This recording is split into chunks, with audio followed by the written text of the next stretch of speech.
lifestyle. Sports cards and we live now. Jeremy Lee in the building and every guest that you ever needed. Sports cards after hours keep the hobby heated. Updates, hobby talk like you never seen it. Sports cards live and none could ever beat it. Sports cards is a lifestyle. Sports cards and we live now. Welcome to another episode of Sports Cards Live with your host, Jeremy Lee.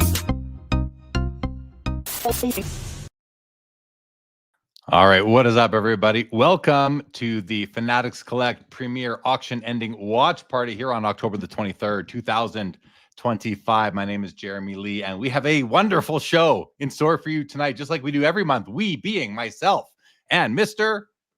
Adam Gray. Hello, sir, and how are you? Great. The NBA season is back happening. We got my favorite night of the month right here. I get to hang out with you for what was last month, 4 full hours. And so today's a great day, man. I'm hyped for it. How are you doing? I'm good, buddy. I am good. There are a ton of very amazing cards going off tonight. There's like 350 lots altogether. We're going to be looking about 325 of them because we're just not going to look at the Pokemon stuff, but we got 325. We are sorted by lot number. We've got this or that's. We got 9 this or that's loaded up and ready to go. We'll try to get to one of those at the end of every page here tonight. And yeah, man, I'm just excited. Let's say hi to the chat first. Let's say hi to the chat. We've got oh, look who's there. Look at that handsome guy in the corner. Mr. Adam Gray, the real 27 guy, has also joined the chat. Jake Dahl, what's going on? I'm sort of noticing that all the names look different right now with everything looks different. Usually, yeah, it does. It does. Something's different. I don't know what it is, but hello, Jacob Dahl, living in Alpharetta. What's going on? Looking forward to placing all the bids I can't win. I won't win with. Right. Craig's Cards. Good evening. Mollico. Hello. Papa Jim. What's shaking? Good to see you. Same here, Jacob Dahl. The Outlaws is here. Chris, good evening. Robert Allen. I will see you I'm at booth 1707 at the Toronto Expo in a couple of weeks, guys. Come see me at 1707. Looking forward to that. Deep Value. Brent Wire is in the house. What's up, N Funk? Good to see you. Sundin, good to see you as well. Midget Mullet. Can't wait to hear your thoughts on the 49 Bowman Jackie. Let's have a look at that. Definitely. Davius Sports. What's good? What's going on? Welcome to the show. Yes, you'll see me at 1707 at the Sport Card Expo in Toronto. I'm excited. Adam, there's some amazing cards here tonight. We're going to get to them. But a little bit of a PSA, if you will. Let's start with a bit of a public service announcement. Everybody. So it's a bit of a sensitive topic, I would think, but it's important that we address it and, just let this audience know that it's something that, Adam and I are both aware of, the folks at Fanatics Collect are aware of, and it's just a little bit of an announcement, and I don't have anything planned in my head, but it's a bit of an announcement on shill bidding on your own items that are at auction publicly, whether it's on Fanatics Collect or elsewhere. It's a big no-no, everybody. Bidding on your own items, whether you are listing them directly or whether you are having a third-party service list them for you. For whatever reason, there is never a good reason to bid on your own items. And I spoke to Fanatics Collect about this today. I think Adam did as well. They don't condone it. They don't want it. I don't want to have to talk about it. We don't want to have to talk about it. I think we all recognize that the behavior of shill bidding happens in our hobby, unfortunately. And it can be extremely hard to eliminate. If not impossible. But what we can do as a community is continue to, first of all, not do it ourselves. And second of all, if we see it or notice it, to call it out. And Adam, I think the main message here that I have and that I think about is that there's just never a reason to do it. There's no good reason to do it. You can come up with all sorts of reasons why you might have done it. But none of them, there's nothing you can say that I can't then come to you and say, well, here's why you didn't have to do it that way. There are other ways to get around. Like if you are going to send an item to auction, you have to be prepared to take what it sells for, and you have to be prepared to let the bids come in as they do on their own time.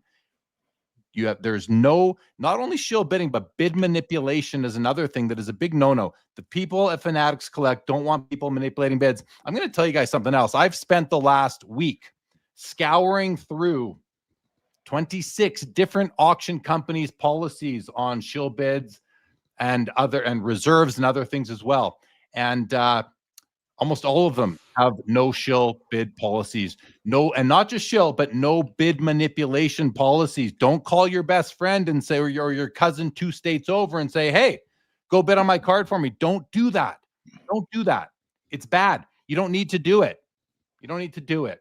And Adam doesn't appreciate it. I don't appreciate it. Fanatics Collect doesn't appreciate it. And and I'm saying Fanatics Collect because this is the Fanatics show, and they just this week had to take a card off the auction because somebody bid on it that shouldn't have. And the hobby does not appreciate it, guys. We love this hobby. Let's keep it as clean as we possibly can together. That's my spiel for now. Adam, anything you'd like to add? I think you said it perfectly, Jeremy. I would just add, I think, what you said about how they reached out to both you and I to say, hey, we need to remind the world how serious we take this. And this is something that back to the PWCC days has always been a real area of focus. And, I would just also add, whether it's totally innocent and it's like, somebody places a bid very early on, you can't do it. It's just never okay. It's never okay to bid on your own item under any circumstances. And you said it perfectly. So thank you for sharing that at the beginning of this episode. I really appreciate it. Yeah, you bet. I want to share a comment from Dave. Where is it here? There was one comment that came through right here. Mollico said, let the cards sell as they should naturally.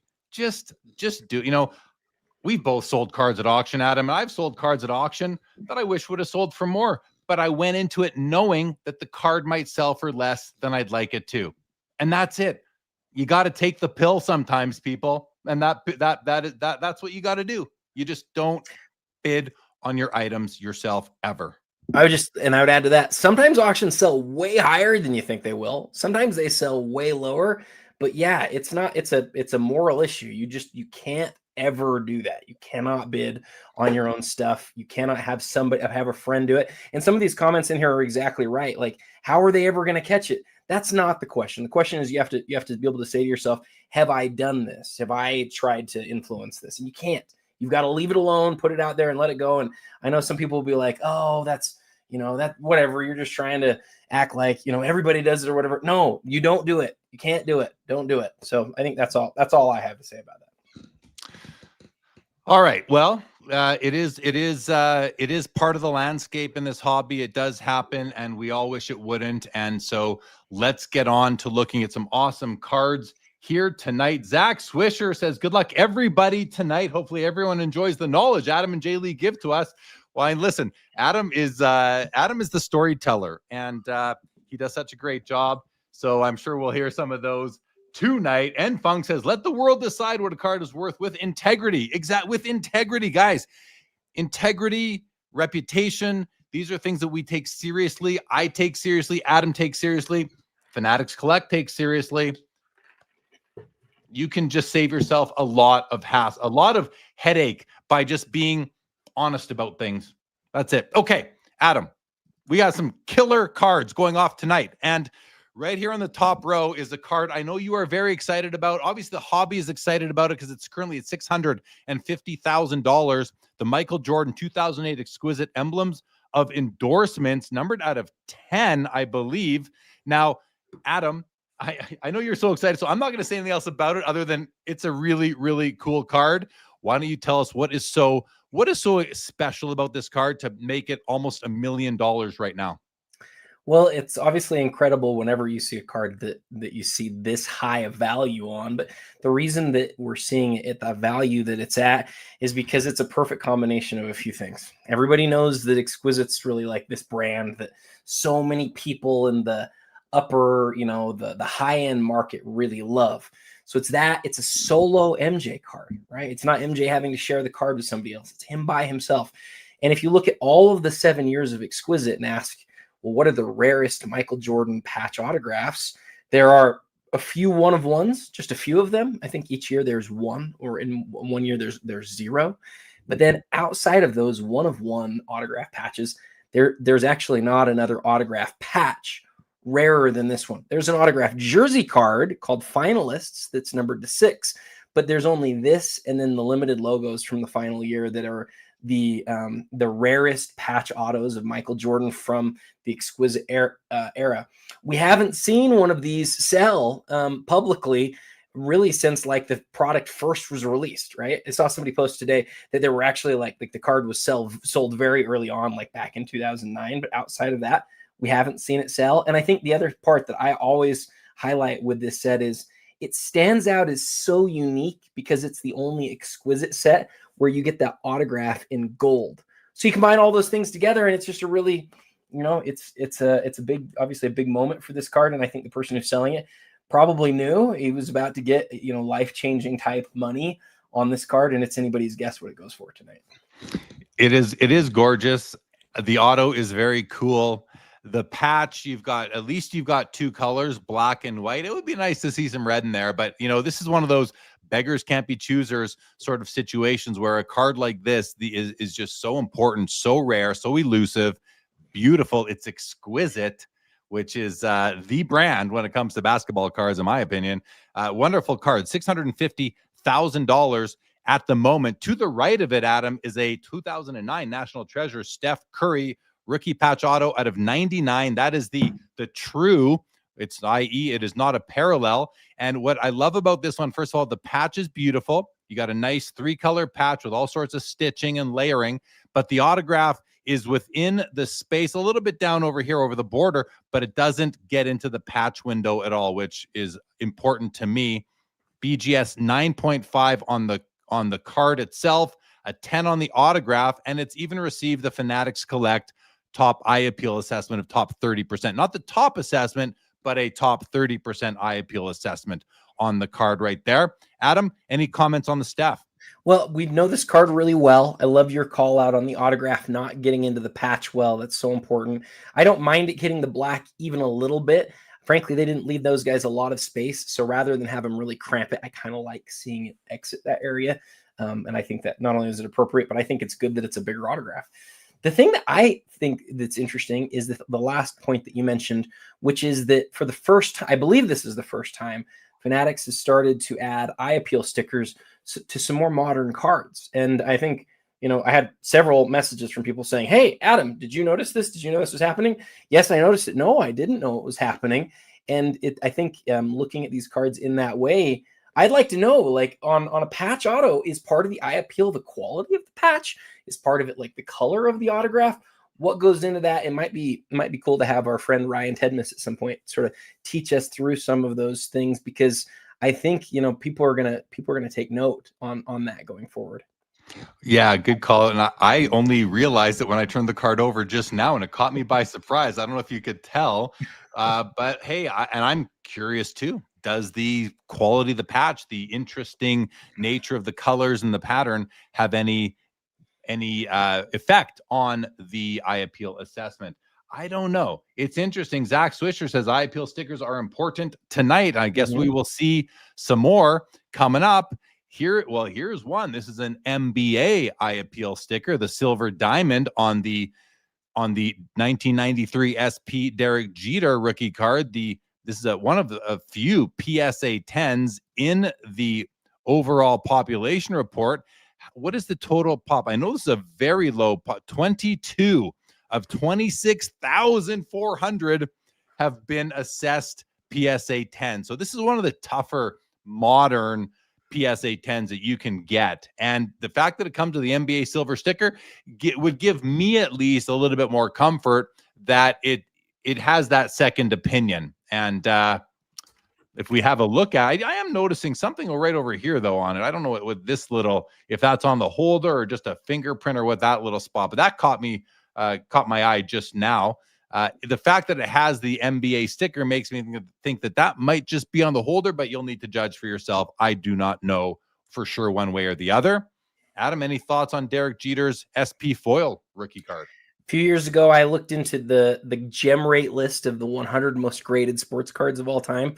This was on it, and this and two other cards were easily the three lowest gem rates of those 100 cards. Do you want to guess what the other two cards were that were on the list? Go ahead and tell me. The Ricky Henderson and the Jerry Rice. Yeah, very It's tough card. those three. They're just impossible to gem. All right, let's keep on rolling here, guys. A wonderful triple logo man, one of one, Shaquille O'Neal, Yao Ming, and Tim Duncan. This is from 04 Exquisite. It also has eye appeal of exceptional, which is the top 15%. It's at $70,000.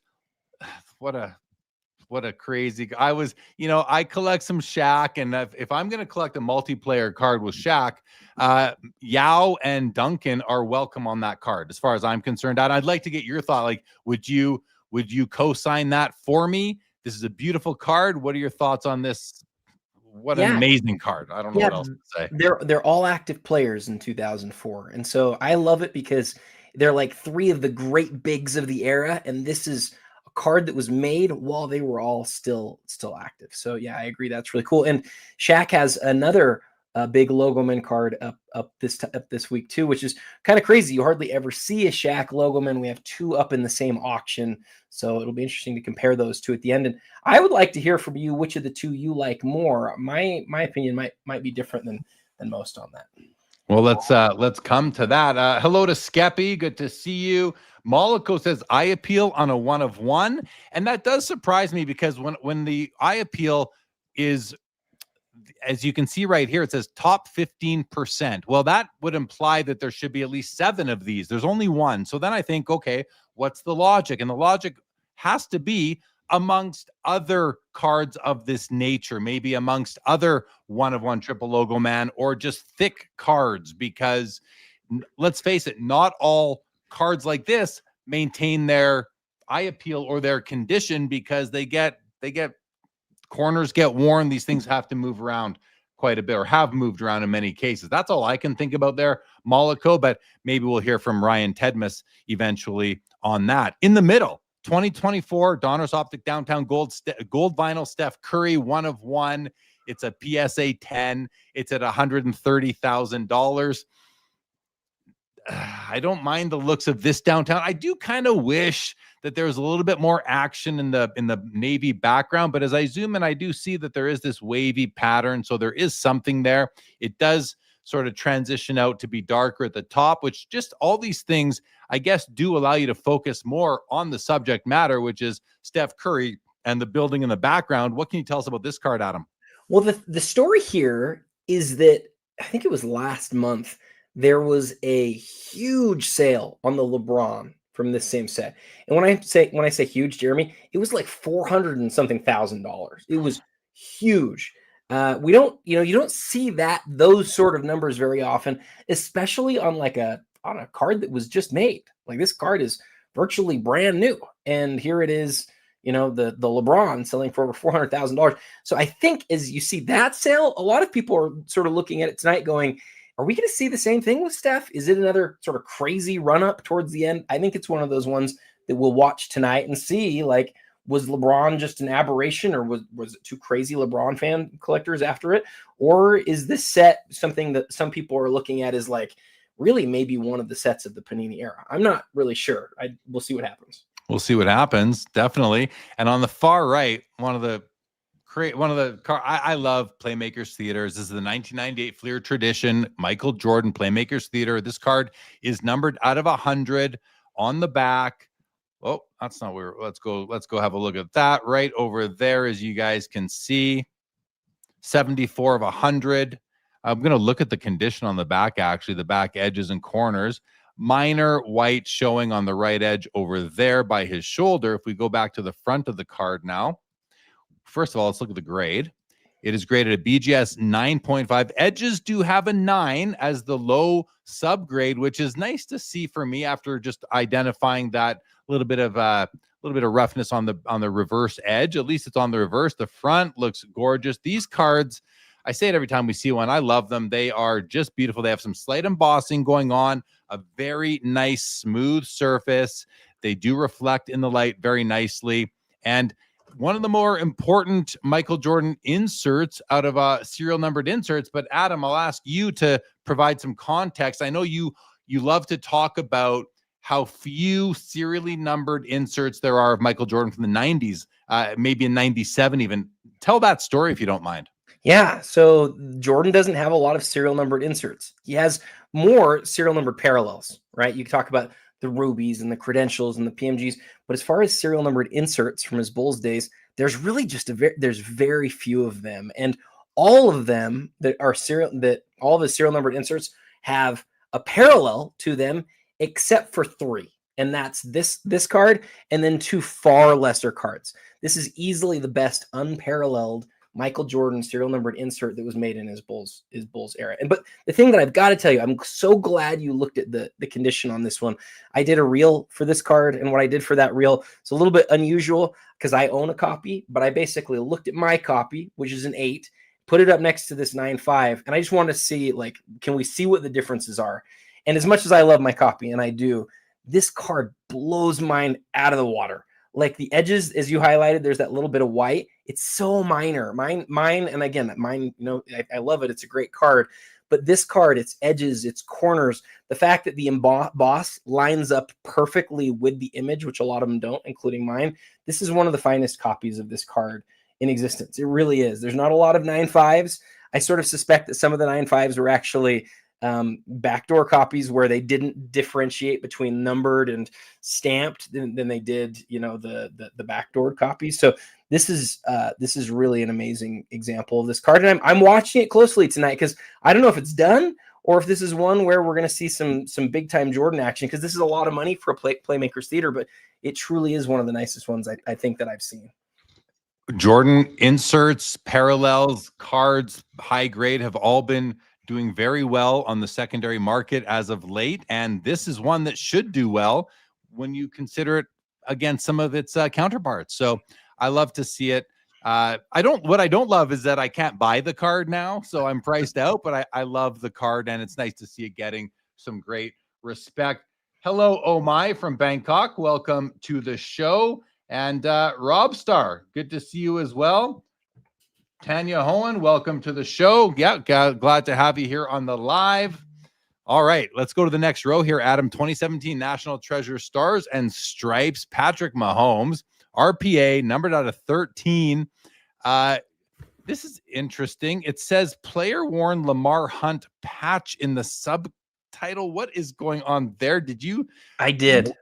I was confused by the same line, Jeremy. I was like, what does that mean? Apparently, the Lamar Hunt patch is the commemorative patch that was as part of that jersey. It's that same thing that we always see. That's just the name of it. You and I guess it's just something that you and I didn't really know. I had no idea, but it's a great patch. It's only numbered to 13, and it's not game worn, but none of the Mahomes NTRPAs are. It's got an acetate finish, and it's numbered to 13, apparently because there were, there's the 13 stripes on the flag. That's what somebody told me. I don't know about that parallel, but I do think it's one of the more aesthetically impressive NTRPAs of Mahomes. I think it's gorgeous. I think it's absolutely beautiful. I like the stars and stripes on here. I love the acetate finish. But back to this Lamar Hunt thing. So the Lamar Hunt aspect of the card is that it's not worn by Lamar Hunt. Correct. It's worn by Patrick Mahomes. It's a commemorative Lamar Hunt patch. Okay. Original to the card. That was I was like, what is this? What does this mean? But yeah, it's just that patch that we've seen many times on this card. It's just that's what the patch is. This is the first time that Fanatics has called out the significance of the patch itself. Hello to Chris from Missouri. Good to see you, Chris. And Zach Swisher says it is a first off the line exclusive. Okay, let's keep on rolling, you guys. In the middle, this is such a cool card. The top Sterling nameplate Shohei Ohtani, the kanji nameplate, Adam, with the kanji auto as well, $170,000. Listen, we've seen a lot of cool Shohei cards over the past year or so. I think this is the coolest one I've ever seen. This is double kanji. I mean, is this not amazing, Adam? Like, what do you think? And this was my number one card of the day as I put together my top 10 list, because I sort of looked at it like you do. It feels more like a piece of art. You know, his autograph, people love his kanji, but the fact that the bat barrel really, like, it's like a mirror. You get to see both the printed version and then how he wrote it out right on top. I mean, it's really cool. It's a 1 of 1, and you know, Shohei, like his big 1 of 1 type stuff like this, you just never know what it's going to do. This is another one of those cards tonight that I think a lot of people are watching, just sort of wondering what happens. Yeah, it is. It's so cool. Very cool. 170,000 on the Shohei double kanji. We have a Lionel Messi Mega Cracks 2004 rookie PSA 9 at $90,000. This card has been on fire for the past few months. Is that because we've got World Cup coming up? Is it because the hobby is catching up to the significance of Messi himself? I don't know the answer to that, but this is just it's a very important card. It's becoming, you know, this is a card, Adam, that did it get on the top 25? It did. Yeah, it's the only soccer card that did. The Ronaldo just missed the list at 32, but Messi came in as 9. And the question that I think is worth asking is, does this card have a chance to be the most recognizable Panini card? And I think it's got a case, man. It's like, it's the Luca Prism. I don't know. There's a few others, but like it's in the conversation, Jeremy. It's interesting that you say that, because, well, what I was going to say was that it kind of like, it does predate Panini America, right? So it's a different era of Panini. So it doesn't mean that you can't make this, the statement, could this be the most important Panini card of all time? But could it, like, is the Steph Curry in this auction NTRP, is that the most important Panini card of all time? Or is it a some Prism or Prism Gold from 2012 or whatever it might be? This is, I would put it out there without knowing the whole landscape. This might be the most important Panini card up until they came and got the Panini America licenses. Yeah, and maybe even including that. I don't know. I just know these soccer collectors, man. Like, these soccer collectors are crazy. If you were to have asked me 10 years ago and said, what's the area that you can see of this market just totally exploding, I would have, without hesitation, said soccer. Why? Because it was like the biggest sport and it didn't have as much sort of like big collectors. But those big collectors, Jeremy, they've come out. We've seen this card sell for over $1 million several times, close to $1 million in a PSA 10, multiple times as well. And again, like, if you think about Messi cards, this is the one that everybody knows. There's not a second one. Like, this is easily the number 1 best known soccer card ever made. And I think it's got a case for being like maybe the most known Panini card ever. I mean, again, it's the Steph NTRPA that you just mentioned. It's a couple other Prism cards. Like, it's one of the best known Panini cards ever. Just using Card Ladder to go find the population here. The total population across PSA, BGS, SGC, CGC is 1,841 as of the last time Card Ladder made their update, which is probably daily. There's 20 PSA 10s and only 56 PSA 9s out of 936 total graded, meaning if you add the kind of PSA 9 pop or higher rate, which would now be 76 out of 936, what is that? That's about 7% mint or better rate. That's pretty slim. So that's how I always I look at the like pop or better rate to when you're not, because that's what, after gem rate, you got like pop or better rate. And if you're not looking at a 10, you're looking at a 9, it's still a rare 9. You kind of want to go do that kind of analysis here. So one of the top, what do we say, 76 or 96 of these cards in a PSA slab, $90,000 right now. Wonderful, yeah. Wonderful card. Hello, Double V Cards CA. Welcome to the show. Okay. Next row, Adam, triple auto LeBron James, Michael Jordan, Kobe Bryant from 2007 SP Threads. This is got Kobe Bryant's jersey number 8 of 25. It's a BGS 9.5. In the middle is the 03 LeBron Bowman Chrome Gold Refractor. Out of 50, only 50 copies of this card were made. And this is a PSA 10 Pop 11. And we have a 2022 Eminence FIFA World Cup Lionel Messi 1/1 auto. I want to start with that card for a sec, Adam, and just look at the Messi auto because it looks very strong to me. Yeah, look at this. It's a very nice auto. His auto often streaks in this long stroke here. It's very nice. It's not perfectly without streak here. There's a little bit of lightness there, but it's still beautiful. Great memorabilia swatch here. Nice 3-color, all sorts of breaks and designs. Full body shot of Messi right there. The 1/1 stamp over here. The FIFA World Cup Qatar logo up there. Very cool card. $120,000 on that one, Adam. And then before you jump in, let's take a look at the autos on the triple here. That's at $70,000 in BGS 9.5. And the Kobe auto looks great. So does the LeBron, and so does the MJ. Adam, these are on card, are they not? I think this is sticker. No, they're sticker. Sorry, I see now. I see I'm always looking for the outline. I see the sticker there on Kobe. There it is on LeBron. And yes, there it is on MJ. It's easier. You guys not looking at your smaller screens. If you are, might not notice it, but I see it here. Still a very cool card, Adam. Let's go back to the main page here, and I'll just ask you for your thoughts on all three of these at once. So the triple autograph I like because the on-card versions of this are just so expensive. And so although, nobody likes a sticker auto, if you're saving a huge percentage, we're talking about 70 or 80% maybe to be able to buy this card like that could be, that could make it worth it for you. The LeBron's is as expensive as it is because it's a 10, right? He only has a few gold refractors from his rookie year.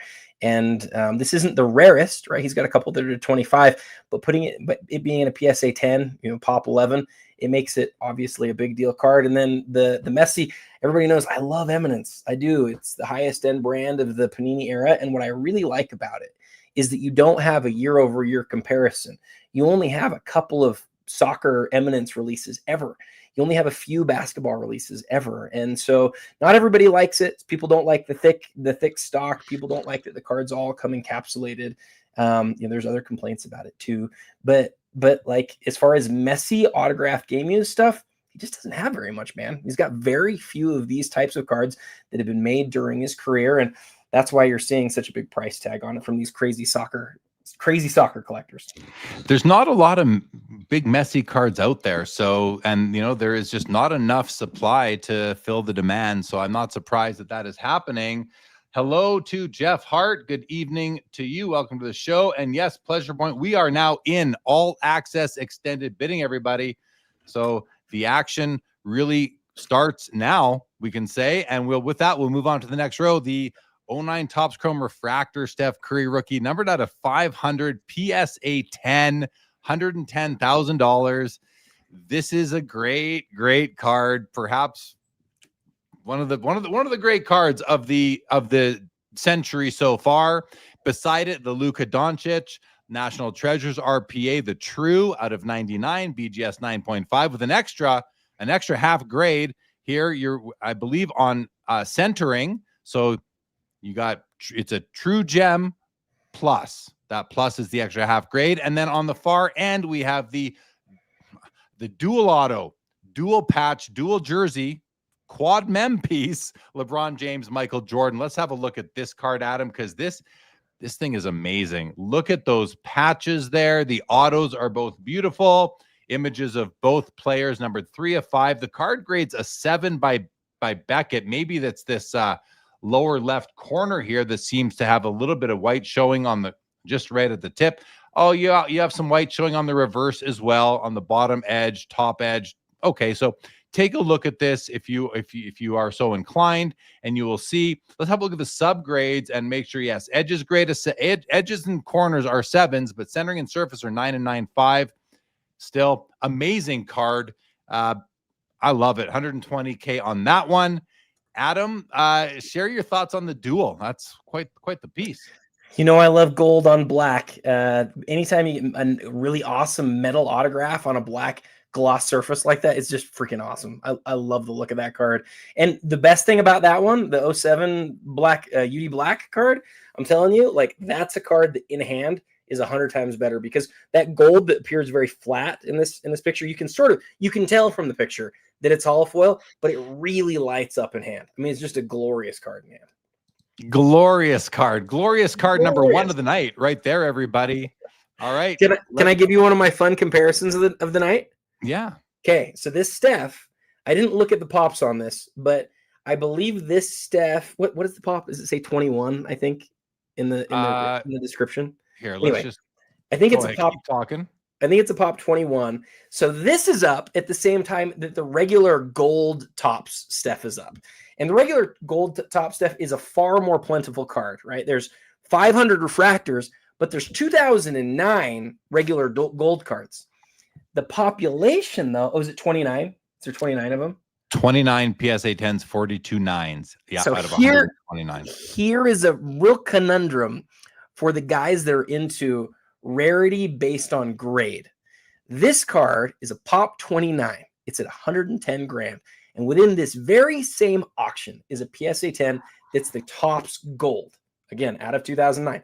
But Jeremy, that card's a really tough 10. There's only 20 of those in a PSA 10. So what's the comparison of those two cards going to look like at the end of this night? So for me, Adam, I would still prefer this card because there's only 500 of this one made. There's 2009 of the other of the gold Topps regular made. So as far as grading scarcity goes, I don't care that the gold is tougher from a grading scarcity perspective. This card on the planet Earth is 4 times as rare. So to me, this is by far the more interesting card for me. But I also, put more stock into overall rarity, production rarity versus grading rarity. Would that change? I agree with you, by the way. I'll just get that out there in front.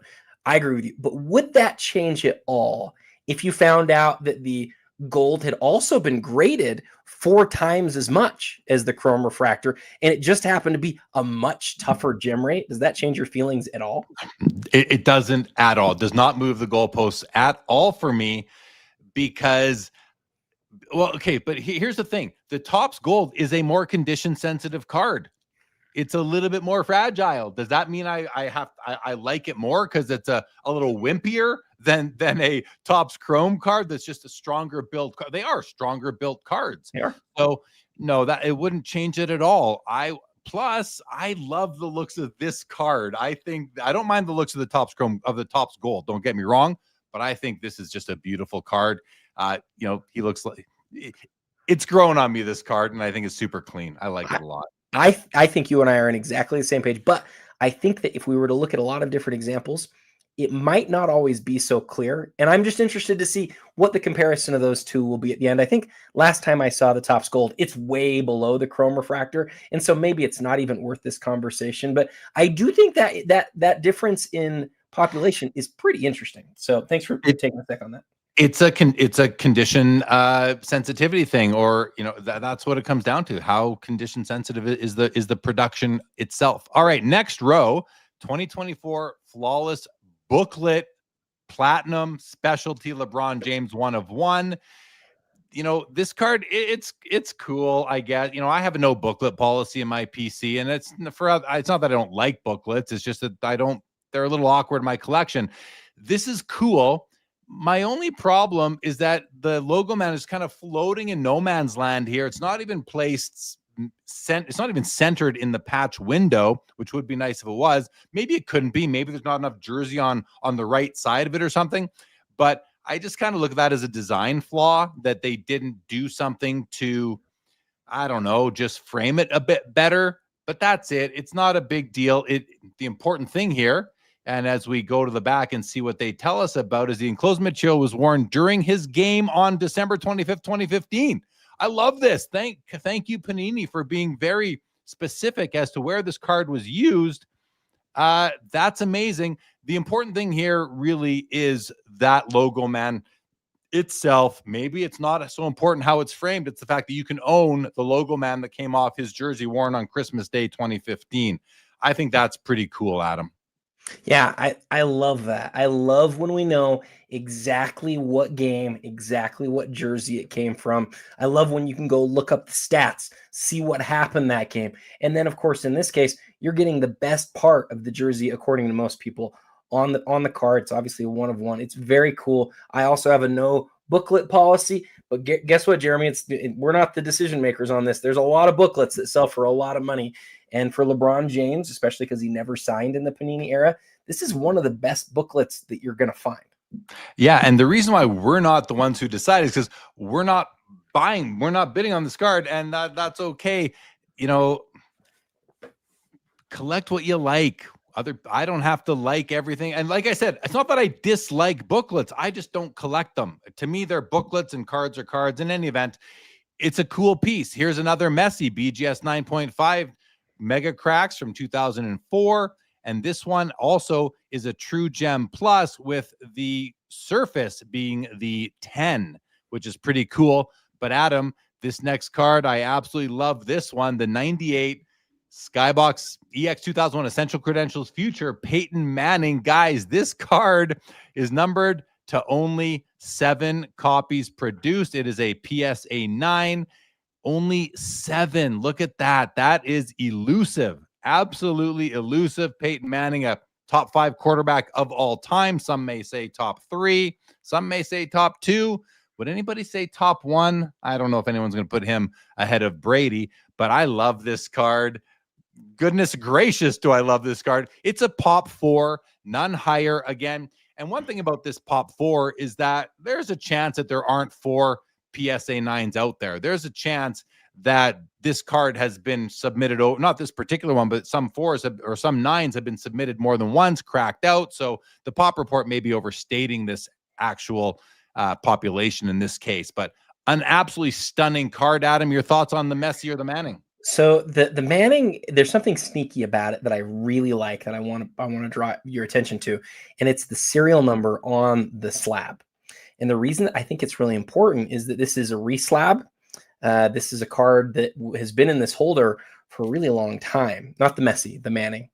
The Manning has been in this holder. Check that out, Jeremy. Yeah, I noticed that. Yeah, since a lot earlier. And the reason I think that's really important, and the reason that makes me really feel good about this card, is I always get a little bit nervous on some of the credentials, like whether they could possibly be, where the sheet got out and got cut and got renumbered. This is one of the only examples in the world from this set where you'd look at it and go, gosh, I feel really good that didn't happen, because this card was slabbed forever ago. I mean, a really long time ago. It's also the number 1 card. So truly, like, this is, I don't know if Peyton Manning has, other than like a couple of 1 of 1s, I'm not sure he has a better card than this one. I mean, even amongst the 1 of 1s, like, this is truly one of his best cards. So yeah, no, I'm just look at this top edge here. That's an issue, I would say.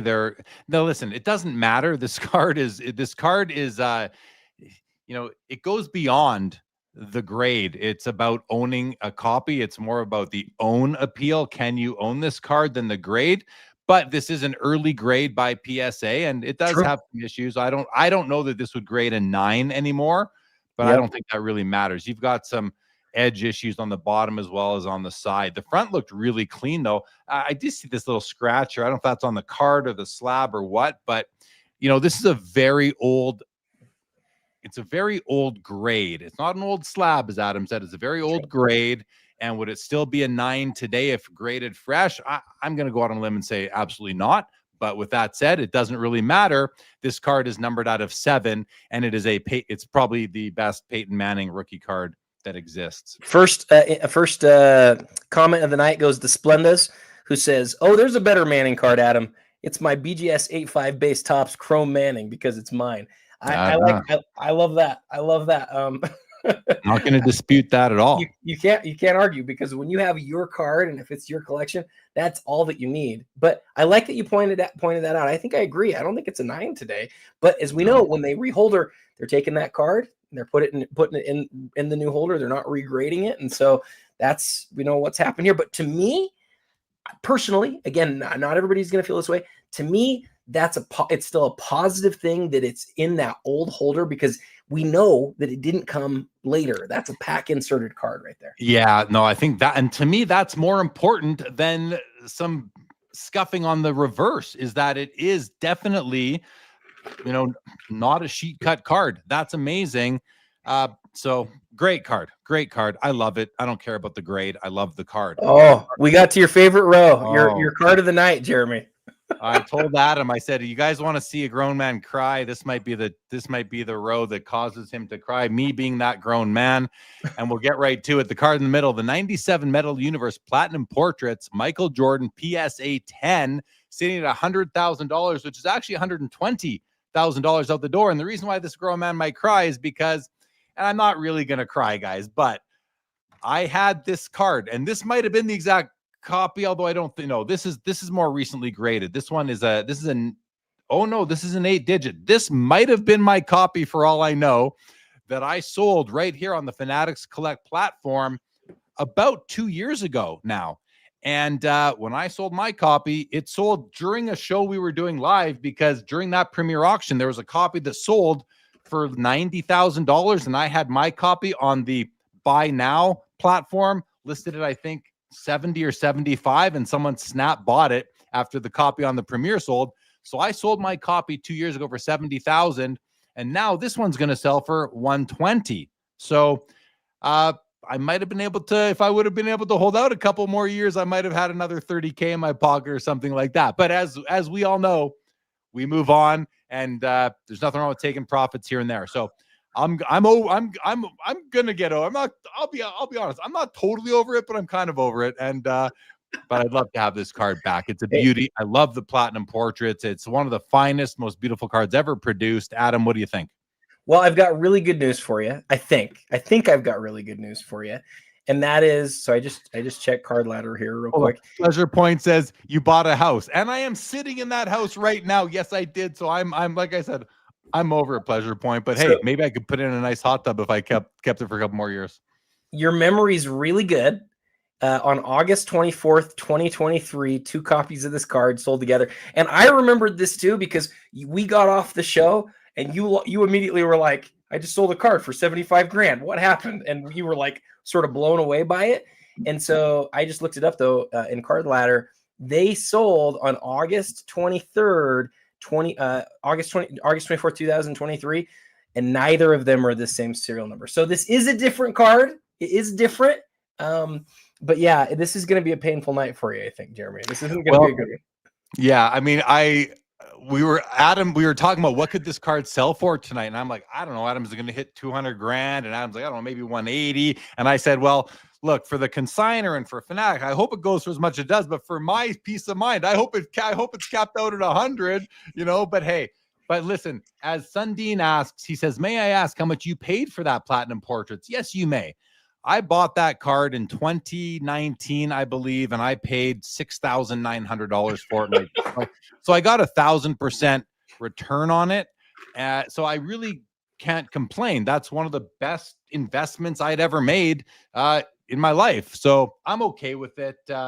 I'm okay with it. What does Splenda say? I respect that Jeremy sold the card that he didn't bid on. If you know, you know. We talked about that earlier on in the show. We addressed the shill bidding issues in the hobby at the moment. Adam, any other thoughts on that card? Well, I love hearing your history, but let's focus on the card for just a second more and just highlight, when we talk about the reds and the greens being the best parallel of the 90s, a lot of people feel like that's true.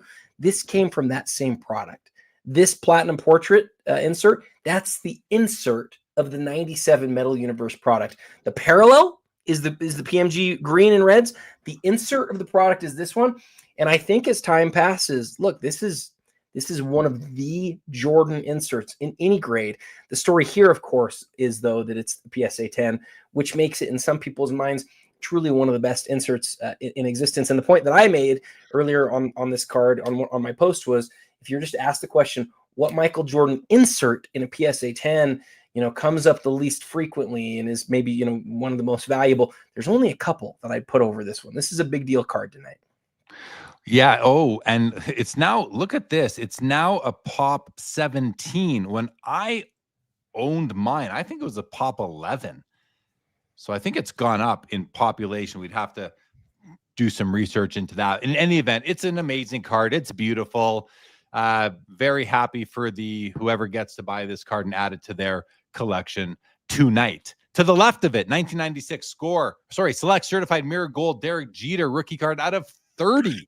PSA 9, $70,000. So this is interesting, Adam, because this card, we're calling it a rookie. However, if we go to the top here, here's a 1993 Derek Jeter rookie. So I'm going to go out on a limb and say that this is not actually a rookie card. It might be from the year that he played, maybe achieved rookie status by MLB standards, but in the hobby, this would not be a rookie card. It is still an amazing card. And I'll be honest with you, it's not numbered out of 30. There's no serial number. I think being out of 30 is like a stated print run that you would have found in Beckett magazine back in the day. But all that said, I would prefer to own this than the SP because there's only 30. There's tens of thousands of the SP. So this card's amazing in my mind. I really like that card, Adam. And then before you jump in, on the far right, Scottie Pippen, Metal Universe Gem Masters 1 of 1 at $44,000. What are your thoughts on the bookends here, Adam? Well, the Pippen might be his very best card. I think a lot of people would argue that it is. It's the only Metal Universe 1 of 1 in the world of basketball from that era. And, a lot of people would say that's the single best Scottie Pippen card in existence. It is really a great looking card in hand. And then on the Jeter, I like your point about it not being a rookie. It's a tough spot to sort of list it because you can see as it's designed as a rookie card. Well, look at the back. Look at the word right there. Look at the front.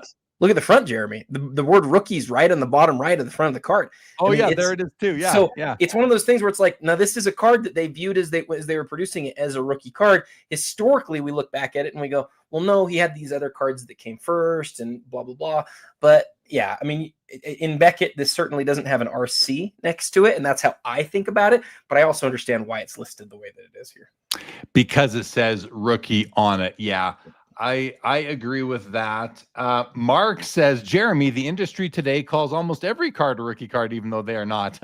I don't know about every card, but they do call many that. Skeppy says there may or may not be 30 mirror golds. I lean towards more than 30. And I've heard that before, that 30 may be understated, or that certain more additional copies were somehow released. Moloko says, by today's standards, his SP is kind of a prospect card. Brent Wire says the 93 is a prospect card.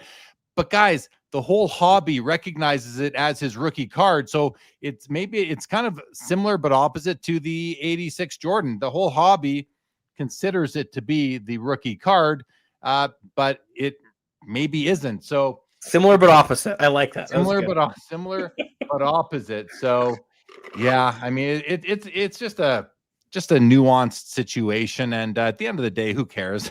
I really don't. You like the card? I hope on your this or that. So you've got the two Jeters. I don't know if you do or if you don't, but I'll tell you, I agree with you. I like the Select better. To me, I like it better because it's so much rarer. But I also get why that SP is what it is. I get it. I just prefer, I like the Select better myself. Well, the Select, I think, is also nicer. And I want to point out one thing on the Pippen. You're getting Allen Iverson, too. You're getting an Iverson cameo, which to me, I'd way rather the cameo be someone who is also a superstar versus somebody that I don't recognize on first glance. So I think that's a really cool aspect of the Pippen card. You're getting the AI. It's really it's a 1 of 1 Iverson as well. I know not technically, but you know what I mean. It's an Iverson 1 of 1 the same way that this Jeter is a rookie card. Similar but different. Let's just leave it at that. Finest gold refractor, Kobe Bryant out of 25, PSA 10 from 2002. Beautiful card. This is a pop 1, guys, for $42K, and beside it is the Tom Brady gold kaboom, an out of 10. It's a BGS 9.5, pop 4, none higher at $80,000. Adam, anything about these two you'd like to mention? I mean, both really interesting cards. This is the end of page 1 for us. I would say about the Kobe, he has just a couple of gold refractors before this. This set, one of my like weirdo Adam facts about this set is it's the only chromium set ever with LeBron, Kobe, and MJ in it. It's the only one. And so, if you want to do like the craziest thing possible, it would be to put together all 3 of their gold refractors from the set. And here you've got the PSA 10. The craziest thing ever would be all 3 of the gold refractors in a PSA 10. There's only one of the Kobe. So if you want to do that project, here's your chance tonight. There you go. Pleasure Point says, I said, who cares? Victor cares. And you're right. Victor does care. But we don't all have to care. And it's good that Victor does. And I also want to say, I'm looking at Pleasure Point. I'm like, wait, why does this guy have the wrench? Why is he a moderator on my channel? And I realize, oh, that's Joe Perot. I'm used to seeing his name. What's up, Joe, buddy? Lantern says, little late party. Have you gone over the Gretzky Exquisite? Not yet. We have not. We're still on page 1, but we are now going to move on to page 2. But before we do, it's time for a this or that, everybody. Are you ready for a this or that? Let's get into it. And we've already covered both of these cards, Adam. Are you ready? Here we go. I'm always ready for this or that. It's my favorite part.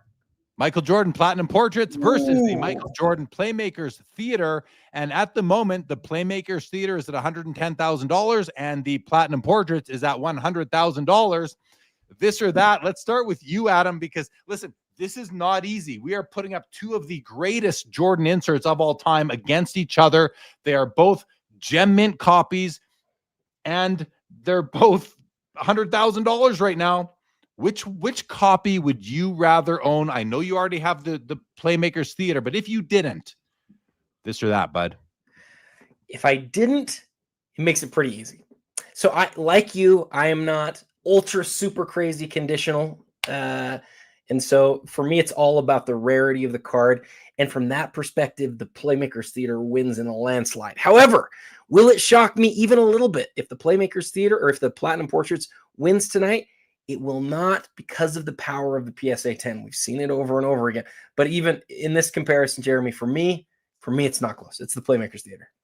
Okay, so now I'm thinking, because it's funny, like I created this or that, and yet I'm looking, oh my God, what am I going to pick? I don't know. But then I thought to myself, okay, I've already owned the Platinum Portrait Michael Jordan. I've never owned the Jordan Playmakers Theater. I have the Shaquille O'Neal Playmakers Theater from this year, so maybe I'll get the Jordan, pair them together. And that brings me to my final answer. But then I'm looking at that Platinum Portrait. I'm like, it's just let me add one more contributing factor here. The Playmakers Theater is absolutely a club card. It's I know somebody who has that, or I have that card, and I can just tell you again because I own one. This is a club card, no matter if it's a PSA 5 or if it's a BGS 9.5. That's and so now you could say, well, it's a club card if you have the Platinum Portrait in a PSA 10, but that's not the way typically that you and I at least collect, where it's like it's down to the condition. The Platinum Portraits is because it's a PSA 10. That's what puts it on this same level. And I get it, but it's just not me and how I collect.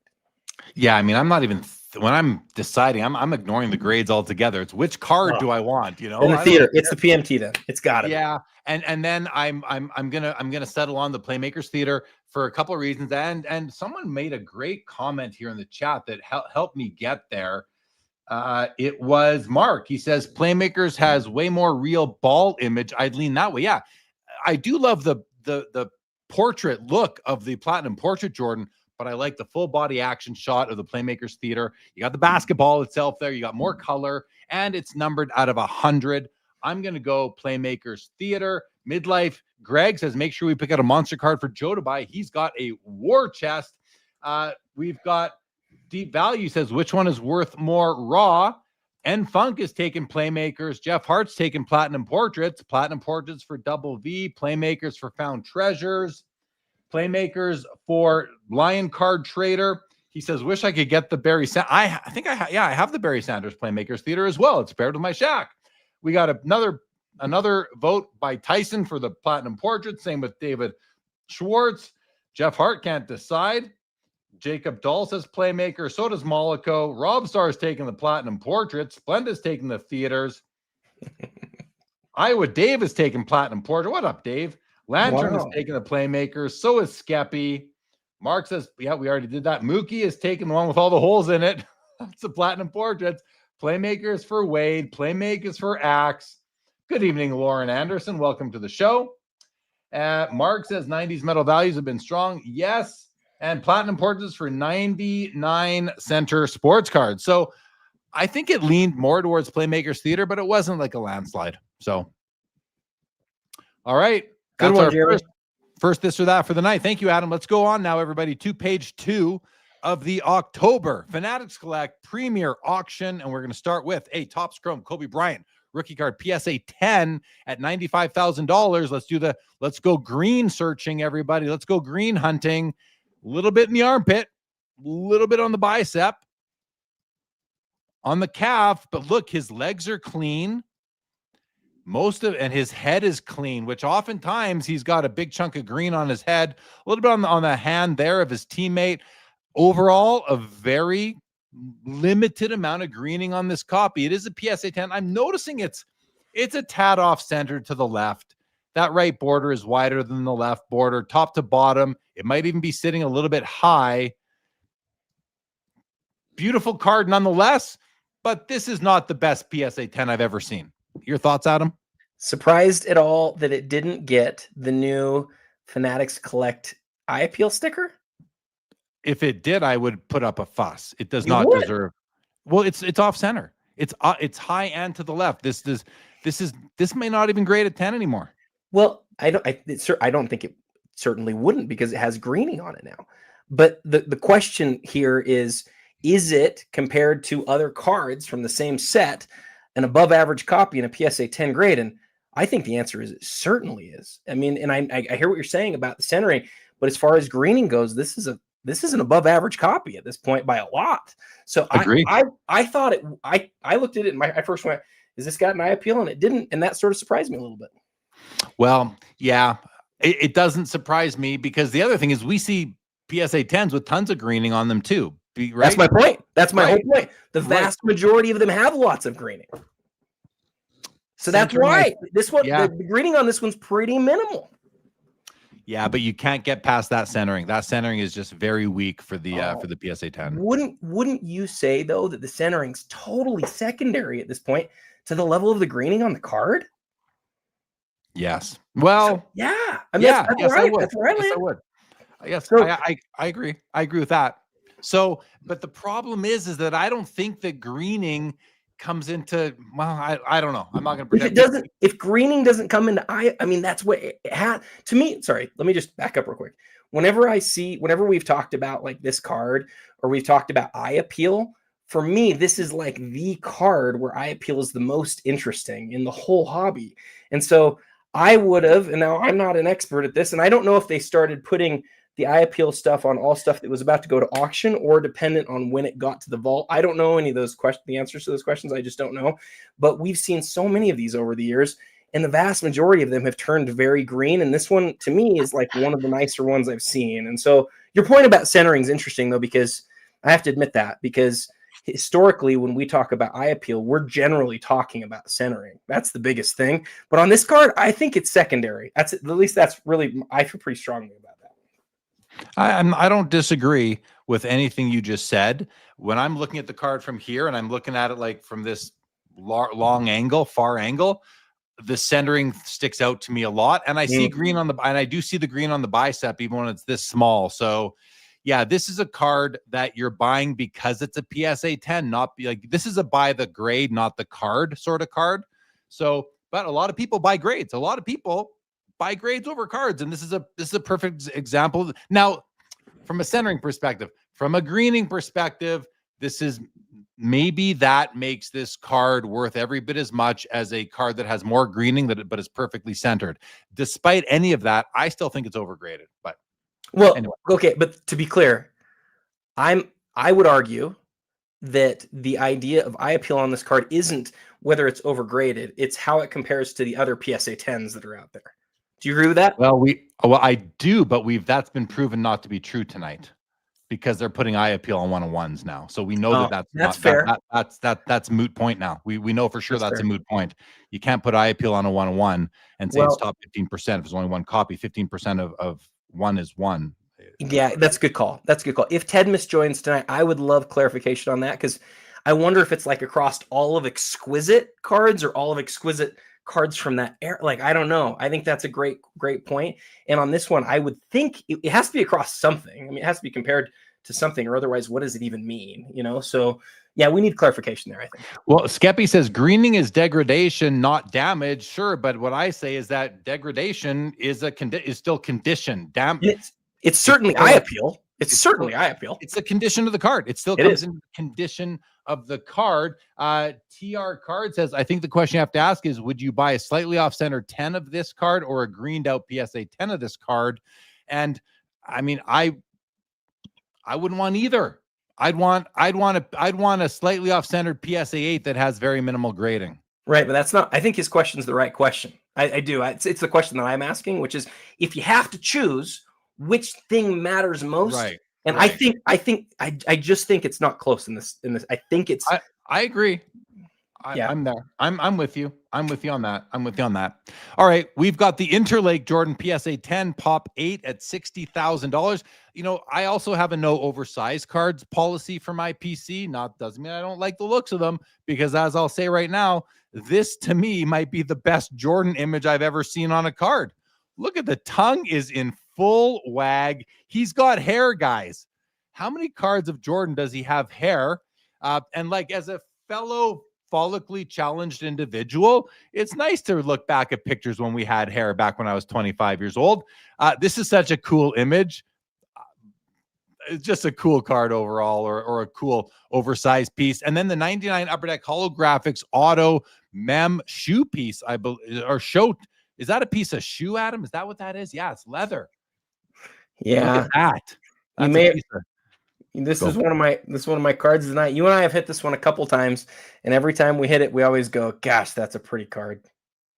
And it is. It's so nice. The last time one of these was up, me and Grant Slayton had a little bidding war, and he won it for about $55,000, and I've regretted it ever since then. Look at the price that this one's at right now. So you can imagine how I feel about me not putting in an extra bid over Grant. He told me too. He's like, I'm not sure if I would have gone even one more bid. So I just massively regret that one. Can you see my screen right now, Adam? Nope, it's just black. Yeah, I'm noticing that. I am not sure what it's black for me too right now. So hold on a second, everybody. Let's do this, and I'm going to try to understand what happened to my I think we're coming back. Let me just let it refresh somehow, or I'm going to do this. Bear with me. Adam, if you want to look at a couple comments and just talk to the comments while I go. Good call. Well, lots and lots of comments on the Kobe, like lots and lots of comments. So green biceps just means he's turning into Hulk. New Panini green bicep parallel from Splenda's. Early grade, says James. And I think, it's a good call. The thing that people don't understand is that lots of cards are green in holders. You have to look at the date, or you have to look at the cert number, because it doesn't really matter.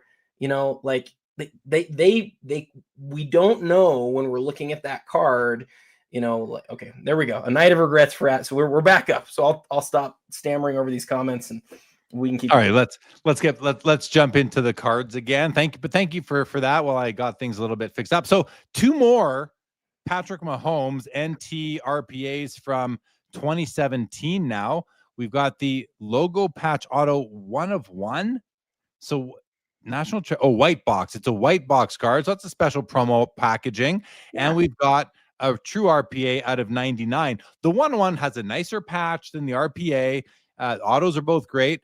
And it's selling for only $5,000 more than the true RPA. It just goes to show how much that true RC, how important the rookie card designation is in our hobby. And I'm sure Victor would be happy to hear that. And then on the far right is the Credentials Kobe rookie out of 499, BGS 9.5, Pop 9, none higher in Beckett slabs at $70,000. Man, I love your comment on those 2 NT Mahomes. That's awesome. Which one? Like, it would be hard for me not to take the 1 out of 99, because I also subscribe to, like, I'm not a big promo pack collector guy. So, but that patch on the 1 of 1 white box is nicer than the yellow and red patch on the true RPA. And it's holofoil too. Like the one on the left in hand is light years ahead of the one on the right aesthetically, But like you, I'm just 100% just like, I don't know. I'm just like brainwashed or whatever. But like, I would take the 1 out of 99 as well. I would. I think that really matters a lot. Yeah, absolutely. Any comments on the Kobe credentials, Adam? I don't think people realize like how tough of a card that is. 9, like there's 200 and something of them that have been graded by Beckett, and 9 of them are 9.5s. There's no 10s. Yeah, there's 4 PSA 10s of this card. There's 9 BGS 9.5s. It's this and the Chrome Refractor, the 2 big Kobe's. And I know it's not a great day for BGS. Their stuff is really 23 out of 499 too. When was it graded? What's the cert number on this thing? I love that it has Jordan's jersey number on it. I know that's silly to a lot of people, but I like. Oh, look at all the 8s in there too. Yeah, it's graded. It's graded forever ago. I love this card, man. This is one of my favorite cards of the night. Absolutely. But look at all. I mean, for all the numerological people out there, you've got 3 8s. All you have are 0s, 8s, and one single non-zero or an 8, and that's the deuce. So that might be interesting to people who like to play with numbers a little bit. Good noticing, man. I like it. Oh, good noticing. I'll take that compliment. All right, Adam. We have the Star 101 Michael Jordan PSA 7 at $75,000 with top 15% eye appeal. That is exceptional eye appeal. Let's take a look at this one. Recently graded. It's a 9-digit serial number. And this is actually a really well-centered copy, Adam. Usually this thing is shifted further to the left, but those left and right borders are about as close as I've ever seen left and right borders to be on this card. 7 is, some white showing on the top left corner, top right corner, a tad, but it's a beautiful corner. Bottom left corner shows a bit of white. I feel like I'm noticing some slight, there's tilt. So while it is better centered left to right, the card does have some counterclockwise tilt. If you look carefully, you can see that the right edge widens as you go up and the left edge widens as you come down. Even the top is slightly showing some tilt as well, which I'm not a big fan of tilt, but this is a tough card to find. Like, this card was just not produced well. So it's a fine copy, I would say. Overall, I'm, again, not a fan of tilt, but I might cut this card some slack when it comes to that. What do you think? I love it. It's same as you. I think it's the centering on it's awesome. Very recent grade, obviously. It's a great card. We have another copy. Is this the same? I feel like we saw this card. This is the silver. The other one was the gold, I believe. That's right. This is the silver, numbered out of 10. Michael Jordan, LeBron James, Upper Deck Black. We're calling it a patches. It's one where it is patches. We got patches on the bottom and jerseys on the top. Both autographs are phenomenal. Actually. What does Upper Deck call it on the back? Call what? They call it a game use trading card with personal autographs and the present. Just memorabilia, pieces of memorabilia. You're right. Sometimes they differentiate patch and jersey, but I don't think that they did here. Good call. No, yes, and I agree. No, they did not in this case. The weak subgrades are corners and surface, but the surface looks good to me. Of course, you need to look at a card at different angles to get a good assessment of surface. It's hard to do in 2 dimensions, but this card is beautiful. Wow, I really like this piece, Adam. 48,000 on that one, and for our second show of the night, we had the double kanji earlier. 2018 Bowman Chrome Green Refractor auto out of 99 PSA 10 Pop 11 at $85,000. Let's take a look at the auto. You guys know by now I love autos on tops and Bowman cards, and this one's very nice. A little streaky on his long stroke there, but that's not the card's fault or the manufacturer's fault. That's him, how hard he's pressing down. Very nice copy of this card. Yeah, and pretty recently graded. Yeah, remember all the battings aren't autographed, so it's cool to see I would prefer to have this one autographed and a 99. So it's a great card. Absolutely. Ooh, look at this out of 50. Big card. Topps Chrome Gold, Kobe Bryant with a LeBron James cameo, even though it's hard to call that a cameo. You look at this card, if you don't read the name on the bottom, you might not know whose card this is. But this is the 08 Topps Chrome Refractor Kobe Bryant. It's a BGS 9.5. It's numbered out of 50. This is a very special card, Adam. 28 of 50. I don't know. I mean, I love the looks of this card. What about you? Well, I had a copy of this same card but mine had better subs. Mine was also a 9.5, and I sold it less than a year ago for a lot less than this is selling for. So this is a night of regrets for you and me, as somebody said earlier. It's that one's a punch to the gut for sure.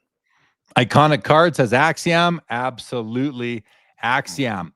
We have the gold Ronaldo from Topps Dynasty UEFA 1/1 auto patch. I don't know if I've ever seen a patch I like as much as this one, Adam. Look at that thing right there. You got the crown. Beautiful on card Ronaldo auto, 1/1 right there. This is a banger of a card. Holy mackerel. Yes, the fish, $110,000. I love this card, Adam. It's the first time I've laid eyes on it right now. Amazing. That spot on the patch. Totally crazy. Unbelievable card right there. And a PSA 10 Topps Joe Montana rookie card.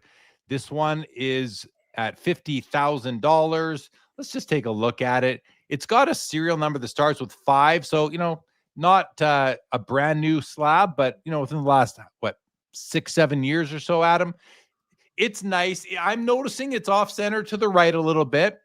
So, but again, PSA centering standards used to be 90-10 on the front. They're now 95-5, but at the time they were 90-10. So you got to cut them some slack on that.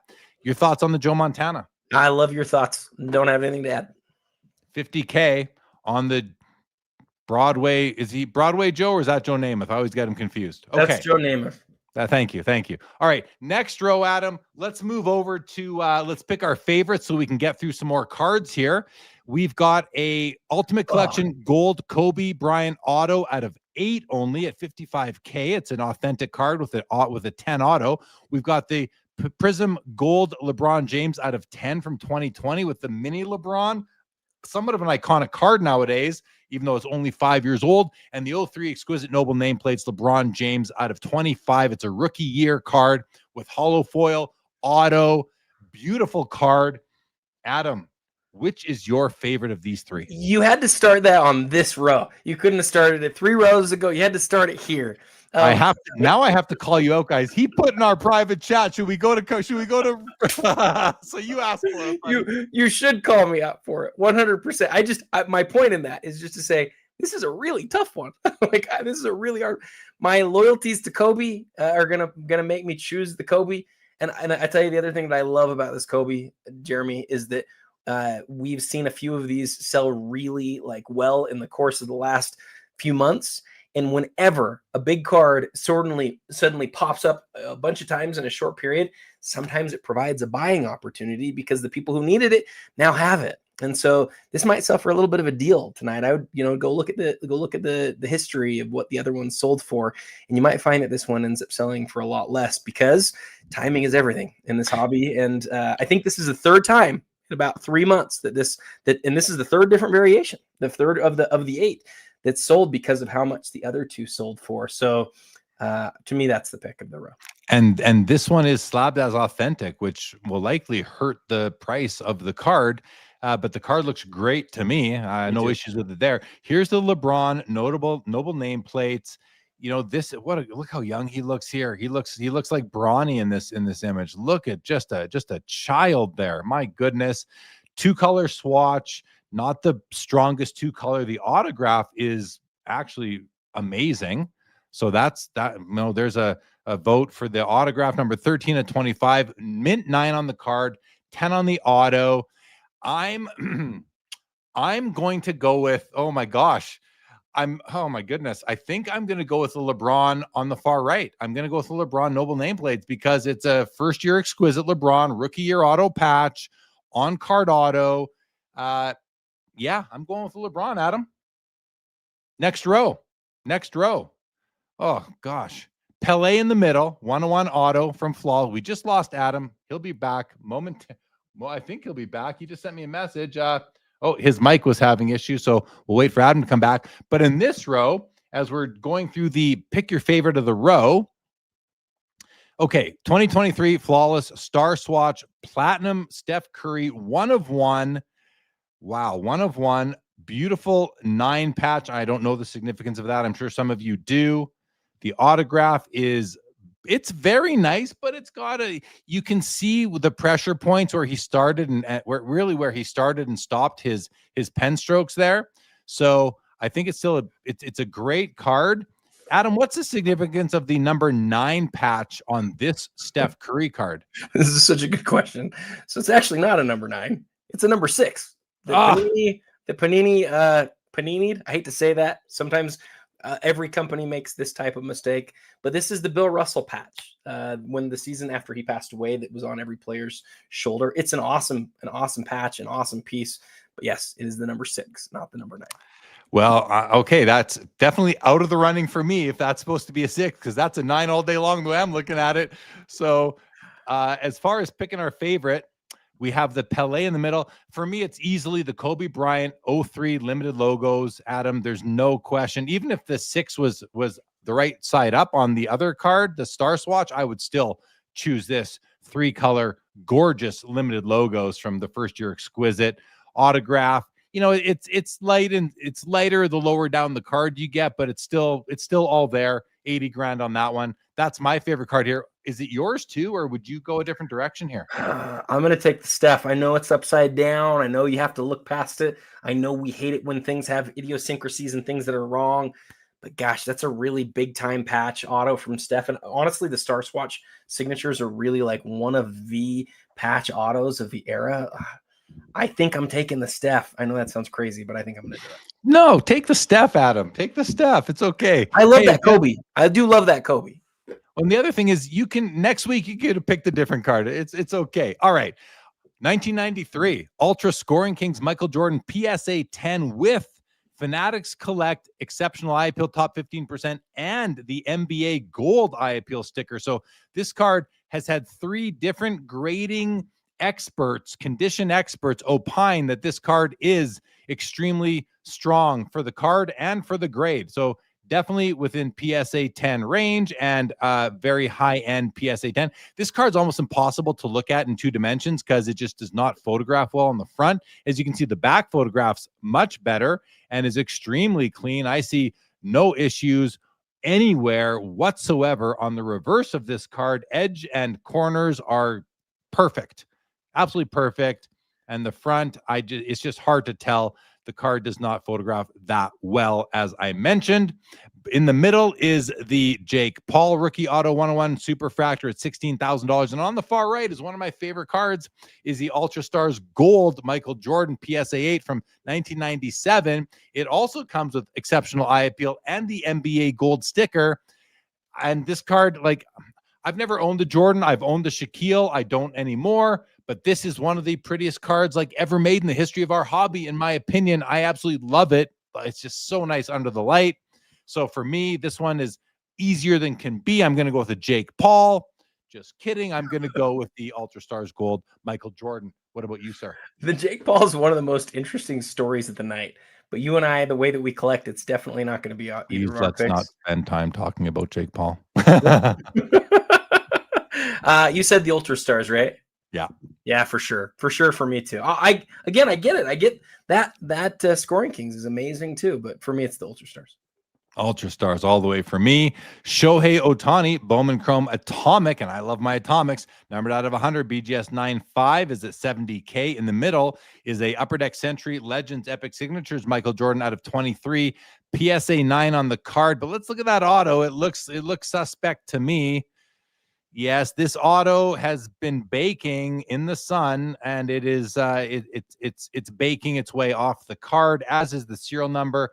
I don't do autos that look like this in my collection, Adam, so that takes it out of the running for me completely. And then we have the Ronaldo on the far right, Panini Flawless, top of the class, out of 10, PSA 10, Pop 1.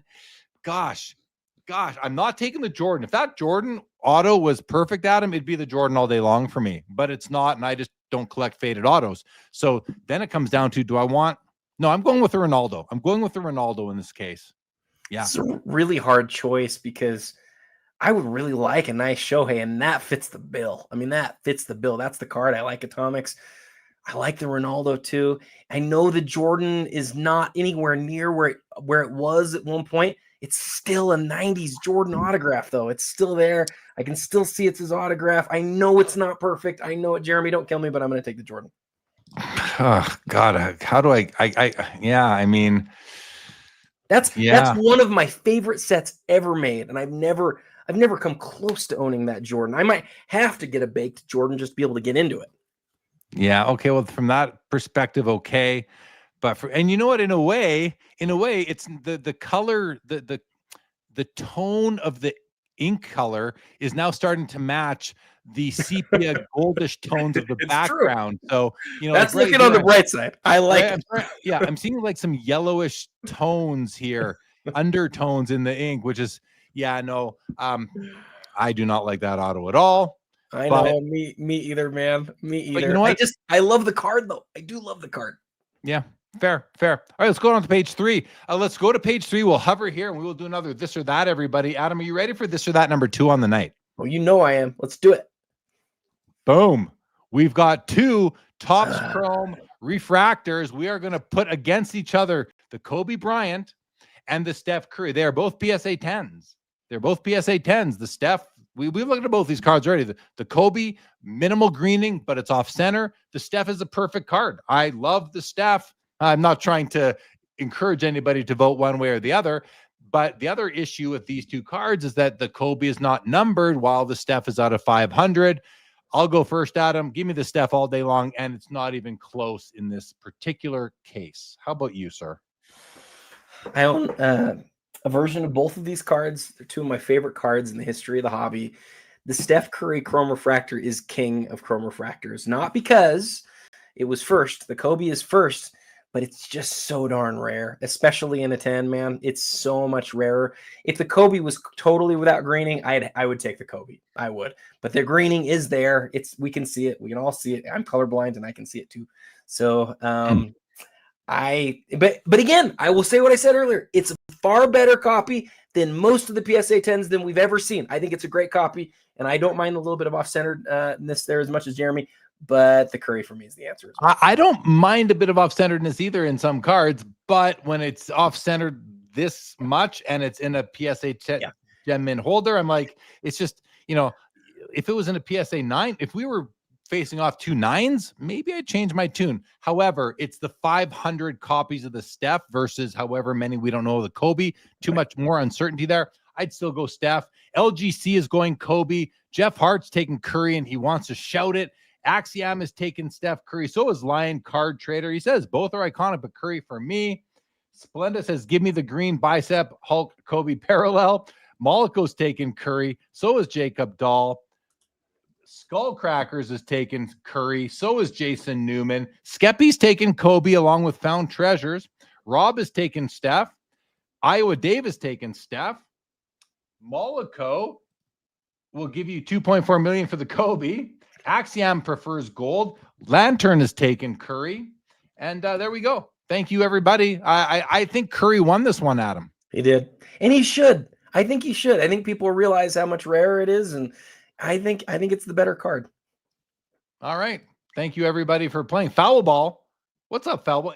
Everyone's names looks different in here to me tonight than ever before. I don't know what's going on with StreamYard or YouTube or whatever. But Foul Ball's taking the Kobe. And Jason Newman said, if the Kobe had 0 greening, I'd consider it. Oh, so he'd consider it, but he's not completely convinced that he would go that way. All right, page 3. Oh, gosh, some great cards here, guys. And I'm surprised that the dual auto jersey of Michael Jordan, Larry Bird, that's out of 10, BGS 9, is at $46,000. Meanwhile, a hockey card, Connor McDavid, Cup RPA, is $75,000. I would expect any Jordan auto to be higher than a Connor than any hockey card, actually. Thoughts, Adam?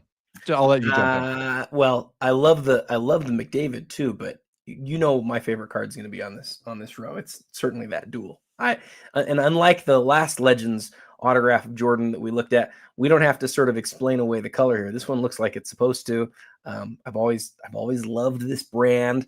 It's a pre-exquisite autographed jersey card. How many Larry Bird, Michael Jordan duels have you ever seen? And I think I remember this right. The McDonald's commercial where they're making all the crazy shots. I think that's Larry versus Michael. I think it was those two. And so it's kind of a cool pairing and pre-exquisite and older autographed jersey card. I really like this one a lot. I do too. Now, the one thing I don't love is the artistic renditions. Oh, I do. Why don't you like that? Well, I would just prefer actual pictures of the guys. Simple as Fair. that. But I'm undecided still. I'm actually undecided, even though hockey is my first love to collect. You know, this is a great patch though. This McDavid Cup RPA is a very nice symmetrical patch.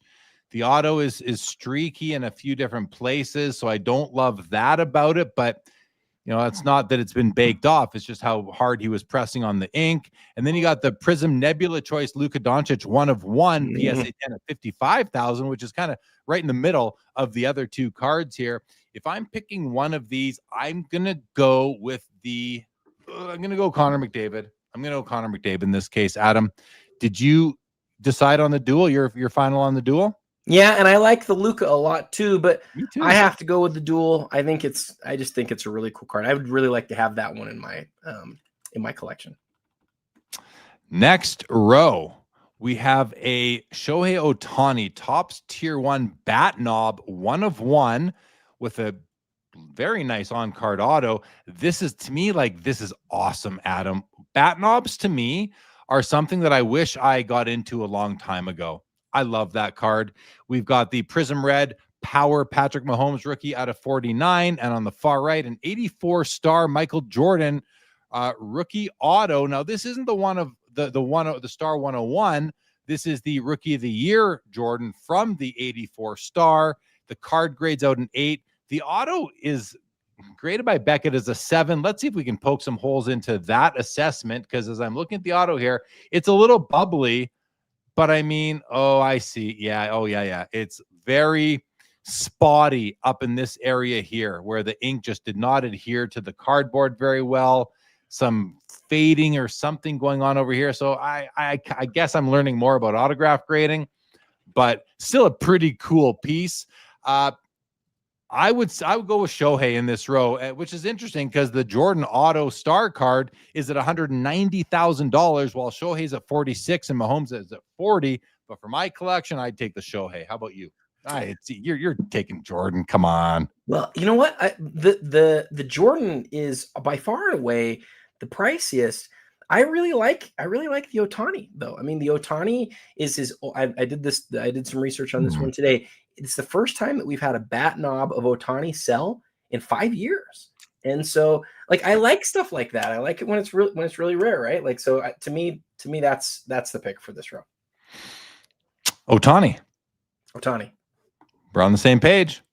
All right. We have a Bowman Chrome Orange Refractor Mike Trout Prospect Auto, 1 of 25 copies produced, BGS 9510 on the auto at $60,000. In the middle, beautiful 06 Finest Superfractor die cut Kobe, 1/1 PSA 10. I love how it says it's a 1/1 and it's a PSA pop 1/1 as well. Just in case you weren't sure about that, everybody. But the die cut, look at this. I don't know that I've really seen Superfractor die cuts before. And notice the shape of this card. That's very jambalaya-ish as far as the die cut shape on this one. I really like this. Look at, there's the stamp on the bottom. Holy moly, Adam. I didn't know this card existed, and I really like it so far. And on the far right is the Michael Jordan 86 Fleer sticker, PSA 10 at $55,000. Give me that card in the middle, and it's not even close. How about you? Yeah, give me the card in the middle. The thing that I'll highlight here, he has 34 total Superfractors ever across all products. There's 34 Superfractor Kobe Bryants. And the other thing, I didn't get to do the research on this, but I believe what I'm about to say is true. I believe from 2006 Finest, this is the only Superfractor. So they just die cut all of them. And that's important because collectors want to know when they're buying a Superfractor, are they buying one of 6 in the same product? Or is there just one? I believe there's just one. Definitely do the research before you bid. But I think that's the case. I think this is the only one from 06 Finest, Jeremy. Yeah, I love this card, Adam. To me, okay, now I'm going to scroll up for a moment and say, okay, I would take this card in the middle. Ooh, I do like the Shohei, though. I do like the Shohei. I might even take it over the Connor McDavid. So, yeah, I love that. I love it. Oh, and here's the Topps Gold Steph Curry rookie that we were talking about before, numbered out of 2,009 copies that were produced. This is a PSA 10. It's at $60,000. You did mention the pop earlier. If you remember what do you remember what you said about the population? It's 20 out of only 500 have been graded, or I shouldn't say only 500 have been graded. This card has been submitted for grading 500 times. Only 20 times has it come out of Gem Mint 10, and this is one of them. And so it's not. I like the gold border. Go ahead. That's a lot more than the chrome refractor has been submitted. And so it's what we talked about earlier. This is a tougher gem, and it is pretty good looking, right? The gold, because he's a warrior, and you don't see, remember, people always say, oh, I don't like the card because I don't like the image. This is what Topps had to do to get it out there. We're lucky that they got the Warriors logo in the bottom right. The other cards that were made by Topps, which includes the Bowman rookie, there's no Warriors logo on the front of the card. And so we get the little Warriors logo. We get on this one the gold border. I know there's 2009 of them, but there's only 20 PSA 10s. Again, I see the case for this against the chrome refractor. You and I both agreed go with the chrome refractor, but I think it'll be interesting tonight to see how bidders actually go with this one. Absolutely. It's a great looking card, but so is this one in the middle. 08 Topps Chrome Gold Refractor LeBron James, the old chalk toss card, BGS 95, True Gem Plus, $55,000. It's a beauty. I do prefer the Kobe card with LeBron on it from this set. And then on the far right is the 2018 Topps On Demand Dynamic Duels. Mike Trout, Shohei Ohtani, 1 of 1. Autos, PSA 9, $32,000. And these autos do they are on sticker. They are not on card. So keep that in mind as we're calling our favorites and you're looking at this card just to purchase it or just to understand it. $32,000 on the dual auto, $55,000 on the LeBron, $60,000 on the Steph. You're picking one card here, Adam. Which one are you going to take? I'm going to take the Steph. Sorry, I'm going to buy into the PSA low pop. I like the card. I didn't mention this earlier, but when I did the 25 and 25, when I administered that to the community, maybe the most shocking part of the whole thing was seeing that the Steph finished number 1 amongst the community. It did not finish number 1 amongst the experts. It finished like number 5 or number 6. But in all the Steph card, and remember that takes into consideration all the parallels, it finished 3rd only behind the Tom Brady contenders and the LeBron James exquisite. And I think that, I think that the community really appreciates this card now. I think people view it as iconic. I think some people still will say, I don't like the image on it. I think those days are sort of drifting behind us a little bit. I think most people have sort of fallen for it a little bit, and I would love to have it. I'm with you. I'm taking the Steph in this row as well. I love the LeBron card in the middle, but I don't love it enough. I don't love it enough to overtake a very important and iconic Steph Curry rookie card. So for me, it's the Steph all the way.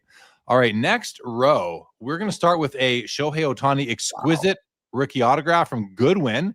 It's a PSA 10 Pop 2 authentic auto as well, $52,500 right now on that card. We've got in the middle the 96 Finest Gold Refractor with coating Michael Jordan PSA 10 Pop 13 at $45,000. I mean, that seems low to me actually on that card right now, Adam. Maybe I'm crazy. I don't know. And then on the far right is the 2020 Ultimate Collection Kirill Kaprizov Rookie NHL Shield 1 of 1 auto at $11,000. This row is a little bit tougher for me, Adam, because I don't love anything on this row, to be honest. It's not the Shohei card I would want to add to my collection. There are others. I don't love this Michael Jordan card, and I'm not a big fan of peel on the card. I know it's how it came out of the pack, so people love that, but to me, it does not. It's like anti-eye appeal. No pun intended on the peel part of that, because you got writing going across his body here. So I don't love the looks of it that way.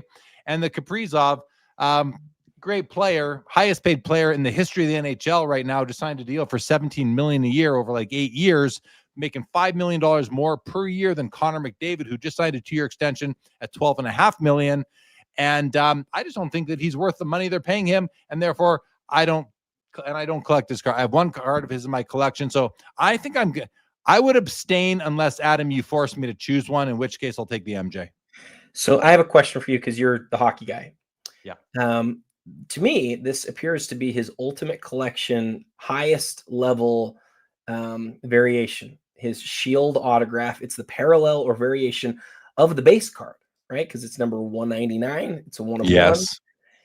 This is his best card, right?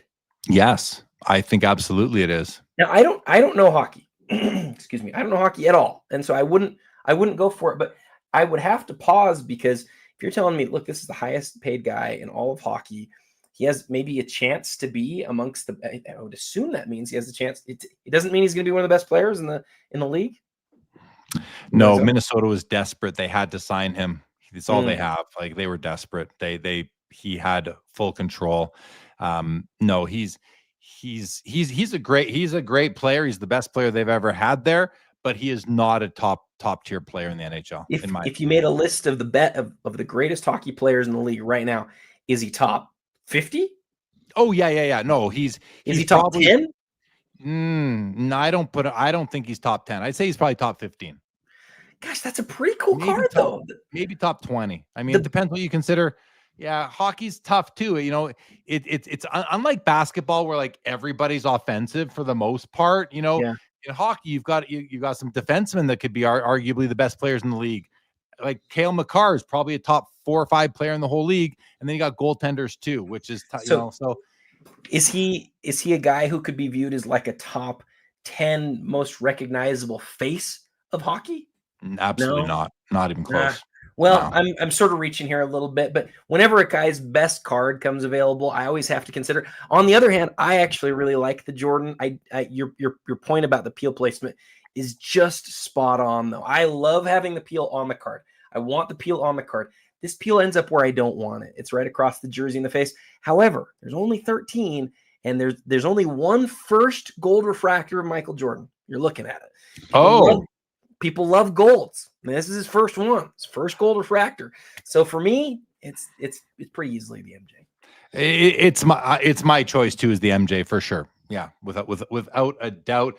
I'm wondering, is Splenda the same person as Bob Boozle right now, with the way he has to be? You know, like he's got so reminiscent of Boozle post, but I like Splenda's angle too. All right, Chipper Jones, Essential Credentials.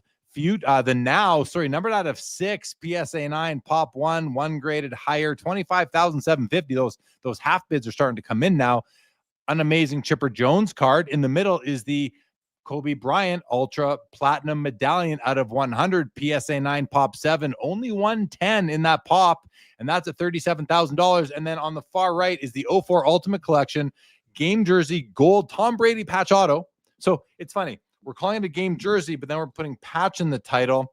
It's a jersey. It's not a patch. It's a jersey swatch, numbered at 25, PSA 9. It's got eye appeal. It's $40,000. It's my pick of the row, by the way. Easy for me is this Brady, because as I think I learned, and maybe you can verify, is this not his first patch auto or memorabilia auto card? I think I saw something on that, but I might be wrong. I believe that's true. And then the thing that really makes it interesting is he just doesn't have a lot of jersey or patch autos after that. And Jay Monaco would 100% be the expert on this. And so a lot of people really like that. And they like that he doesn't have a lot of these made throughout his playing career. Give me the Kobe personally, just because I love that image of Kobe. I did own a copy of this.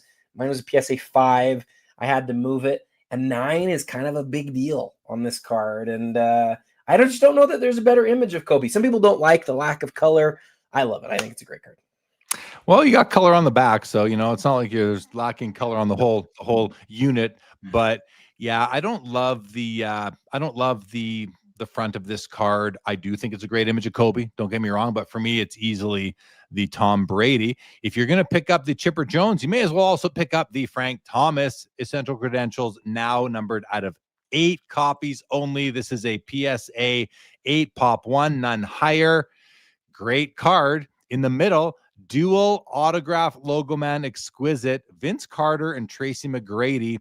1 of 1 BGS 8.5, $38,000 seems like a steal to me, Adam. I mean, we're seeing dual logo men sell for tens of millions of dollars now, and here you can get 2 of the most popular players of their era on what is a absolutely beautiful card. The auto, look at how well they both place their autos, both of them. Look at that. Yeah. Unbelievable. The logo men are perfectly placed in the patch windows. This card is special to me. I don't know, 38K seems like an absolute steal. And then on the far right, Sports Illustrated for Kids, Kobe Bryant, PSA 10, 1997, Pop 2, 12 grand. This one's too easy, and I'm taking the dual logo man. I'm taking the dual logo man too. Those two are cousins, by the way, T-Mac and VC. They're cousins, and so there's kind of a cool combination there. Two of the great dunkers, super athletes, two of those great players, the late 90s. I do want to point out here, and I think some other people might have noticed this as well. This is a highly unusual auction for rare credentials cards, 97 and 98. And to see several of them under 10 in the same auction is a big deal. I have a sneaking suspicion, and I don't know this, but I believe it's very likely that these are all, or at least the vast majority of them, are from the same seller. And I think it might have been, I don't know, it might have been wise to separate them, to put them, to space them out a little bit, because to see so many of them still at the same time is almost jarring. Usually this Frank Thomas would be like, wow, we haven't seen anything like this in so long, but seeing several of them in the same auction makes me sort of like raise my eyebrows, like, wow, that's a lot of them at the same time. Absolutely. Jeff Hart says, remember when that SI Kobe sold for $100K, over $100K, and here it is at $15,000 right now or so. So definitely things don't always change. It's like I like to say, if we only ever paid comps, nothing would ever change in the hobby. So comps are a data point. Continuing on, the Alifa Bolliger Pelé 1958 PSA 5 at $25,250. Tom Brady Panini Honors, double playoff contenders, Panini Honors. What is this card, Adam? So really interesting story here. Okay. Yeah. Really interesting story. I have some questions on this one, but I can provide some data, and maybe even a Jay Malika or somebody else can provide something here that'd be really good. So this buyback, right? It's, well, let's talk about it for just a second. Okay. A little bit here. So 2016 Honors comes out, and they've got like several different levels to the set. There's two different parts. One's called Recollection Collection, and one's called Originals. And underneath on the checklist, it describes them both. The Recollection Collection are cards that basically never made it out of the factory. They're hand numbered to a number that's a lot less than what they were originally numbered to in most cases, and they have a stamp on them. Then there's the Originals. The Originals are just original cards that were produced by Panini or Playoff now, and they're being inserted into the packs for the first time. It does not say whether those cards are being stamped or embossed in any sort of different way. So the question on this card, as I first looked at it, was how did PSA know that this was a buyback, as you called it, or how did they know that it was one of these originals? Is there anything that's different? And I don't think there is. I don't think there's a stamp. I think that the card looks and is exactly like an original Contenders rookie. I think it just is what it is. You've got the stamp on the front. I think it's the normal stamp. The question then, of course, is why is it labeled as it is? It is pack inserted. It is a 1 of 1 in that it was the only one. It's not serial numbered 1 of 1 or anything like that, but it was the only one that was issued in this product as a Brady, at this Brady rookie. So it's the only one that came out like this. It was the hit of the product. And I think it's basically effectively a normal Contenders rookie of Brady. So it's really like kind of got a lot going on there. And I don't know how you would value it compared to like a regular rookie, because I think it effectively is, except for it was also a hit of a product as well.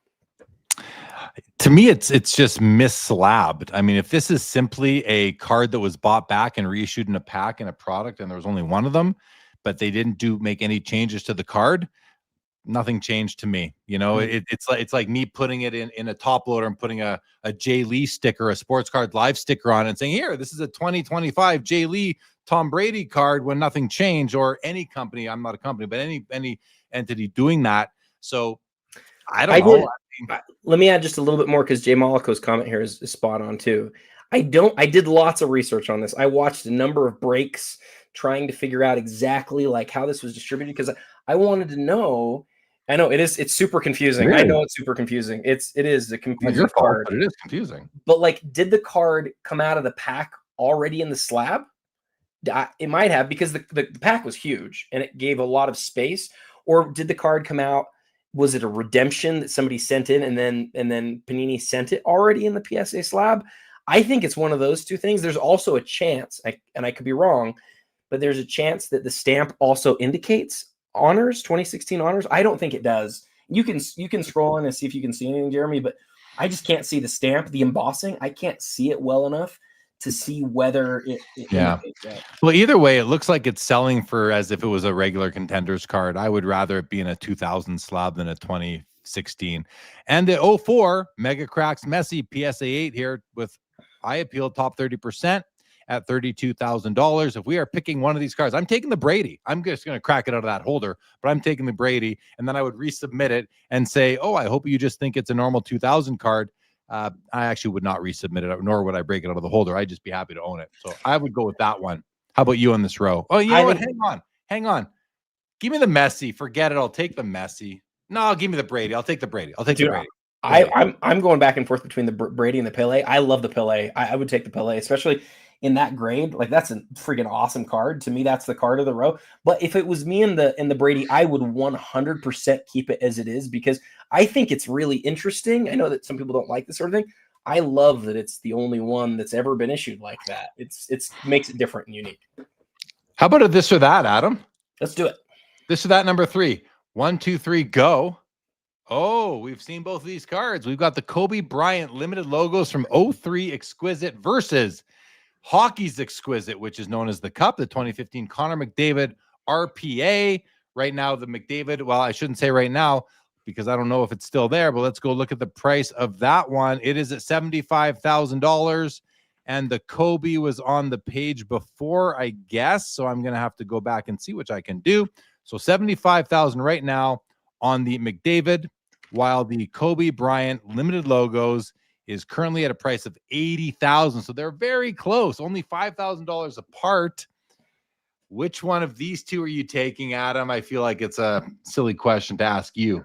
Yeah, I've owned, I think, 3 different copies of this Kobe over the years. I do love it. I think it's probably his most iconic, exquisite card. People don't like the little head, but people sure love the card, man. Like, it's a great card. So it's about the same size as McDavid's head on the McDavid card. That's true. You just don't get the rest of his body. So. Right. This one is harder for me than people might think, because I'm wavering between the two, but I will in this. Oh gosh, it's not so easy. My goodness, I don't know, Adam. I'm really struggling here. Like, I like the McDavid a lot, but the auto's a little streaky. But the Kobe auto's not great either. But the Kobe card is so iconic. So is the McDavid. Give me the. I'll just take the McDavid. I'll take the McDavid in this case. Okay. To the chat though, Stadium is taking McDavid. 7th Hunaman is taking Kobe. Kobe for LGC. McDavid for Sancho says easy winner. Kobe for Found Treasures. McDavid for Cast 99. Sundin's taking Kobe. So is Lion Card Trader. Splenda says give me Tiny Head Kobe. LGC says McDavid is player worn. Mollico says Kobe. Rob Star says Kobe as well. So I thought the McDavid was game used. Actually, is that not the case? I thought the McDavid was game used in 2015. Let's open that one up. I'll take the Kobe for Julia. Sorry, True North is taken. Says easy the Kobe. Stadium says McDavid is not game used. Okay, thank you. I'm going to look anyway. Jake Dahl says Kobe. So I'll look myself here while you guys are thinking about the answer here, and I'm just being behind the scenes. Photo shoot, McDavid is photo shoot. Give me the Kobe. I have a no photo shoot policy, so I cannot own the McDavid Cup RPA. It is not allowed into my collection. I mean, listen, someone wants to give it to me for. You're not going to own very many RPAs then. I own no RPAs. Yeah, that's okay. I don't either. I don't own a lot, but they're some of the most popular cards in the hobby. Jacob Dahl is taking the Kobe along with Jeremy Lee. We're both taking the Kobe. Yeah, that's just the way it is. I don't collect RPAs because in many cases they're not game worn. So to me, that's it's as simple as that. All right, let's go now to the next page, Adam. Ooh. Oh, wow. This is okay. Okay. Shea Gilgeous-Alexander, National Treasures RPA to 99. That's the true. Nice 2-color patch. Auto looks good. $32,000. It's a PSA 9, pop 11, only 3 higher. In the middle is a Chronology Timeless Memories auto Michael Jordan out of 99 with a beautiful image. And on the far right, Shaquille O'Neal Essential Credentials.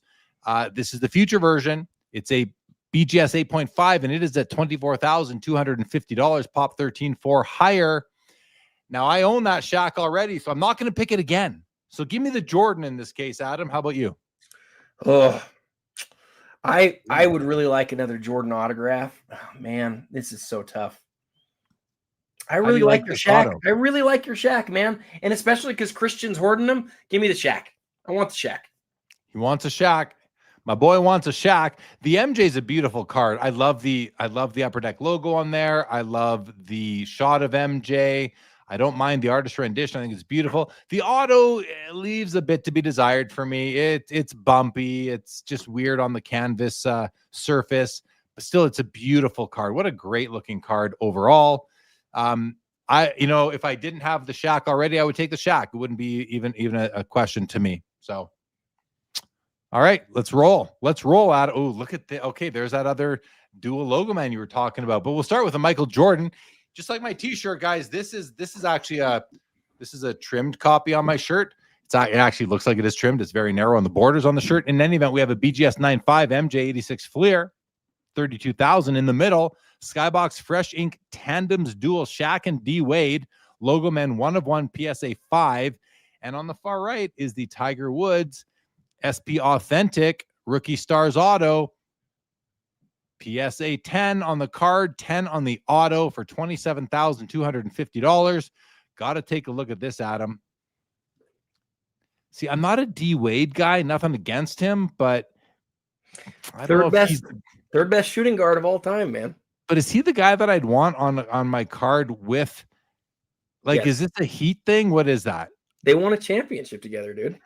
I don't collect Shaq on anything but the Lakers, though. Well, that's totally fine, but like they're like until LeBron gets to the Heat, that pair right there had easily the biggest and most important moment in the history of that franchise. Yeah, not a franchise that's important to me, but I hear you. I'm just thinking for myself. Now, I think it's a cool design. I do still like the card, and listen, I recognize D Wade's importance and his legacy is awesome. I just don't know that that's the card for me. It's don't get me wrong, it is amazing. The Jordan would not be my pick. I'd probably give me the dual. Give me the dual. Yeah. It's a 1 of 1. It's Game Used Logo Man. There's 900 of these Tiger Woods cards, which would be my second pick. So I'd go with that one, but I love the Tiger as well. So do you know which one I'm going to pick here? You probably do. Yeah, of course I do. Okay. Which one is it? The middle card. The middle card. So I'll give you a few other interesting facts. Here's another fun Adam fact for you. So how many dual logoman cards in the history of dual logoman cards were made before this one that was made in 2004? 3. That's right. Just 3 cards. That was not, by the way, total guess. It's just 3. They were all from the 03 exquisite set where they paired MJ, Kobe, and LeBron over the course of 3 different cards. They did all 3 pairings from those group. All 3 of those cards are worth in the millions of dollars. And so we're not going to most of us are probably never going to be able to afford one of those. This is the very next year. I'm not a big multiplayer card guy. I'm not. I don't have any of them. I've got 1 in my whole collection. I don't really like them. But in this case, the card is made 2 years later. They win a championship together, and it's such an important moment in Heat history. I think it's the only time that these two have ever had a dual logoman like this that's come up for auction. It's the only one of this pairing that's ever come up for auction. And so it's hard to find out if there are other copies of, if there are other pairings of these two that are also dual logoman. I couldn't find any, but it's also hard from those early years to see if there are other ones by Fleer. What I know definitively, it's the first one on Card Ladder that's ever sold. And so had a feeling it would be a big night for this card. And so far, over 50 grand. You just never know with a card like this what it's going to sell for. You don't know if it's 10 grand or 100 grand. And so kind of cool to see it having a good night. Absolutely. Great looking card. All right. Justin Herbert, downtown gold vinyl 1 of 1 from Optic. $35,000. Top eye appeal 30%. Must be among all gold vinyls. In the middle is the second Platinum Portraits MJ of the night. We have the PSA 10 on page 1, and here's the BGS 9.5. Also a gem mint card at $28,500. And on the far right is a triple jersey piece of Michael Jordan, Kobe Bryant, and LeBron James out of 25 from SP Authentic. Possibly the best trio you can get in basketball from, of our era. And I love that about it. Nice gold stamp out of 25 there. I think I love this kind of card right now, Adam. If I'm picking on these three, though, give me the MJ in the middle. I'd replace my old one. I love this Platinum Portraits, the BGS 9.5. 10 centering, edges and surface are 9.5. Corners is 9.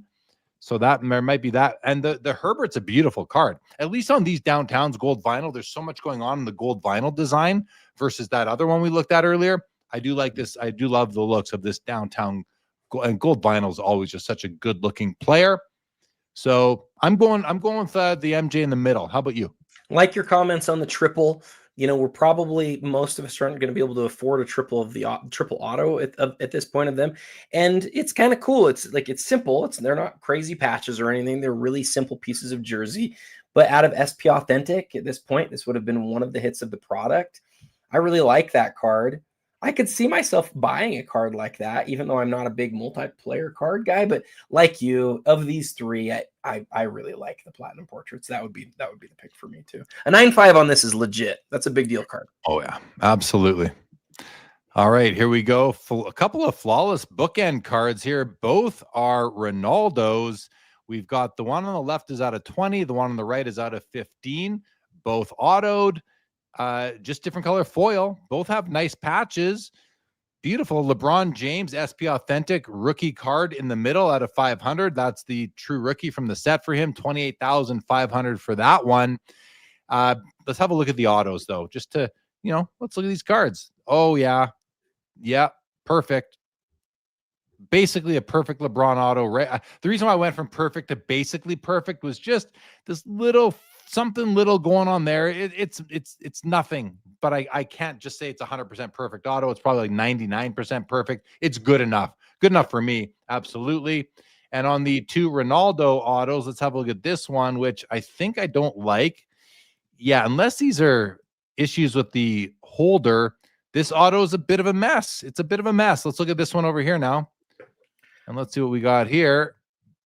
Also better than that other one, but still not the best pen to surface matchup, I would say, by Panini. Topps is the best at autos, in my opinion. Panini, as we can see here, not great, but I'm going LeBron. I don't want the LeBron, but I'm going to go with the LeBron, I think, in this case, Adam. I'm not as sure about the autographs. You might be right. I couldn't tell if it was on the holder. The thing is, these cards like this that are in a one touch that people feel like they need to keep in the one touch, a lot of times the holders do get scratched, and especially along that third loop up, that looks to me like it's on the case. But the next loop up, it looks like it's the autograph to me. It's really hard to tell, but I think it's the auto myself. Yeah. The whole thing. So. You think all of it's the auto? Well, what I would do is let's look at other parts of the holder. Like this looks pretty. The one touch actually looks pretty clean. Well, there's the scratch there, so no, I take that back. You're not going to. There's tons of scratches actually. Yeah. I don't know.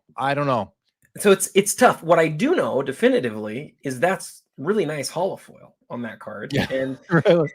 and to me that's the differentiator between the two Ronaldos. I've never loved the LeBron. It's just never been my favorite card, but it is one of his very few on-card rookie autographs. And so I get why other people like it. It's not my favorite card. So I'm going to take the Ronaldo on the left is my favorite in this group. All right. Fair.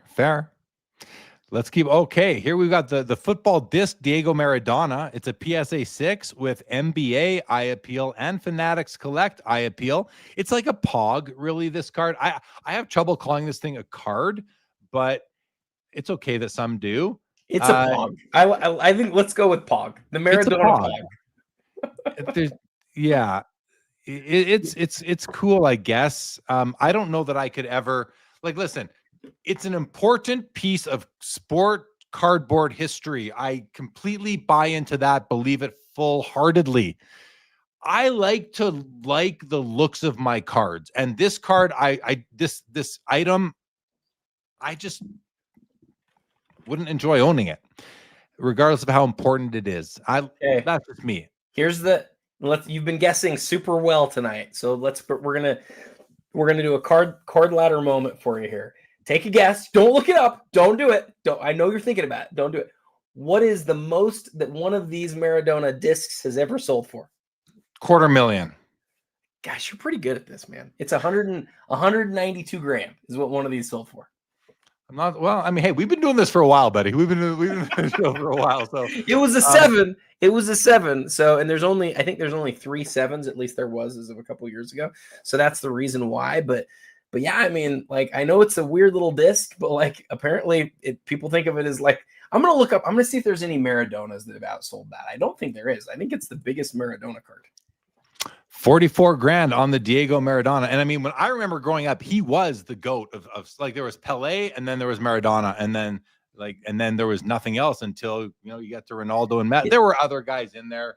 It is easily the highest selling Maradona card of all time. That's the best Maradona card in the world, and I think it's because it's first. There's some other cool stuff that comes out in 1978, but because it's first, even though it's a disc, it's the Maradona. I would want to do more research to find out if there were other cards from 77, but unequivocally, it's the most expensive Maradona card ever. All right. Good to know. 2003 Bowman Chrome X Fractor LeBron James rookie out of 150 copies. This is a BGS 10 pristine pop 5, $36,000. And on the far right is the Kobe Bryant exquisite patch auto out of 100. If we're picking a card in this row, Adam, my favorite card in this row is the Kobe, but I have to look at the auto and see if this auto would be welcome in my collection. And as I scroll in on it, it's partially baked. So no, it's a 3-color patch. I didn't notice that little bit of purple in the bottom corner there until right now. The auto is, it's not my favorite auto. Love the card. I still, I guess I go with the LeBron X Fractor now. I go with the LeBron X Fractor in this row. LeBron's a cool card, man. There's nothing wrong with that. That's a sweet card. Yeah, but I would never pay up for a BGS 10 premium. You know what I mean? So what is that card? What is that card in a BGS 9.5? Probably still half that price. So still about the same price as the Kobe. The BGS 10 premium has fallen so much, man. It just has. Yeah. So you could you just get it in a PSA 10 holder and feel better about it? Maybe you'd feel worse about it. I don't know. You'd hate to pay for the plastic is the thing. I would just leave it in the BGS. I would leave it. Oh, I'd leave it absolutely. But unlike I love how you say that wouldn't be welcome in my collection because I know how you curate your collection. I also don't like that the autograph is not what it needs to be, but I'm not that card I would take and be like, I have this and it's cool and I'm glad that I have it. I agree it's not ideal, but I like it still. So I think I'd just take the Kobe, man. All right. Fair. Very fair. Next row, we've got the Trilogy Clear Cut Combo, LeBron James and Michael Jordan, PSA 10 with Fanatics gave it superior eye appeal. Our first S of the night, which is top 5%. That is a strong opinion right there. We've got a NBA black sticker as well, which is the highest award you can get from the NBA opinion. And let's have a look, because these cards are very prone to surface scratches. They're made of acrylic. The autos both look very good. I mean, I can't tell if there's any surface scratches on this card or not. 35 of 50. I don't know, Adam. I like this piece quite a bit. In the middle is the PMG employee Tiger Woods from 2013, PSA 10, pop only 5, $33,000. And on the far right is Ellie De La Cruz, orange refractor from Bowman Chrome, auto at a 25, BGS 10 at $23,500. Adam, You go first, please, on this row. I think part of the fun of this is we should guess what each other likes. You're going with the dual auto. Well, you're wrong. I'm wrong. Yeah, I'm yeah. wrong? I'm Okay. going with I'm 100%. I'm all in on the Tiger. I love the Tiger. Tiger. I love the distribution method of the Tiger. And those types of stories never get old to me, man. The fact that this was distributed as a complete set of PMGs to employees who immediately went out and sold them for a few $100. And now here we are, not like 12 years later, and we've got this Tiger Woods is worth like 40 grand. I just think that's awesome. I just think it's an amazing story. And when you think about Tiger Woods, like if you were to say, tell me other than his autographs, like what his best insert is or his best parallel is, it is this card that was an employee distributed card. To me, that's easily the answer on this row. I love it. I love the answer. I love the card too. There's only one. Well, I shouldn't say this. There's 2 Tiger Woods cards that I would like to own. I own 0 Tiger Woods cards right now. I used to have the SI for kids, and this is one of them. I love this card as much as you do, Adam. For me, I'm happy with a lower graded copy. Do you own one? Do you own this card? No, I don't. I have because you own some cards from the set, don't you? I have 2 cards from the set. I have the Hulk Hogan and the Mike Tyson, and I would love to add the Tiger Woods. I would love to add the Tiger Woods. But your point is, and I think this is what you're getting at. It's the same thing as the LeBron. You don't want to pay for the PSA 10. You want to buy like an 8 of this card. I'd love a strong 8. I'd love an 8 that, has maybe a little bit of corner white on the back or something, just to save me $30,000 that I could put towards other things. But so in this row here, I think I'm taking the dual auto actually. Well, because I just would never go buy this PSA 10 Tiger Woods. Well, I like that take too, because look, those are maybe the two best basketball players of all time on the same card. And, we talked a lot about like condition and stuff like that. Trilogy was awesome, man. Like 05 Trilogy, just fantastic product. And you mentioned like the glass, the acrylic, even if it was just like a basic rookie, it felt so premium, so different, so cool. I love that piece too. So I don't see anything wrong with that, but I just like the significance of that Tiger Woods card. And look, there's only 5 in that grade. I don't feel quite as strongly as you do about not buying something for the grade, although it's not where my collection is focused at all. The fact that there's only 5 of them, and I think about it being as significant as it is, it's my favorite card in the row for sure. Yeah. It's probably I love it too. And maybe I'd take it. I don't know. I love how we both take these questions so personally. So seriously. All right, next row, 2003 SPX LeBron James rookie card. This is the signed jersey version. It's out of 750. It's a PSA 10 at $15,500. In the middle is the Topps Chrome Superfractor Messi 1 of 1. I think that's super cool. 22.5. And on the far right, Metal Universe PMG Peyton Manning rookie card, numbered 16 to 50, jersey numbered, PSA 6, $11,500. 3 pretty cool cards here. This one's easy for me, Adam, and I don't know if it's going to be the one you think. Well, you want me to guess for you? Sure. I would have guessed the Manning, but you're saying it's not going to be easy, so maybe I should. I think it's the Manning. The Manning is my favorite. Which is yours? It's not the Manning. It is the Messi. It is the Messi in this case. I love superfractors. I don't have any soccer cards, but Messi, I would pick up a Messi card. And part of it's just because of my kid, talks about Messi all the time. Although for Halloween, he's going as Ronaldo. Somehow he decided to go as Ronaldo for Halloween. I don't know how he's going to do that because it's basically a soccer outfit and it's going to be cold here. So he'll be wearing it underneath. But in any event, I'd probably go with listen, I don't like the SPX LeBron card. The Manning, I look at it. That's not an NFL uniform. I don't believe that's an NFL. No, not an NFL uniform. So I'm less interested, although not completely disinterested. And I just think I'd go with the Superfractor Messi in this game. Oh, and look at that. It happens to be the most expensive card in the row. So I have good taste too, of course. And I only really realized that, but doesn't matter. I'm just kidding. It is Manning's rookie card though, and he doesn't have a red or green. I love that card. I think it's one of his coolest cards.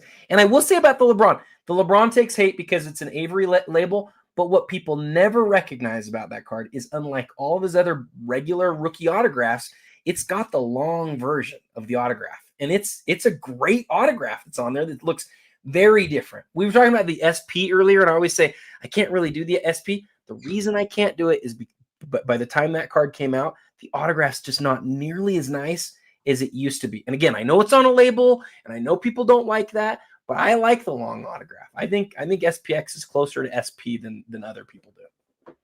It's an event worn piece of mem, for it is what it is. Yeah, I just don't love the looks of it, but it's cool. And SPX was a lot of fun back in the mid 2000s there, in basketball and in hockey as well. Okay, continuing, we've got a Select Black Prism Mahomes rookie tag patch 1/1, BGS 9, but this isn't any tag piece, guys. You're getting the full NFL logo, you're getting the full Nike swoosh, you're getting his size and on field as well. I mean, that's a pretty cool tag. Like, there are laundry tags where you see like the actual laundry symbols, like, don't dry or whatever. And then you got all the little words, and then you got tags that actually have something interesting.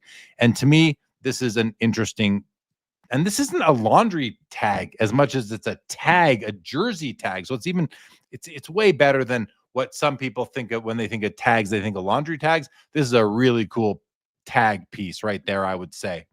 Jordan SPA signatures auto in the middle. That auto looks amazing. Look at the blue here, guys. This card is 22 years old. Look at this autograph. So when I say that I don't want autographs that look like they've been faded or baked in the sun, when you put them beside an auto that looks like this, that whoever owned this card over its provenance did very well by this card. You have my respect, sir or madam, and however many there were, because you kept this card in good shape. I love that auto. It's stunning. And on the far right is an Ant-Man first off the line gold RPA National Treasures out of $24,000. Now, Adam, I was very complimentary to both the Mahomes and the MJ, and I'm not sure which of those two I would take, but I am sure I've now made up my mind. Would you like to guess? And then I'll guess you. MJ. Yeah, MJ.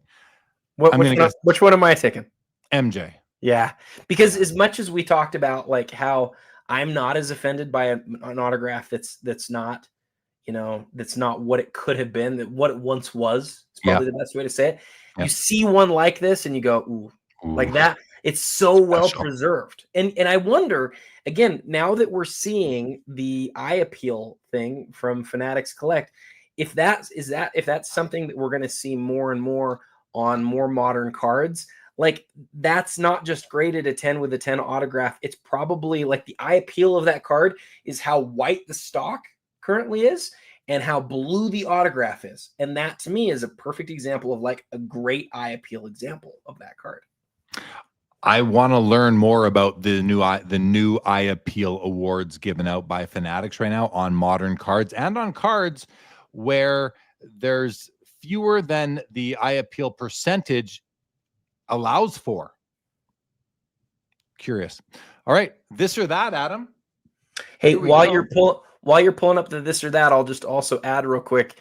We've seen some movement at the top of the auction. That Steph with the number 6 that's turned around to number 9 is currently at $260,000 before buyer's premium, and the MJ Star is now at $220,000. So a lot of movement on those two cards. All right, thank you for that. I'm going to close out of a bunch of windows just to keep things organized here. And let's go to the next this or that, which is this or that right over here. We've already looked at the Star 101 Michael Jordan PSA 7. We have not yet seen the 52 Topps Mickey Mantle PSA 4 come across our screen. Now, Adam, why don't you talk through these two, and I'm going to go find the current prices on both of these cards. Well, I think this is one of your best this or that's ever. I'm still deciding as I'm just looking at the cards. Everybody, if you want to add your voice to this, please put it in the chat. Jeremy, I wonder if we were to do a combined pop report of these two cards, which card there's more of. Obviously, the Mantle is the more recognizable card. It's, you know, was voted as the most iconic card ever when we did the Iconic 100 for PWCC a few years ago. But the Jordan is his first card, sort of universally viewed now as like either the rookie or like at least the first card made. And a 7 on that is really spectacular. I love the 4 here. I know it sits a little low, but like, man, I love the 4 on the mantle. I'm still undecided as I'm looking at the cards right now, and I probably, gosh, Jeremy, I'm gonna go with the 7. I'm gonna go with the MJ, but it's tough. It is tough. Well, current prices, the MJ is at 82.5 and the mantle's at 80. So I did a good job on this one from a pricing perspective here. You sure did. You sure did. As for me, it's a no contest, absolute no contest. It's mantle all the way. Yeah, I don't really have much more to say other than I'm not the stars just don't do it for me. Go ahead. I was going to ask why. Why is it? But you started to answer it already. The stars just don't do it for you. Just doesn't do it for me. I did go through a short phase about a year ago or so, talking to Joe Perot quite a lot about that card over the years, and I thought, you know what, maybe I'll go. Maybe that is a card I want. I don't know. It just feels. It feels, you know how it's like buy the card, not the grade, or, you know, buy the card, not the holder. The Star 101 gained notoriety once a certain grading company started grading it. Before then, it was on the rise a little bit, but it blasted off once PSA recognized it and was willing to slab it more often. I'm just not willing to outsource my love of cards to a corporate entity to decide what they're going to grade. That's not going to do it for me. In a way, it almost hurts it for me that's what it took, the hobby, to love this card so much. So meanwhile, the Mickey Mantle has been the #1 iconic card in the hobby, or #2, top 3 for sure, with the 86 Fleer MJ, another MJ, and the Honus Wagner for decades. So, and I've never owned a 52 tops mantle. And yes, it's off center, it's low, but the side to side is beautiful. It's got some tilt, but listen, it's a 52 tops mantle, very clean image. I love it. I'm going with the 52 tops Mickey Mantle in this case. And it is, I shouldn't say it's no contest, but it's no contest. Before you read the votes, I just want to add just a little bit of context here. Sure. 84 star Jordan has been graded just a little bit over 500 times, about 520 times. And being a 7, there's only about 50 copies of this card that are graded higher, right? Across from 8 to 8.5, 9, and 7.5. It's about 55 copies. The 52 Mantle's been graded about 4 times as much, a little bit more than 2,000. And a 4 is about an average grade, maybe a little bit above average because of all the authentics, meaning there's close to 1,000 cards. Maybe that's a little bit off. Maybe about 500 cards that are graded higher than this one. So that adds a little bit of context, but everything you just said, it doesn't impact any of those things. I love the way you put that.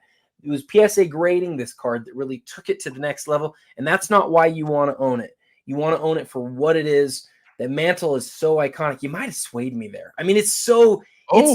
It's so tough because I'm such a basketball guy, and I've never had a chance to own a nice Jordan like this one from Star. And so, but that Mantle is really nice and a 4 too. It's well, let me jump in and say, you gave the overall grading, like the total graded populations, and I was expecting it to be more. So 500 for the Star and like 2,000 something for the Mantle. That's actually pretty low for the Mantle in my mind. So that puts it even further ahead. It's also, 33 years or 32 years older. And the Mantle's been being graded since the dawn of time. You're telling me the Jordan card got 500 of these got graded in the past 3 years, where Mantle's like it got to 500 in 3 years, where Mantle got to 2,000 in 30 years, or whatever those numbers are. So it's true. Even more to the Mantle for me. And the Mantle is like organic love and organic iconicism, where I feel this Star 101 is not, for whatever reason. I don't know how to articulate that, but yeah, the Mantle for me. Really good thoughts. Okay. Splenda says, give me the MJ. He also says PSA, Jeremy has tremendous organizational skills LGC's taking Mantle. So is 7th. So is Jake Dahl. So is Skullcrackers. So is the Juice. Iowa Dave says the Mantle isn't even a rookie. Give me the MJ. But why does it need to be a rookie? Like who cares? To me, it doesn't. Unless all you collect is rookie cards, and I have, Iowa Dave knows how much I love and respect him. But to me, that's a non-issue that it isn't even a rookie. Lion Card says MJ for me. He was part of my childhood and never saw Mantle play. Fair. Mollico says MJ. Chris says I'm not seeing much, but that looks like a sweet 4. Sancho says Star Jordan should be $1 million in a few years. Therefore, it won't be. Nick says Mantle. So does Rob Star.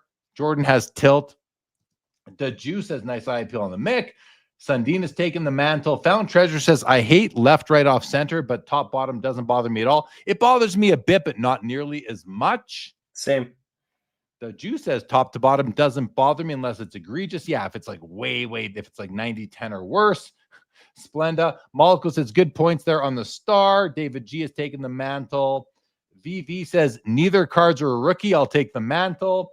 Found Treasure says Mantle, and I don't even have a high desire to own it.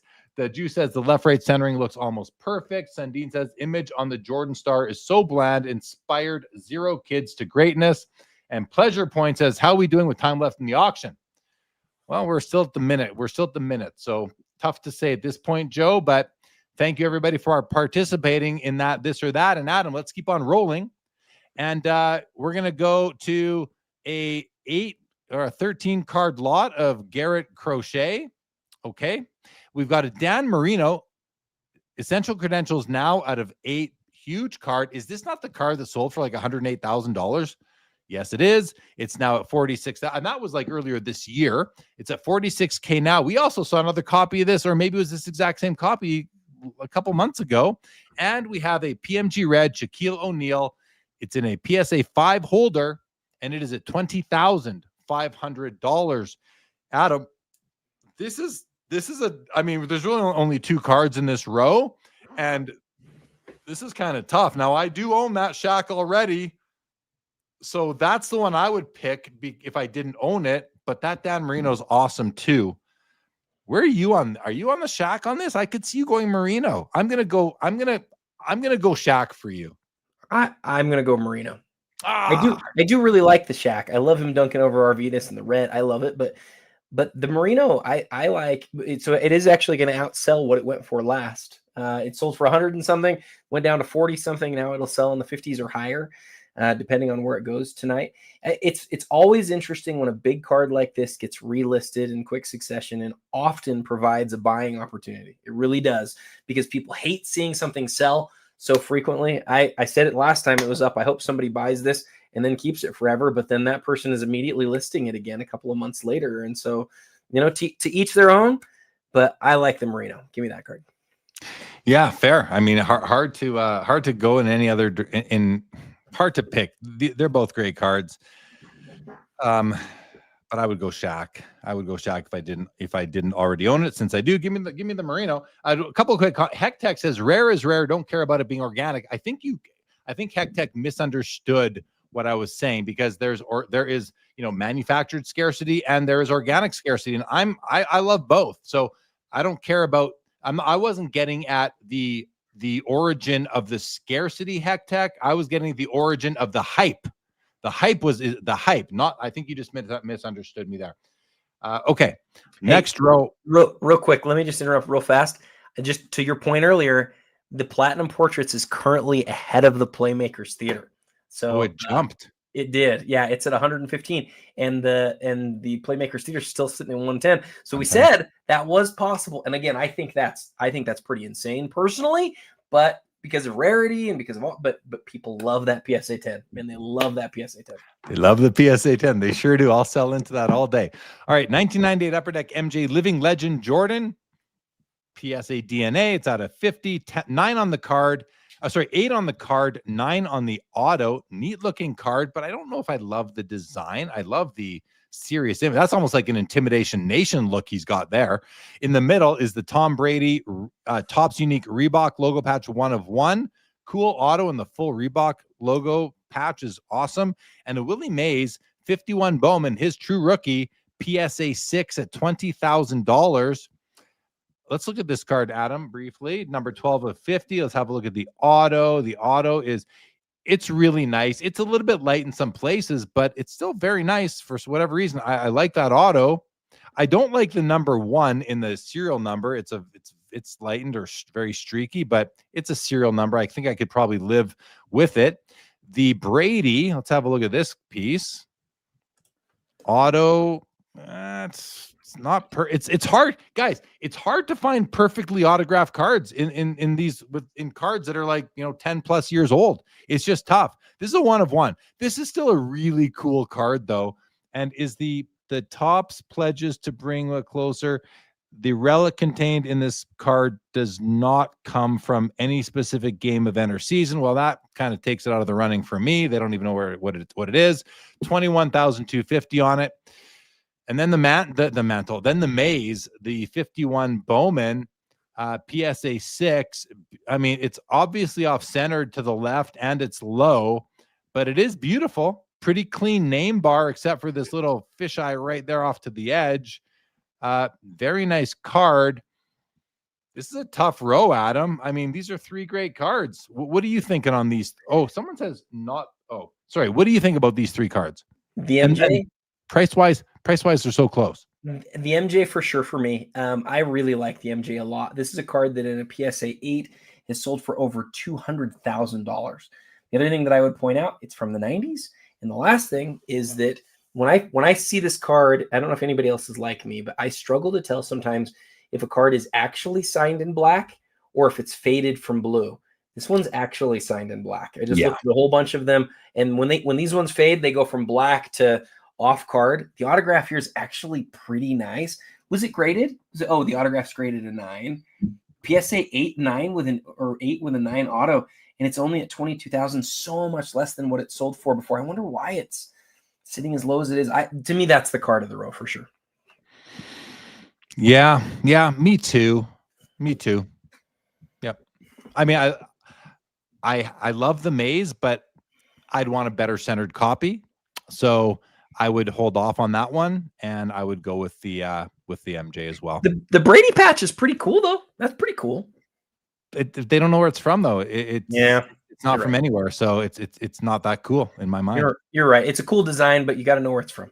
Yeah, if it was game used all day long, the Brady, it's not even close. To me, it becomes an amazing Brady card, like an unbelievable Brady card. But now it's just blah to me. Flawless Shea Gilgeous-Alexander rookie patch auto at a 25. I love the flawless pieces. This is beautiful.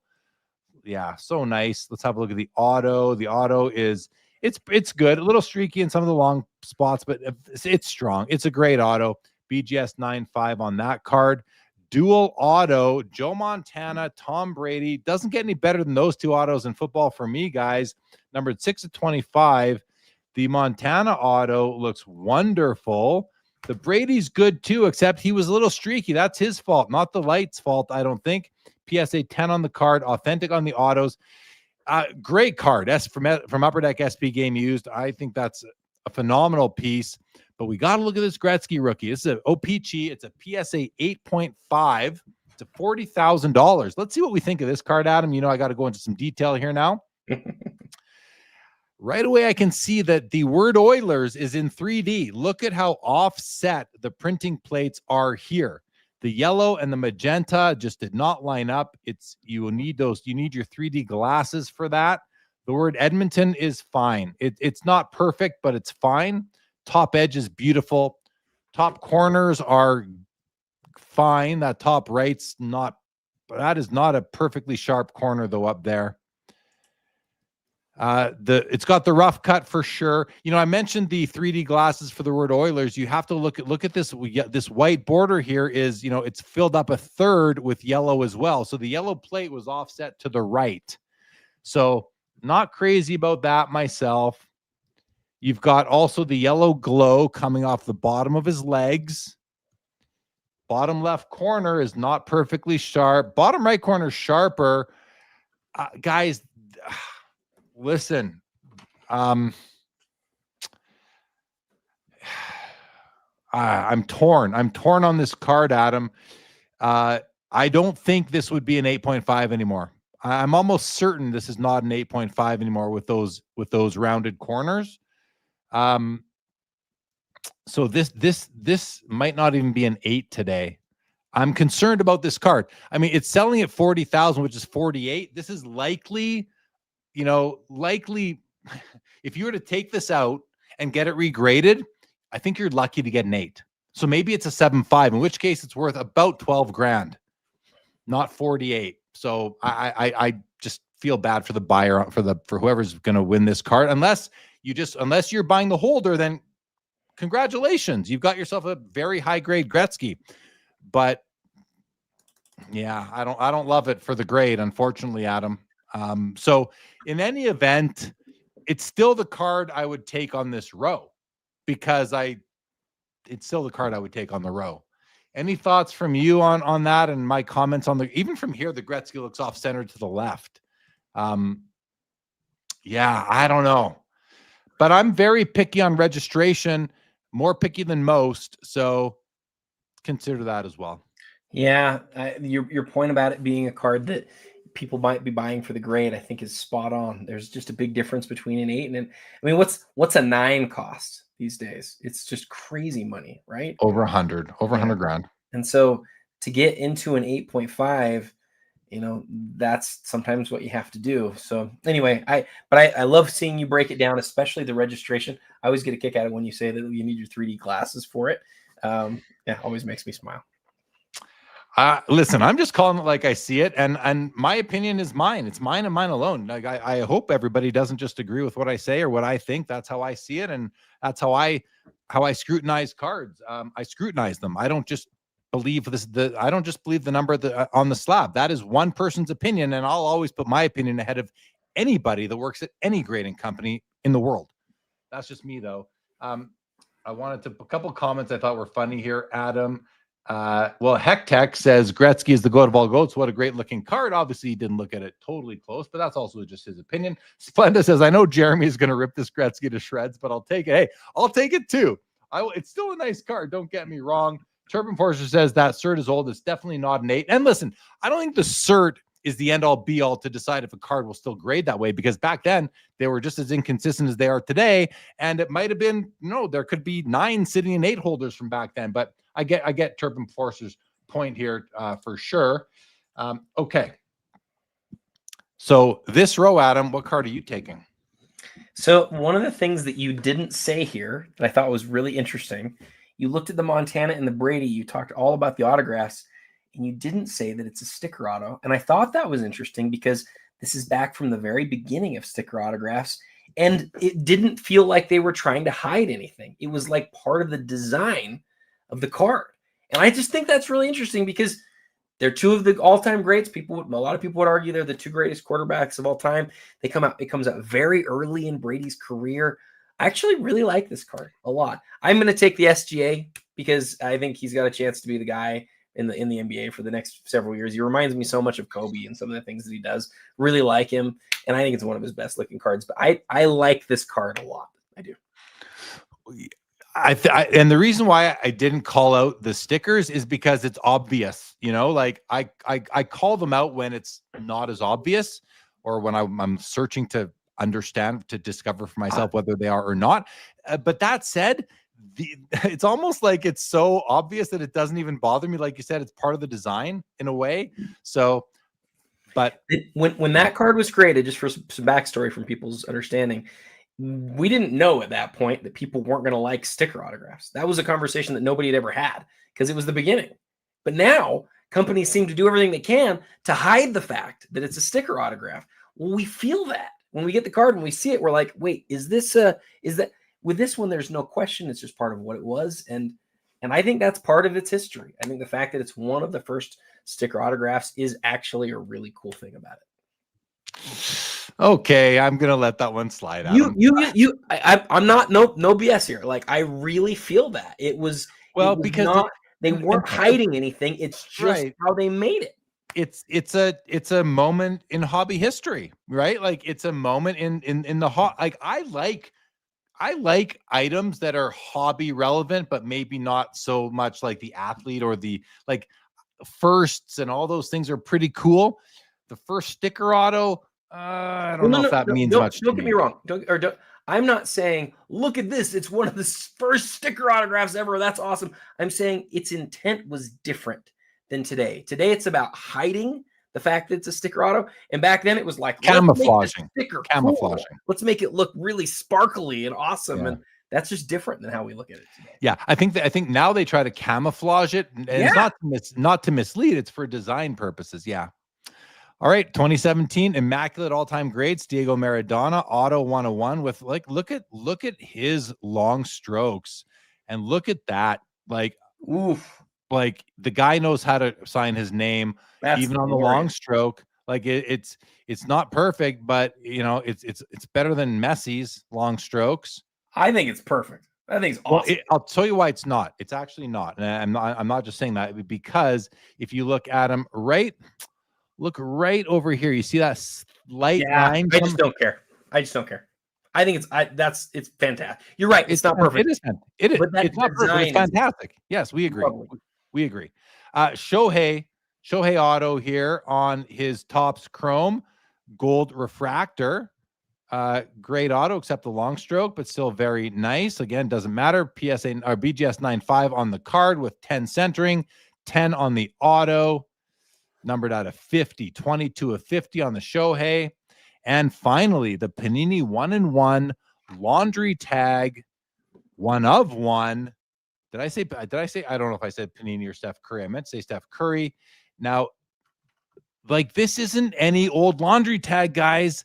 I see no laundry instructions here. I see a logo, man.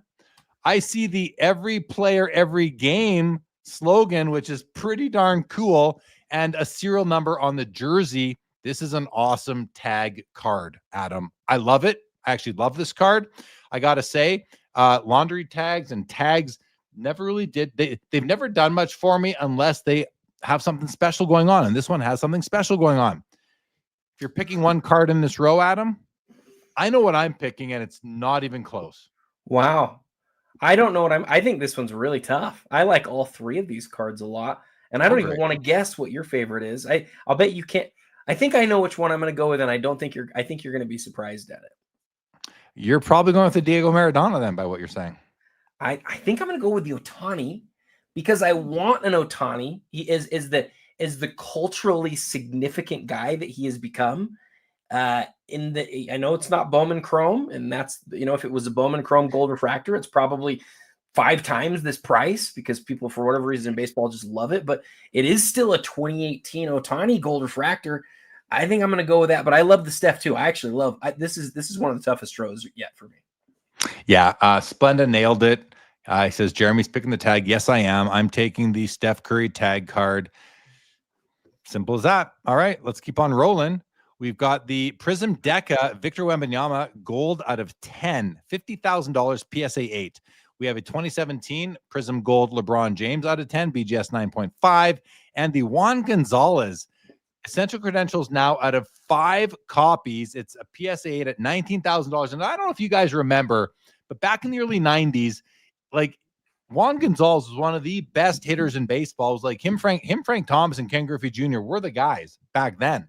Juan Gonzalez's rookie card from 1990 Upper Deck was a very popular card back in those early 90s. I used to sell them out of my card shop over and over again. So it's a cool card, but Juan Gonzalez, I never hear about him anymore. He's like Nomar. People just don't collect these superstars of old anymore. These two guys, and I shouldn't say nobody, because people do, but we just don't hear about them. And the bigger story is it's a credentials to 5. We never see those. It's crazy.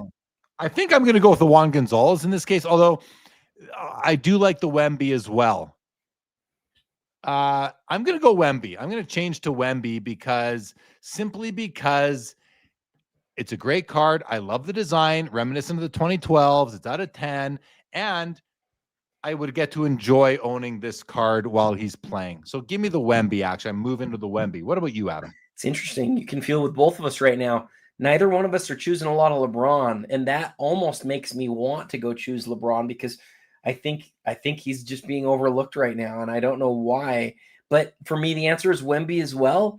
And the reason is that I've watched him play in the last couple of days, and he's gonna, I mean, as long as that guy stays healthy, Jeremy, he's gonna be like one of the players for the next 10, 15 years and might just completely dominate the NBA. I mean, he might just go win 6 championships. And other than the main Prism Gold rookie of Wemby, I don't know that there's another card you'd rather have. And frankly, this one's a lot better looking than the main Prism Wemby is. Yeah, I really like it. I like how the basketball in his hand is coming off into the border, coming into the border. I think that's a cool design feature. The LeBron, what I don't like about this LeBron is that a Prism Gold, I feel, shouldn't have black corners, and this silvery gray thing. Like, there's not enough gold. To me, it looks like a black gold. So I just think they messed up the design, and for that reason, I don't really like the looks of it. So give me the Wemby in this case. And you did you consider the Wangan? I did consider at the beginning, like the LeBron was never even in the running for me. Yeah, because I went from the Juan Gonzalez over the Wemby. So okay. yeah. I like the Wangan a lot too. Number to 5, you're just not going to see credentials out of 5 sell very often. True. I love it, and I love it for that reason too. I love credentials as well. Panini Flawless Star Swatch Steph Curry. Why do they call it a star swatch when it's not in the shape of a star? I thought star swatches were always in the shape of a star. This isn't mislaid. No, it's definitely a star swatch. It says right there, a star swatch. In any event, it's still a great card. Full body shot of Steph. Nice auto. Let's just zoom in on it. Yeah, it's decent. It's got a little bit of lightness right over there. Comes off the card, which I know grading companies don't like, but I don't really care. 2-color swatch is fine. In the middle, Panini Classic Steph Curry rookie auto at a $4.99 with a BGS 10 black label. Pop 5. There's 5 black label Kobe's or Steph's in this card, and that auto is great. The auto is great. Actually, I do like this card, but a BGS 10 black label means nothing to me. And a 2015 Excalibur Kaboom LeBron BGS 9.5. Cool looking card. I'm going Steph, Adam. Just give me both of them. Now give me the BGS 9.5 with the patch. Is that patch game used? Yes. Give me this card, the Flawless, all day long. Then it's not even a question for me. Game worn. Yep. I'm taking that Steph. How about you? I'm taking the Flawless as well. It was a little bit tough because I like that rookie black. I like the rookie because he doesn't have a lot of rookie autographs. And you can see, he's clearly in a Warriors uniform for this one. But the value in this one is in the black label. And like you, that's not something that appeals to me as much, that it's because of grade. I do really like it, though. I'm going back and forth between those two, but I think I land on the Flawless. This is a great looking card. Like, let's not let the black label hurt the card, which it kind of does, I think, for me. But because why would I pay for a black label when you can get just as good of a card in a BGS 9.5 or a regular BGS 10? So here's a good way to think about this one. So check this one out on the back. I think it's numbered out of $4.99. I'm pretty certain it's numbered out of $4.99. Yeah. Okay, so there's 5 times as many of these as there are the base contenders, right? But the base contenders comes with a patch that is not game worn, right? Like almost all RPAs, it's a photo shoot patch. It's an iconic card, but it sells for, as we see in this auction, well into the hundreds of thousands of dollars. So what are you saying contenders or NT? You're saying contenders. You mean NT? I meant NT. I did not mean to say contenders. You're exactly right. Yep. The NT is, $300 and something thousand, $400 and something $1,000. This one's not nearly as rare, but it is an autograph. It is a really good looking card. It is a rookie. It comes at 1/10 or less the price, even in a black label. I just think it's a great discount for a great rookie of Curry, because again, we know how high a lot of those other Curry rookies sell for, but this is one that for whatever reason people haven't thought about as much. Yeah, I don't remember seeing that card actually. So I really do like this card. But this is the one for me. It's not even close. Yeah, me too. I love that. I love that one. Oh, really quick. I saw a question from Tyler Tarver. Says, do you think there are more people collecting the credentials set for the set or buying this card for the player? I mean, Adam, it's the set. Is it not in this case? Like, you got guys like Spinatron kind of leading that charge. I think I think it's a set thing here. I don't know how many, because again, I've never, ever seen a Juan Gonzalez collector. I think it's definitely the set too. The only thing that gives me a little pause is, remember that 1-of-1 Stockton that I won last year? People would say, well, why did you buy that? Is it because of the set? Are you a set collector? I'm not going to collect the 1-of-1 set. I bought it because it's Stockton in that set, right? And so it's a little bit different. Like there might be a giant one gone guy out there who wants like the grail of grails for his collection. And this has a case for being that. Remember, there is no green in baseball. And even if there was, this would be limited to half the amount. So I love that Juan Gonzalez card. Yeah, it's very cool. And Fernie Hardaway, 97 Metal Universe PMG out of 50. It's a PSA 8 with eye appeal above average, 12,750. We got the Patrick Mahomes Contenders Ticket Auto, BGS 9.5 with a 10 auto. It's a True Gem Plus. We are getting 10 centering. We'll have a look at that auto in a moment. And then we have a 1952 Topps Mickey Mantle SGC Authentic Altered, $20,500. Let's start by looking at the auto on the Mahomes. Very nice. Again, it's hard to find a perfect auto, you guys, right? It really is tough. And right here, this is basically a perfect auto, just a little bit light over there where, part of the pen just picked up and he didn't push hard enough on that little stroke right there. That doesn't bother me though. That would not bother me the autograph still got a 10, which I don't know. I mean, like, anyway, whatever. The autograph got a 10. It's a $27,000. And to me, the autograph is fine. I'm just telling you what I'm seeing, everybody. The Mickey Mantle. Let's have a look at this thing. And I looked at this earlier. A friend of mine was considering making a play at it. It's got this card was taped on the front and then the tape was removed. It almost dried off. You can see it up on the top two corners. You see it on the bottom as well, right there. This is a well-loved card. All sorts of surface issues, all sorts of creases running through it. What was the alteration? Maybe, I don't know, maybe it's trimmed or something. Tough to say. I had no idea what the alteration was because PSA doesn't tell you that. It's none of your business. Still it's a cool beater of a Mantle 52 Topps piece. And the Hardaway is a really neat looking card. This looks like it's out of some sort of sci-fi movie or something. It does, yeah. On the bridge, really neat looking card, actually. So, Adam, of these three, is there one that you would pick above the rest? Well, there must be. Which one would it be? Sorry, I lost you for just a sec. It's the Hardaway for sure. I love the look of this penny, and I know that it's the cheapest of the three right now, but that's one of his best cards in existence. So yeah, it's his. Yeah, fair pick. I'm going to go with the Mahomes, actually, which might surprise you. I hope it surprises you that I didn't take the Hardaway or the Mantle. I would have bet anything you would have gone with the Hardaway. Why are you picking the Mahomes? Well, because it's a rookie card with a beautiful on-card auto, and I like Contenders ticket autos. And I don't have a Mahomes card. I'm not a penny guy, nothing against him, but I think I would go with the Mahomes. In this case, I would not go with that copy of the Mantle. Just not for me. But these are three great cards, really. All three of them would be welcome in most people's collections. So our third messy mega cracks of the night. This is a BGS 8.5 at 17.5. We have the Fleer Credentials now LeBron James rookie card numbered out of 102. And it is a PSA 9. It is at $21,750. And we have a 1998 Upper Deck MJX auto out of 50. I didn't even realize it was autoed until I read it. And then I saw the auto. Let's have a look. It is definitely there. And it is not a bad auto. It's tough to see in places. Not the best execution on this car. Oh, and I love that you've got you got big MJ looking at little MJ here. Did you notice that, Adam? It's actually a pretty cool card. He's watching himself dunk. Yeah, he's watching himself dunk, saying, "You can do better. You can do better." I think it's actually a pretty cool card. So now listen, this is tough. I do own a copy of that LeBron in the middle.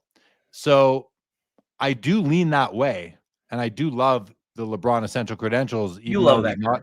For you, this one's not close. Other than the fact that you already own it, you would go with this LeBron all day.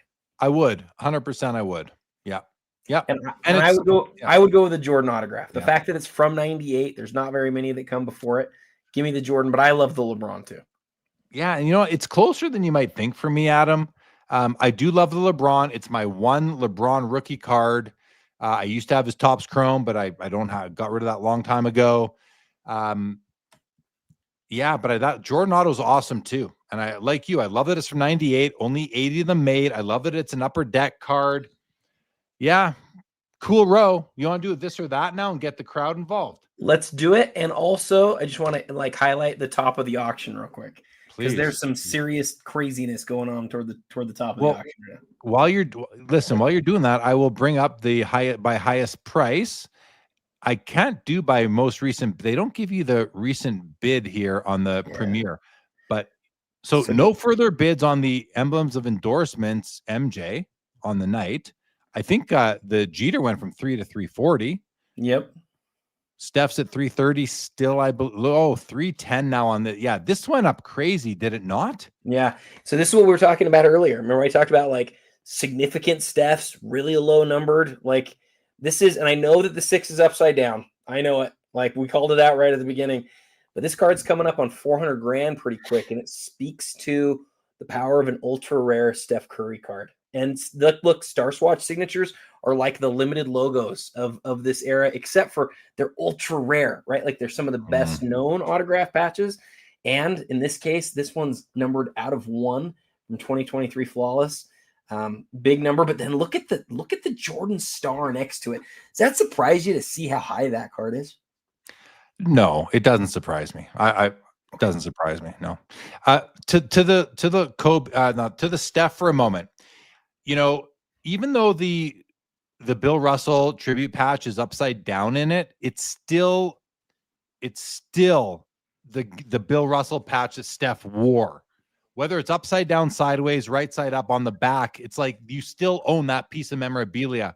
Yep. That you can't argue with. And that, I'm thinking about it a bit more. And this is a perfect card for the Syndicate. I would guess that the Syndicate is in on this card right now. What do you think? You could be right. I have no idea.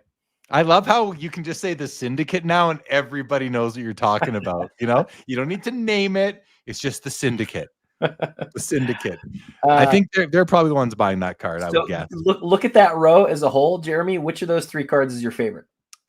Oh gosh, it's not the Jordan. I'll put it to you that way. So I don't know, man. The Steph has really grown on me in the last 5 minutes, but I love the Kanji too. So I'm gonna tell you what, man. I love Steph Curry. I've got 3 awesome Steph Curry cards in my collection, dude. I'm taking the Ohtani. I love that Ohtani. I think that's the best card in the row, and it's the cheapest, and I love it when that happens. Yeah, I love that too. But you know what? I'm now really honing in on the significance of the Russell patch, upside down or not. I'm really leaning into the significance of the game worn memorabilia in the card, because I have a my policy is no non-game worn memorabilia cards. Right. So doesn't take anything away from the Ohtani. I believe that is a game used bat barrel piece, which is awesome. Oh, it's a tough one between those two. It's tough between those two. I love the Bill Russell tie-in. You're not only getting a Steph card, you're also getting a piece of meaning, something that's meaningful to Bill Russell, who's a GOAT. It's Russell, Chamberlain, and Kareem before you get Magic. Can we open this one? Can we do an unofficial would you rather between the Steph and the Shohei? We kind of are right now, and I can't decide. So everybody help Jeremy out. I'm trying to sway him towards the Ohtani. And again, earlier we were all making fun of the Steph, and I sort of jumped in and I said, "Hey, I really like this card." And now it's up, 200 grand since then or something. But the Ohtani, is one of my favorite cards in the whole auction. It just is. And I've really gone in on it. I love that autograph that sits above the kanji that's on the bat barrel. And it's numbered 1 of 1. It's awesome. So for me, it's the Ohtani out of these 3 by a pretty wide margin. No, I don't want to say by a pretty wide margin. That's not true. I like the Steph a lot too, but it's second. I don't like it as much as I like this. So what do you guys think? What's your favorite card?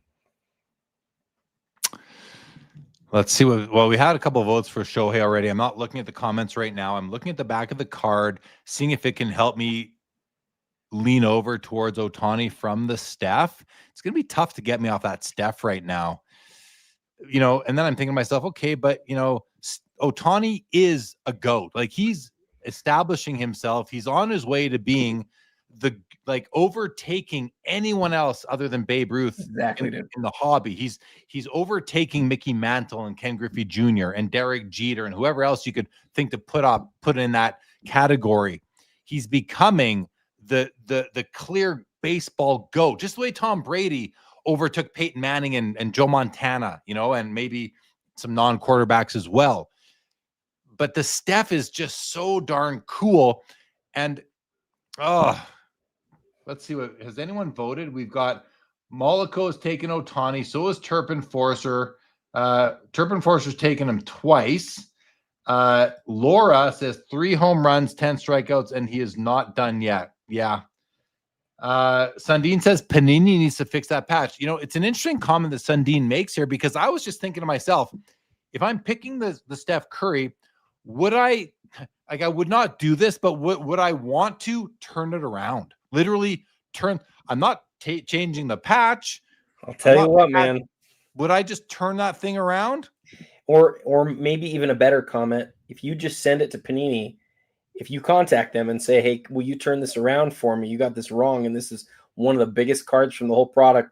Is there a chance they do it? Is there a chance that this thing is then slabbed? And like, we might look at this thing in a whole different light if that happens. Yeah, I don't think they do it. So I think it would be up to the owner to do it, and I don't think the owner should do it. Why do you think they wouldn't do it?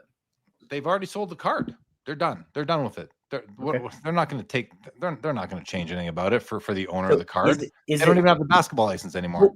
Well, that's fair. But I would also point out there have certainly been cards in the past where Panini has then taken them and reconstructed the card or flipped patches around. That is a thing that's happened. I don't know if it's ever happened after a card's been sold. I don't know if that's happened. Sorry, they've done it on a card that was pulled by somebody, and then they gave it back and said, "Can you fix this?" Well, then to me, that's no different than them doing it after it's been sold. Like, they shouldn't care how many times. If they're going to do it, they do it. If they don't do it, they don't do it. If they've done it before, that's a precedent. I don't think it matters who pulled it. That's as pertaining to damage. Oh, so, I thought you just meant, okay, that's different. That's so different. Like say something's wrong with it, where like the patch is not fit in there the right way, and so they say, okay, yeah, we'll take this and we'll fix it for you. Because we've seen so many patches being in cards upside down, just because this one's a bit. I don't see them doing it, so I think it would be up to the owner to do it. I don't think the owner should do it. I wouldn't do it. I'd want it the right way, but I wouldn't be stupid enough to do that. I like Moliko's comment here too. This is not just a Panini issue. This is an everybody issue. We've seen upside down patches all over the place. That's 100% true. You're right. Exactly. Yeah. Half the exquisite patches are upside down. Upper Deck, tons of up. Yeah. To this day, Upper Deck has patches that are upside down. It's because the people assembling the cards aren't like the brand managers. It's labor. It's just assembly. I'll tell you what, Ohtani destroyed this competition in our little chat, though. Everybody almost voted for Ohtani. Really? Yeah, it wasn't even. Oh yeah. Okay. Yeah, and I'm still undecided, Adam. I like them both. I do too. Let's table. Let's table it for now. I really don't know what to pick. Can you go down the next couple rows before we get back to? Because remember I said at the beginning we got to watch the Steph to see if it climbs to the LeBron. The LeBron sold for 4 something. It's not there yet, but it's about doubled up since we started. It's at 312 now. Yeah. And the Pippen 1 of 1 is up to 150. And my Jordan that I almost won for $55,000, except for the one and only Grant Slayton, is now 3 times what I would have had it for. Gosh. Yeah. Okay, let's go back here now, guys, to the next page. We've got the Messi Monday Chromo Liga PSA 7 with the auto. Also a 7, is it? Yeah, the auto also gets a 7. Now this is a not a pack pulled auto. Obviously, it's an in-person auto, and Like, why? Like, okay, it's streaky, but it's like it's perfect otherwise. How's that a set? I don't know. It's stupid. Yeah, Auto grading is we have stupid. different priorities than PSA does. Clearly, I think that autograph's freaking fantastic. I do. I do too. I think this autograph is fantastic. I think PSA should stop grading autos. They are terrible at it. We've got the Tracy McGrady in the middle here. It is out of 100. It's a PSA 6. It's a PMG red. It's beautiful with the NBA gold sticker as well, and exceptional eye appeal from Fanatics Collect. And finally, we got the Bobby Jones, Lambert and Butler, who's who in sport, PSA 9 at $19,500. This is a pretty cool row, Adam. Which card do you take? I don't know which one you're going to take here. I like the Messi. It's a rookie auto. It's a well-known rookie auto. We saw PSA 10 of this card sell for crazy money recently. He just doesn't have a lot of rookie autographs, and maybe at some point he'll sign a zillion of them. He probably will, but like, I love the look of that autograph, man. I'm taking that one. Yeah, and like the card's a 7 as well. I mean, the centering is about as good. We've seen PSA 10 centering like this. So what's wrong with the card? It's hard to tell. I literally see nothing wrong with the card. Now, I'm not seeing everything, obviously. I'm seeing nothing. Like this might be the most undergraded card I've ever seen. Well, it is. It's got some. Okay, so it's off center, but again, we've seen PSA 10s with centering like this. Or at least we've seen PSA 9s with centering like this. The auto's pretty cool. Yeah, I think I might go with a Messi too in this case, Adam. Let's keep on rolling though. We got an MJ06 Jambalaya PSA 9. We've got a Michael Jordan Exquisite patch auto with the auto. Let's have a look at this. Let's have a look at the back first. The auto is graded a 9. Okay, a little bit conservative. And yeah, this one I understand. It's a little bit faded. It's kind of missing a stroke there. So I think I understand that autograph grade. It's hard to understand autograph grades. They're great for selling. When you get a 10 on the auto, it's great for selling, not great for buying. 23 grand, Adam, on this one. And then we've got the Kobe Bryant Ultra Stars Gold in a BGS 9.5. It's at $24,500. That's the card for me in this row. It's the Kobe, and it's not even close. Yeah, I like the Jordan maybe a little bit more than you do. I like that it pays homage to the 03 set, but there's half as many. I don't mind that it's a plain patch, and it is a patch, but it's a plain patch. I don't mind the autograph. The Beckett case is throwing me off a little bit because it's got some scratches and stuff. We need autograph subgrades is hilarious. That's hilarious. I actually really like the Jordan Jambalaya. You rarely see that card, but I think I'm with you, man. I do really like the Kobe, and I like Kobe. So let's go with the Kobe. Good. Yeah. We have an MJ86 Fleer PSA 9 with a silver sticker. It's at $24K. We got the Jordan Platinum Medallion out of 99, BGS 9 from 1998 at $16,500. And the Josh Allen National Treasures RPA out of 99 at $20,000. A nice 3-color. Auto looks good. This one's tough, Adam, because I don't love any of them. Well, I don't know if you saw this week, but a Jordan PSA 9 had an autograph added to it, and it suddenly was a $2.7 million card. So you just got to get MJ to do a signing with you, give him $1 million for it, and then you can make $1.7 million on this 86 Fleer.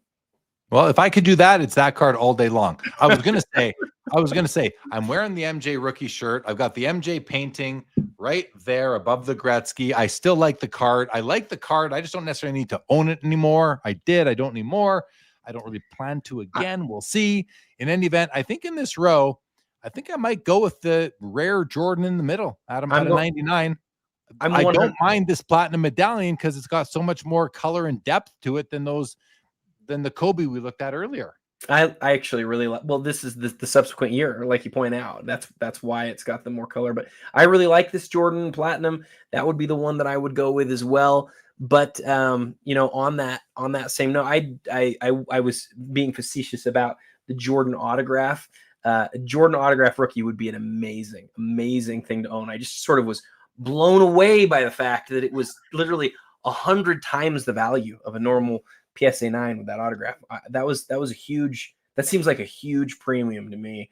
No, I'm not even addressing that card. Yeah, I think that's I don't believe it. I'll just put it that way. Now, Joseph Hall said the Jordan Exquisite is missing the serial number. We did not notice that. Oh, And that hurts it for me. But then the question, Adam, becomes, what would this card be selling for if it had the serial number? It doesn't seem like was it serially numbered? You said half, so you must know this is out of 50. It is, yeah. It's numbered to 50, but he's right. Yeah, I don't see missing. it Oh, it says in the, okay. Fanatics did mention it, which I didn't realize at first. Okay, good to know. At least Fanatics made mention of that. So thank you to them. Here's a question for you. What do you think the serial number? What percentage of the value of the card is the serial number? No, okay. I don't like that question. Because let me explain what I mean by that, Adam. To me, the card it's an error card. It's not a complete card. So it's literally not a complete card without the serial number. But that's fine. You're still getting a card with MJ and a piece of jersey and the auto. But to me, it's like a card that comes out with peel, but the peel's taken off. Now I like that a lot better than this. But a card with a missing serial number, I have a no missing serial number policy just implemented right now in my collection. I've been living by it. I just formalized it, signed off. It's going to go to the board of directors after the show's over. They're going to sign off on that new policy. No missing serial number cards in the J League collection. So, but what amount of value? I mean, there's having the card with a serial number does not add value. Having the card without the serial number takes away value, though. Yeah, it does. So a couple things. The most recent one of these cards that sold was also an 8.5, according to Card Ladder. It has a little bit nicer patch, maybe not as nice of an autograph though, and it sold for $34,000 last month. So at this point, this one's at what, $27,000. So it's about a 20% decrease for not having, roughly. There's lots of variables here, but yeah, they're finger in the air. Like it's about 20% less for that. I was gonna say something else about it. It's gone now. It's cool, but I know what it was. I did a signing for not a signing. I helped Upper Deck with a signing with a rookie back in 2007 named James Flight White. I got his exquisite autographs for Upper Deck. I was the Upper Deck representative, and they had a couple of exquisite cards that were not numbered in there. And we were told if he wants to keep any of these cards, you can give him the non-numbered version and he can keep it for himself. And so this was either going to be a replacement copy or an MJ gets to keep it copy. And that's why most likely it doesn't have a serial number on it. Yeah, people there's comments like they're backdoored or replacements. Replacements would have been hand numbered in the day by Upper Deck. That's how they handled it, that I remember. I don't know that I've never heard of these being backdoored. Maybe it's what you were saying, but in any event, let's move on. Yeah, real quick. Replacement just means in this case, it was held just in case somebody else sent one in and said, hey, this one's damaged. Then they could serial number this copy. But yeah, right. then it went out the back door at some point. Right. All right. Here we have, we're going to move down to this row now. We've got the Angel Reese Kaboom 1/1 green. We've got the Donruss Optic SGA gold out of 10 downtown. And we got the Donruss Optic gold downtown 1/1 Tom Brady in a PSA 8 holder. 3 pretty fun cards as far as design and, new Panini. Like this is the Panini legacy right here, the Kaboom, the downtown. And, if I had to pick one, it's a very easy pick for me. And it's going to be the Tom Brady 1/1 gold vinyl, Adam. Also the most expensive card right now as for the current pricing. What are your thoughts on these 3 and which one would you pick? This one's a tough row. None of these are really my era of collecting. I'm going to go with the Brady. Yeah, same here. Let's go. Let's keep on going. We've got a Jordan Trilogy patch auto. It's a jersey swatch auto with a look at that. Look at how bright blue that autograph is. Well preserved, just wonderful. 10 on the auto, as it better be. 20 of 25. I love it. Game used jersey. Yeah, it's just a simple white jersey, but it's still game used Jordan jersey. We've got the Mbappe gold refractor out of 50 in the middle and a BGS 10. And on the right is the Paul Pierce exquisite emblems of endorsement from exquisite numbered out of only 10 copies for the Paul Pierce. It's a BGS 7, 15,500. And this is a great patch in there, Adam. Just a great patch on this Emblems of Endorsement. And look at the beautiful gold auto. What are your thoughts on these three? I mean, I'm picking the MJ. It's hands down the MJ. And in the past, I might have said the Paul Pierce because it's exquisite and it's beautiful. But I had a bad experience with Paul Pierce himself in Las Vegas one time, so he's out of my life. Paul Pierce. Do we get a story time here? Because I know I would like the story. Yeah, sure. So we were at a private event in Las Vegas, and Paul Pierce was at this private event, and he was sitting at a booth. Private event, closed door. And I walk up to him ever so gently, and I like right up to him, and he's sitting down, and I lean in his ear, not right in his ear. I wasn't like right up to his ear like this, but I go, hey, let's see who's taller. Cause I'm tall. If you don't know, like I'm 6.5 feet tall. I go, let's see who's taller. His like bodyguards were all over me. He looked at me like I was some weirdo, which maybe I am. And basically like shooed me away. Paul Pierce, you're dead to me. This story is the best thing. If somebody can clip this story and like put it on a reel, I want to add to it. This is amazing. Anybody who's unkind to my friend Jeremy Lee is dead to me too. So no, not really. I've heard similar stories about Paul Pierce. He's not my favorite, although he's an amazing basketball player. And this is an amazing card. And I've never seen a Celtics patch like that before. It's sort of insane. It's sort of insane. Honestly, when you see a patch like that, the first question is it a swapped out patch? But I can't imagine there's a tougher area to swap a patch out of than this Emblems of Endorsement with all those corners and edges around the E of E. So I don't know. I've never seen a Celtics patch like that though. That's insane. So in any case, give me the Jordan 2. We've highlighted how awesome blue autographs are today, and that's the one for me. Yeah, absolutely. All right, look at all the like Gem Masters and the PMG Championship sort of cards tonight. 1999, Jeff Bagwell, Gem Masters 101 from Metal Universe. Beautiful card at 24,250. We have a Skybox Premium Rubies Dirk Nowitzki rookie out of 25. One of the rarest rubies of all time here. Nowitzki rookie, great card. And an MLS Finest Superfractor Messi 1 of 1 PSA 9, which is pretty cool. It's a neat design, but it doesn't. They kind of tempered the superfractor effect, the circles with all the paint splotches here. Still, it's a pretty cool design though. I don't mind it. You wouldn't have guessed it was a superfractor though, would you? No, I wouldn't have. I wouldn't have. I'm taking the Dirk in this case pretty easily. How about you? Yeah, Dirk easily. Just to add a little bit of background on the Dirk, because I love the story on this card. I just love it.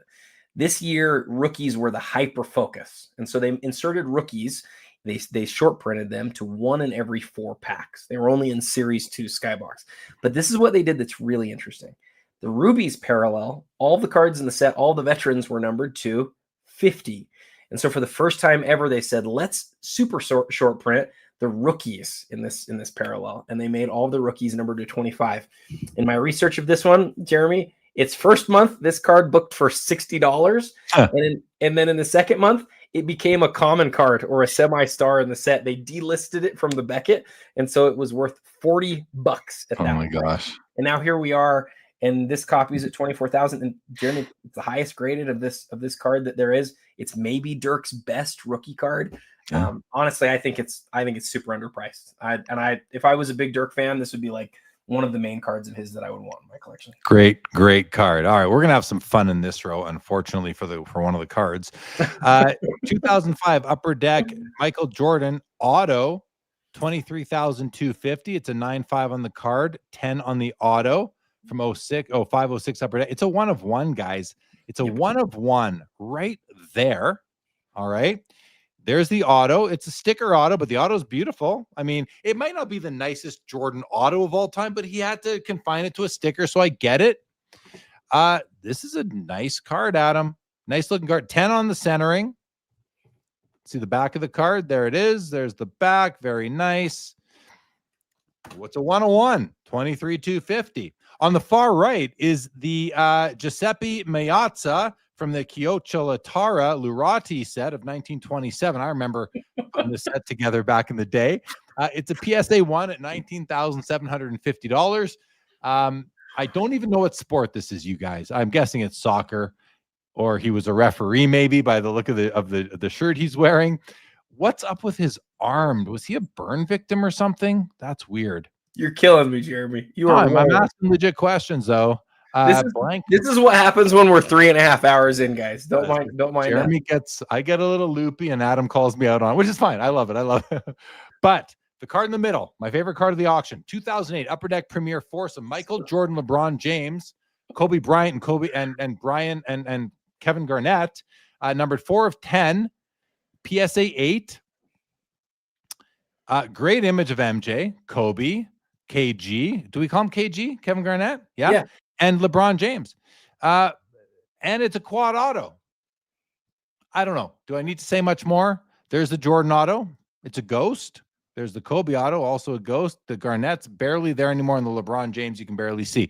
So listen, this is a case of this card was well enjoyed by a collector who had it out on display right by the window with the sun baking, or it was on display in like a card shop for 15 years and just had, was just too much light. But the autos are basically gone on this card. And this wasn't on card. They were all on card. So what's good about this card is that you got 4 great players. It's still a beautiful design. All 4 players likely touched this card. That's what's good about it. That's it. That's all I have to say, Adam. What would it be worth if the autographs weren't faded? I mean, like KG doesn't help the value, but Jordan, Kobe, and LeBron do help the value. Like 15 times what it's at right now. Like, is it $100,000 card if those autos were still there? I would guess it's right about 70. 70. Okay. I had the same 4 on a card. Mine was out of Ultimate, and it was a black autograph. This one, you may not guess this, but these autos originated in blue, and I think it's about a $70,000 card. So it is being marked down currently 90% because, as Jeremy has eloquently put it or not put it, these autographs have faded almost to nothing. They're still there, but just barely. And so, you put this out in the light anymore, be an interesting experiment. All 4 of them may completely disappear. But to Jeremy's point, all 4 players have touched this card.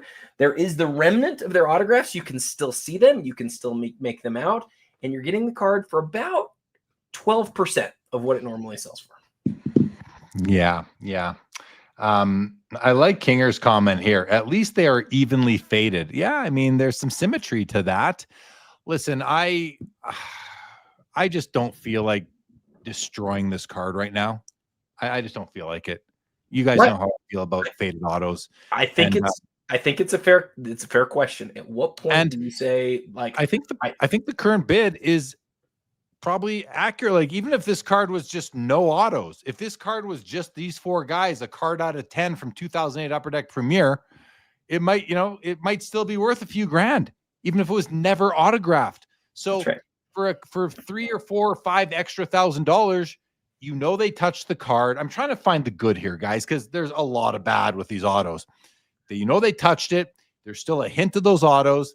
So this is why someone might want to buy the card. For me, I would not. It's not. I have no faded auto policy. It can't come in. So I'm going to tell you, like, easily the story here is you will never ever get a chance at getting those big 3 autographs on a card for this price again. You won't. That's the selling point. Yeah, absolutely. And it's obvious why. Everybody knows. It's an elephant in the room. It's like, it's there. Like, the autographs are almost gone. But you'll never have a chance at this card at this price ever again. You won't. He's right. He's right, ladies and gentlemen. The man is correct. All right. So my pick is easily the MJ 1 of 1. And that goes without saying. Even though it's a sticker autograph, it is easily the Jordan. And I would also point out, I've seen several of these in hand. I think there's like 30 of them or something, 30 different 1 of 1s. The holofoil on this is a really nice holofoil. Really pops. Are all 30 autographed? Yes, there are like 31 of one Jordan autographs out of the set. Or maybe it's even 45 or something. Maybe 60. I don't know. It's a big number though. All right, let's keep on rolling. We've got a Kobe auto, we've got an MJ auto, and we have an SGA auto on his Prism Gold rookie jersey number 2 of 10. BGS 95, Pop 7, 20,250. The MJ SPX hologram autograph is what I meant. Let's have a look at the Jordan auto on the hologram here. It looks good. Oh, yeah. Jeremy, we got a bid. We got a big bid on the biggest card in the auction. Oh, MJ Exquisite just went to 675 with the half bid. Wow, good to see. Good to see. Thank you for the update, Adam. And an Ultimate Collection Kobe Gold auto at a 25. It's a 9 on the card, 10 on the auto, PSA 9, Pop 1 higher, $10,500.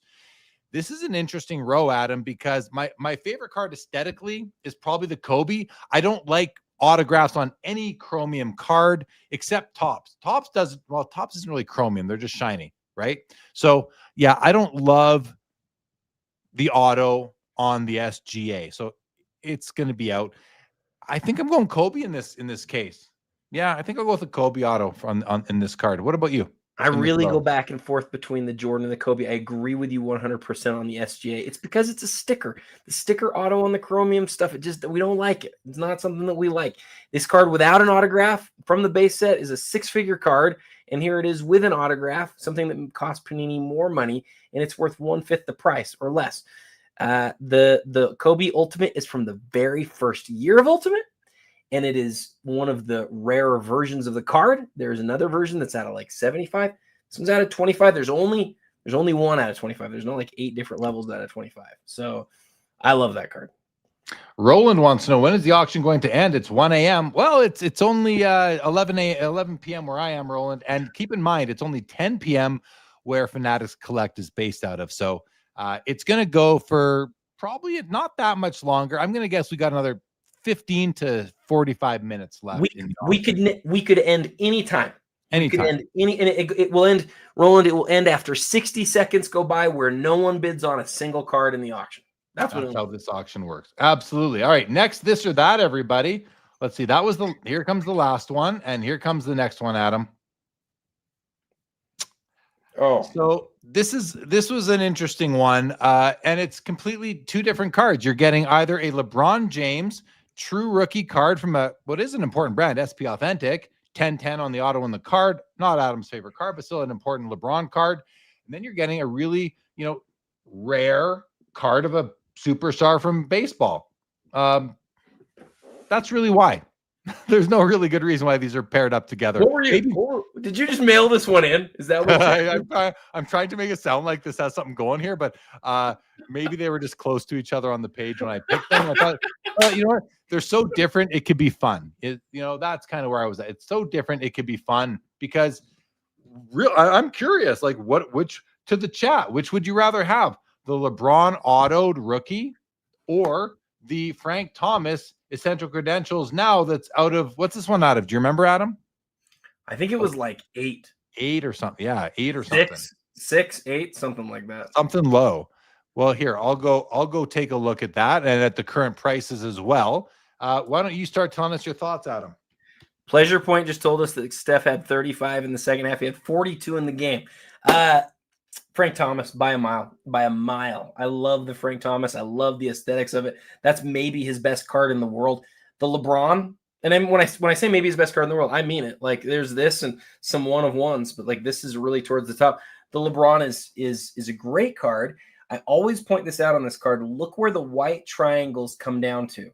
For that card to be perfectly centered, they should land on the same horizon, and they don't here. It stands out to me.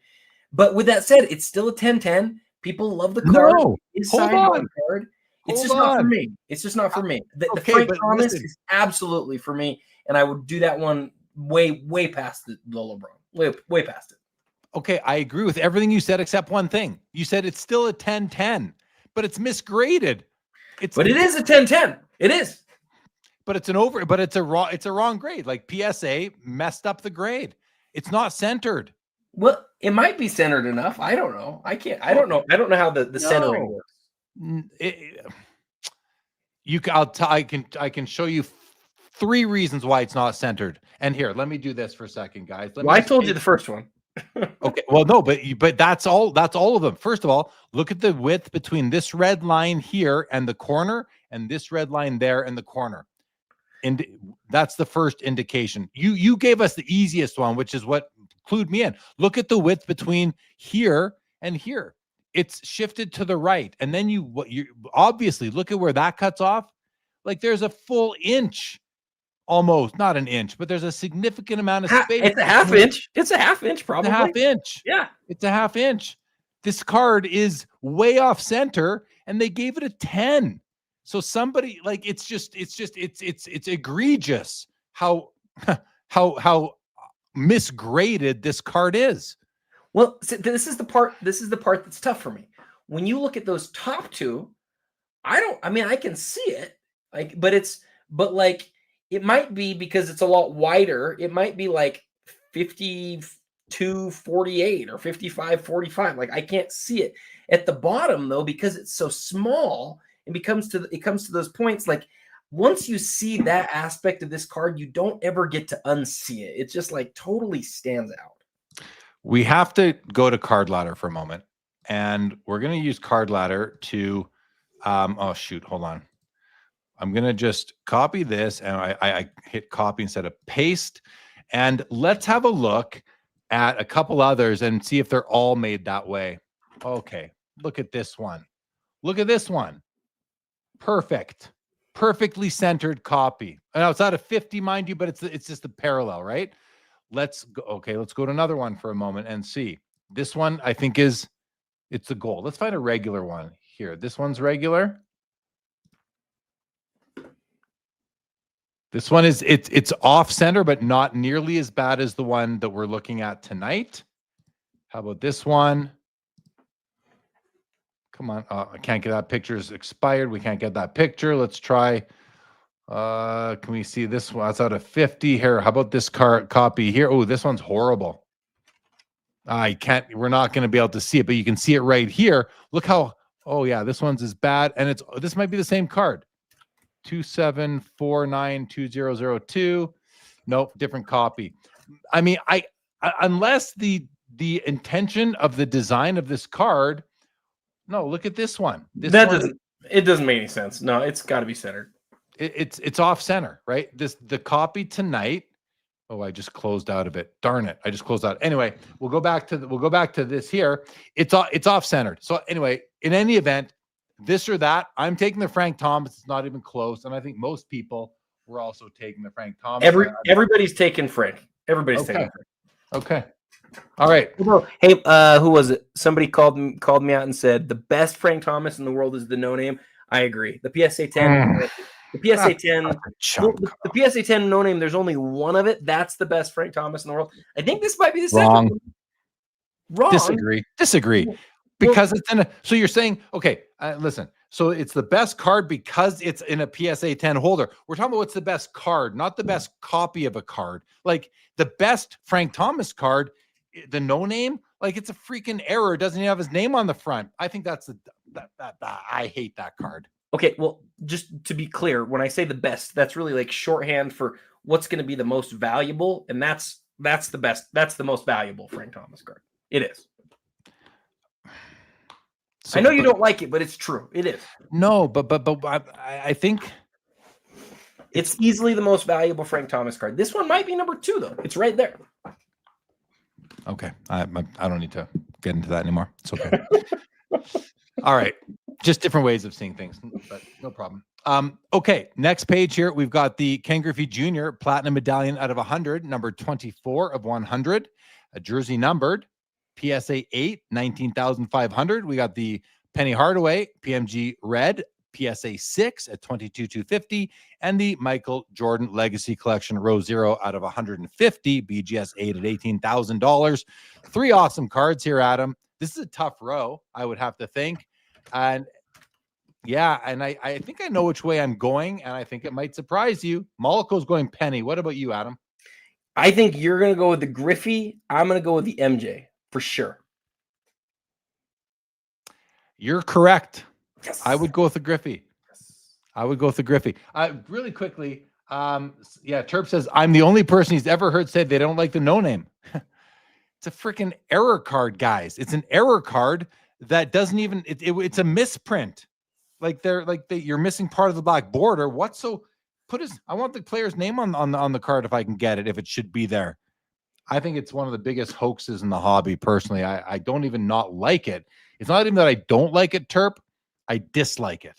How's that? I actually dislike that card. I love it. I love it so much. And I love the history behind it. And I love that Jeremy hates it. And I love that you love it. And I love that I'm the only person that doesn't love it.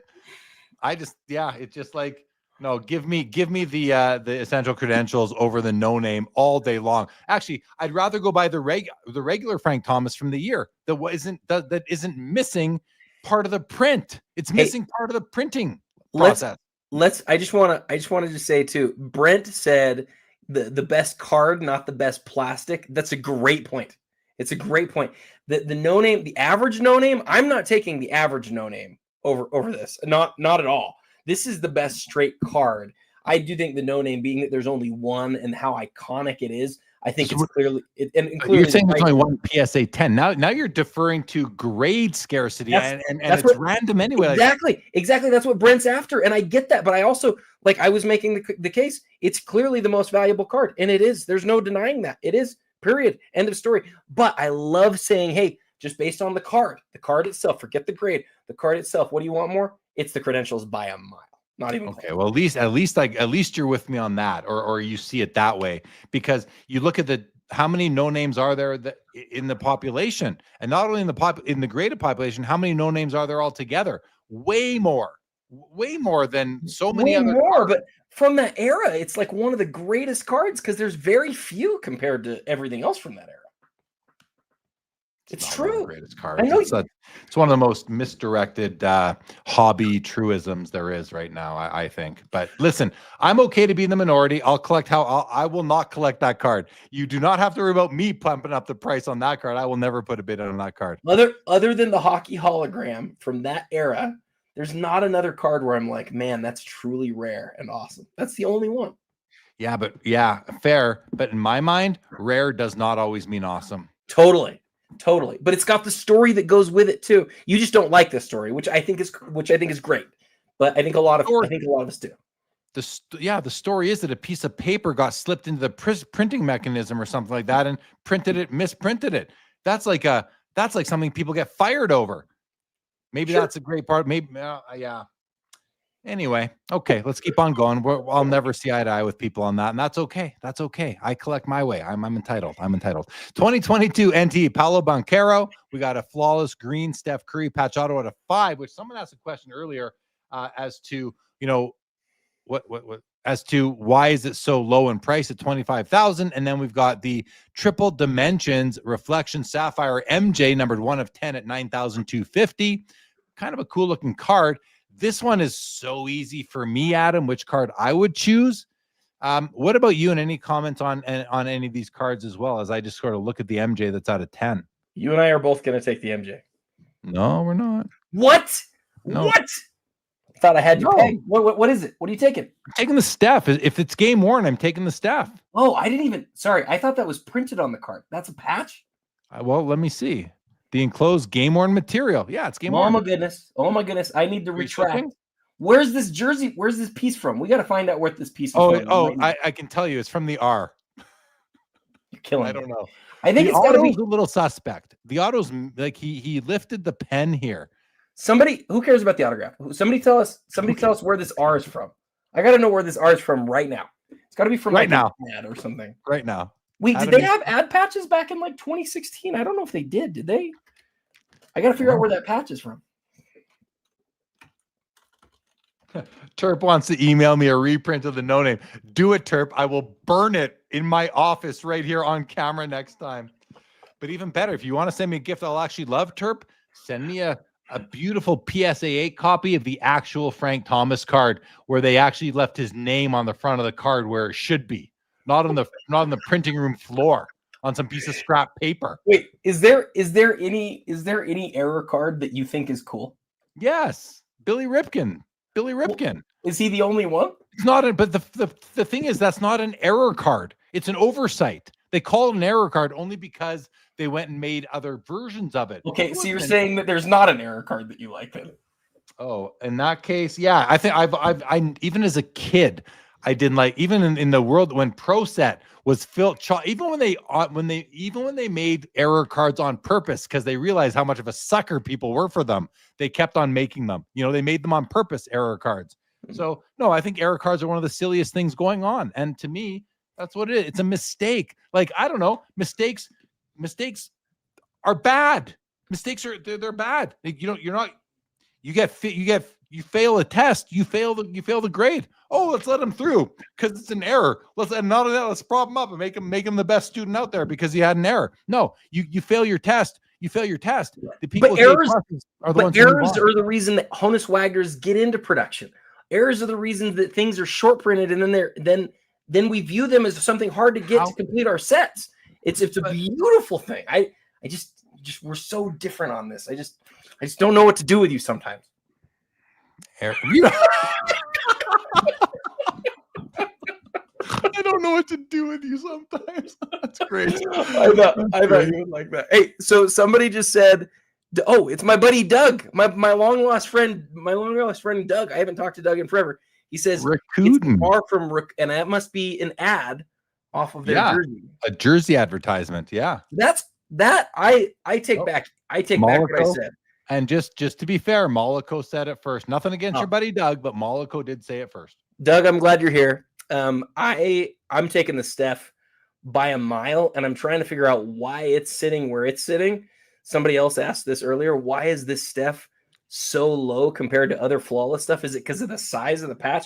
I love that, dude. I need a picture of Steph with that ad on it next to the card. And what about this comment here? Courtside said this is the first year Rakuten patch, if that means something. It doesn't to me. I mean, game used is what's important to me. Actually, I prefer it was a Warriors piece or even a tag than a Rakuten patch, but it's still kind of cool. I think that it's really cool that we know what year the jersey's from. I mean, I think that's way cool. So that is cool. I think it'd be really interesting to go look at what some of the other ad patches have sold for and compare it to this one. But honestly, I want to go back in time and put together an image with Steph and the Rakuten patch next to the card here. Sure. I think that could be pretty cool. Well, I'm taking the Rakuten card in this row, Adam. Me too. You changed my mind completely, but you'll never, ever change my name about error cards. Don't even try. Stop it. Well, I might try. Aaron Judge tops Heritage Real One Red Ink Auto PSA 10 out of 68 at 22.5. We've got the Panini Noir Sneaker Spotlight Kobe Bryant Auto out of 49. BGS 8.5, Pop 9, none higher. And another Patrick Mahomes Contenders Auto at $19,000. Of these three, Adam, I'm taking Kobe. How about you? Your love for Kobe knows no bounds. My friend Doug, this is his autograph card. There's only a few of these in the whole world. Hold on, put that back up. That's your buddy Doug who's in the chat. He's a football player for the green team. That's my buddy Doug. He played for Oregon. Oh, nice. My good friend, my old coworker who I haven't seen in far too long. And I just wanted to show him that it's still up on my background here. But on these cards, like I said, I know your love for Kobe knows no bounds. I will say, I think the sneaker spotlight signatures, they're some of the most unique autographs. And I'm not a shoe guy. I do not care about shoes. I do not notice shoes. What I know though, and I know this to be true, people freaking love Kobe shoes. And he only has so many of these types of autographs. And so what's this at right now?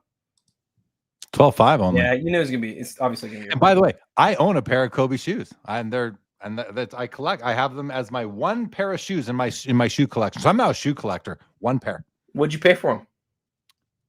I don't know. I bought them at the Nike outlet store in Palm Springs. What do you think? Several years ago for what do you think they're worth?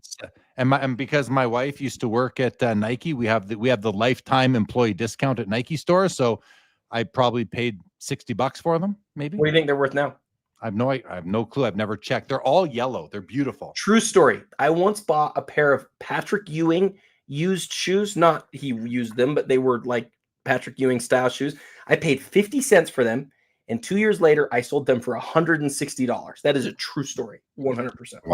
Wow. 50 cents. Who sells anything for 50 cents? They were on the bid board locally, and somebody forgot to put a reserve on them. So I just walked up, paid 50 cents. And yeah, that was a good day. So I'm taking Kobe. Who are you taking? Kobe too? Yeah, you're taking Kobe. Yes. I like the Judge, though. I think the red autograph's cool, but like, give me the Kobe. You know, and I love Topps Heritage, but I do not love this design, this original 68 design. I've outgrown it, this burlap sack thing. I just don't like the aesthetic anymore. Personally, I love it. I have to. I love Aaron Judge, man. I think other than Ohtani, like he's like one of the most iconic baseball players of the whole. Like, is there a more iconic baseball player in the 2000s other than Trout and Judge? No, it's Trout and Ohtani. It's Judge and Ohtani. Trout is like he's an afterthought now compared to those two guys. Well, but he's still in the conversation given his early career, right?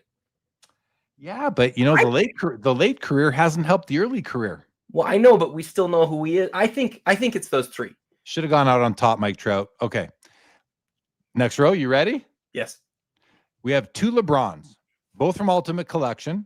One's a buyback, maybe from the year later or something. But we have the two LeBrons here, both autoed, one with a piece of jersey, and we have the Michael Jordan PMG green from 2008, numbered out of 10. It's a BGS 9. It's at $37,000. I want to look at it because these ones have these weird surface issues going. Like this thing is cracking and peeling. Look at that, Adam. Yep. So, you know, I mean, if you like error cards, this is probably a great card for you because there's an error in the production, and this is the crack and peel error card. This is the 96 chrome of the 2000s, is what you're saying. Sort of, but I mean, greening is one thing. Cracking and peeling is a whole other dimension of like wear and what's the term? Like disintegrate. I'm losing my word. It's like disintegrating this card. Degradation. The green isn't even nice anymore. Like this card's a disaster. This card was never nice at any point in time, to be clear. I know. Even before it started to crack, you're not buying this card because you think it's nice. You're buying this card because you're like, wait, how much is a Jordan PMG green originally? Oh, it's like $5 million. Okay, what's the next Jordan PMG green? You're looking at it. There's 10 of them. What's it at right now? You're paying 1%, less than 1% for this card than you are original Jordan PMG green. That's the story. And it's the second one. It's the second one. It's not like there's a million other ones. It's the second one from like 11 or 12 years later. Yeah, no, absolutely. Absolutely agree with everything that you said. I also agree with Thomas Newman's comment here. It's unique though, because they all look different, because they all crack differently and peel differently. Look at Maliko's comment right above it. Yeah, well, I saw that one too. But it always was, right? It always was ugly, but it's still the second PMG green Jordan. Period. Yeah. Yes, it is. Yes, it is. And I'll highlight this too. Check out the back of it real quick. What are we looking for? It is like the original set in that. Oh, sorry. Scroll down, and then look at that serial number right there. What serial number? Where am I? I don't see a serial number. What am I missing? It's on the left side in the dark. Oh, there it is, right here. 2 of 50. 2 of 50, right? So it's just the first 10 that are green. Right. So it's like that. It's like they actually did for the 97s too. I think those sort of details matter. This card.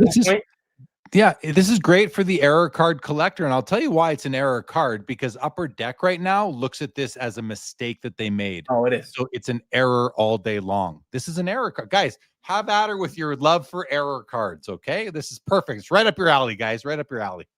It is unquestionably like a mistake in so many different ways, but it's still the second PMG green Jordan. It is. And in this row, it's your favorite card. No, I don't like it at all. I don't know. I don't want to play the game for this row. I don't like this row. You have to. Then in that case, I'm taking the middle card. LeBron in the middle, auto at a 19. game used jersey or not? If it's not, I can't take it. If it's not game used, I'm precluded from owning it. It's not Photo shoot. So I'm taking the auto only. Taking so this one. you're taking okay. Last thing on the green. And we're gonna play under over again. Okay. What was the most that this card, that this Jordan right here ever sold for? And just so you know, it was graded a PSA. Shoot, I can't see it. PSA 10. 100. It had cracking. It had tons of cracking already. What did it sell for? But it's a PSA 10. So the grade buyers love it. They don't care about the cracking. I would say that sold for $170,000. 259 grand. For a PSA 10 that should be a PSA 3. Yeah. Like this is a BGS 9 right now, right? But in reality, the surface on this card should grade a 1. It's an 8.5 because it all happened in the slab. It should be a 1, which means this should be a 3. This should be a 3 maximum, and not even a 3. This card's a disaster. It's an absolute it's literally falling apart. But they all fell apart. All of them fell apart. That doesn't matter. We don't. That doesn't matter. Well, it does matter because why? Because it matter for the grade. It depends on what kind of collector you are. If you want the rarest parallels, you have to have the rarest MJ, and it's a PMG green. If you have to have it, and they're all messed up, then that matters. If it was that some of them were nice and some of them weren't, then you've got another story. But basically, all of them at this point have fallen apart. But that's not the issue I'm talking. I think we're talking about two different things here. What are we talking about? I'm saying that it's no longer a 9. This should be graded a 3. And if they that's all. And then you said no. So that's all I'm saying. No, I didn't disagree with that. I never disagreed with that. Okay, well then, okay, fair. Okay. Let's keep on. Just we had a miscommunication. All right, we have a 1985 Star Basketball Michael Jordan, number 117, BGS 9.5. And notice it's not falling apart. We also have the 1958 Coleco Donkey Kong Titulares Pelé PSA 5 at 18,250. And we have the 2007 Upper Deck Premier Pairings Michael Jordan LeBron James BGS 9 out of 20. I believe these are sticker autos. They certainly, but they're not hiding it. That I don't mind that. It's a beautiful card. You know, that's my pick in the row. Is that dual sticker auto? Even though I can't pick it, I would pick that card. I'll make an exception for the sake of tonight. Wait, Adam, what do you mean you can't pick it? Sticker autos. You can't pick it because what do you call it? Your rules? Your Policy. I like your policies. I need today. My favorite new policy was, what did you say? You had a new policy today. Yeah, I forget what it was right now. It was amazing. I can't remember what it was. I don't remember what it was either. I don't have a no sticker policy, but I might as well because I don't have one in my collection and I haven't for a long time. But if I was going to get a sticker autograph in my collection, it would be one like this, where it's just totally owned. You know what it is. Again, an earlier sticker autograph before they were shunned by the hobby. I like it. I think it's cool. Yeah, I think it's cool too. Also, that Jordan Star is a freaking 9.5, dude. Like, that's pretty crazy. It is. Yeah, that is. Mollico says that no jumbo cards. Was that? No. Was that? No, that wasn't it. Because that policies I've had that policy. It was after I said that, Mollico, because I've had the no jumbo. I've had the no oversized card policy for a long time. We'll figure it out. But someone was taking Terp says he's taking the Pelé here. The Pelé is cool. At least this is a night. Look at the lipstick he's wearing. God, was this taken on Halloween? Look at that. That's a great card. It's even got something on the back. I like this one. I like it better than the Pog. I'll put it to you that way. All right, Adam. Next row, we have a beautiful Michael Jordan autograph. I do think I'm sensing a sticker on it as well. Yes, I believe I am. We've got another Credentials Kobe. This is a BGS 8.5 at 15,500. And we've got a Topps Chrome Black Refractor Tom Brady from 2002 at a 599 PSA 10 Pop 14 at 20,250. This is a tougher row, Adam.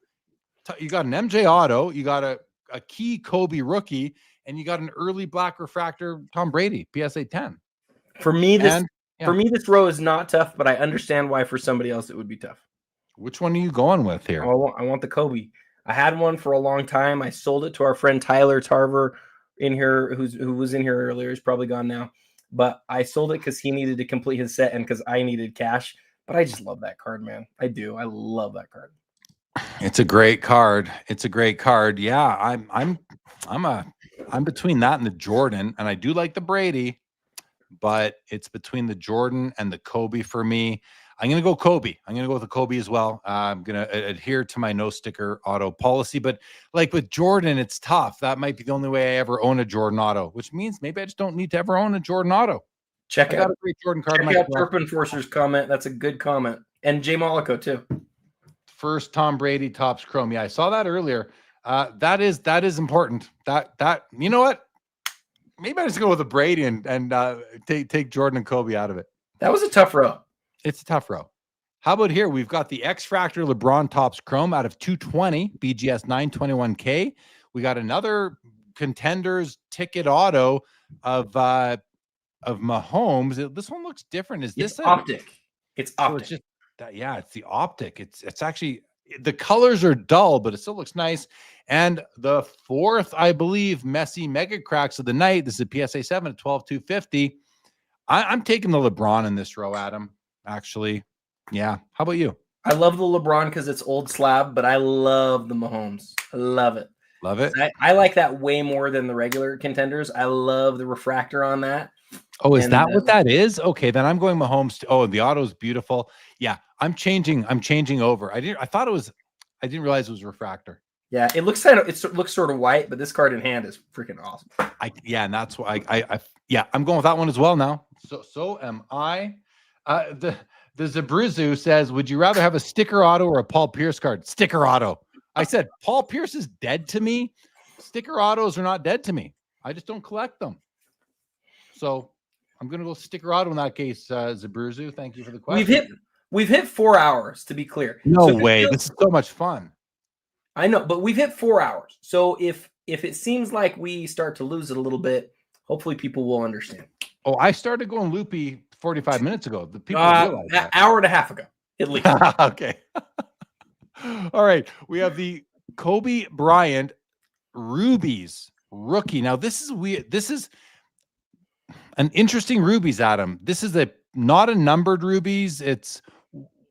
Are you ready for Adam fun facts time? Yeah, I think not only am I ready for, I think we need some Adam information here. Why don't you? There's some serious fun factness with this card going on. So you will see when people talk about this card, you will see pack inserted odds. But the very interesting thing about this card is it was never inserted into packs. It was inserted underneath the packs in the box. And in every box, on the outside of the box, it said Rubies, 1 per box. And underneath the packs, there was a single card in the box.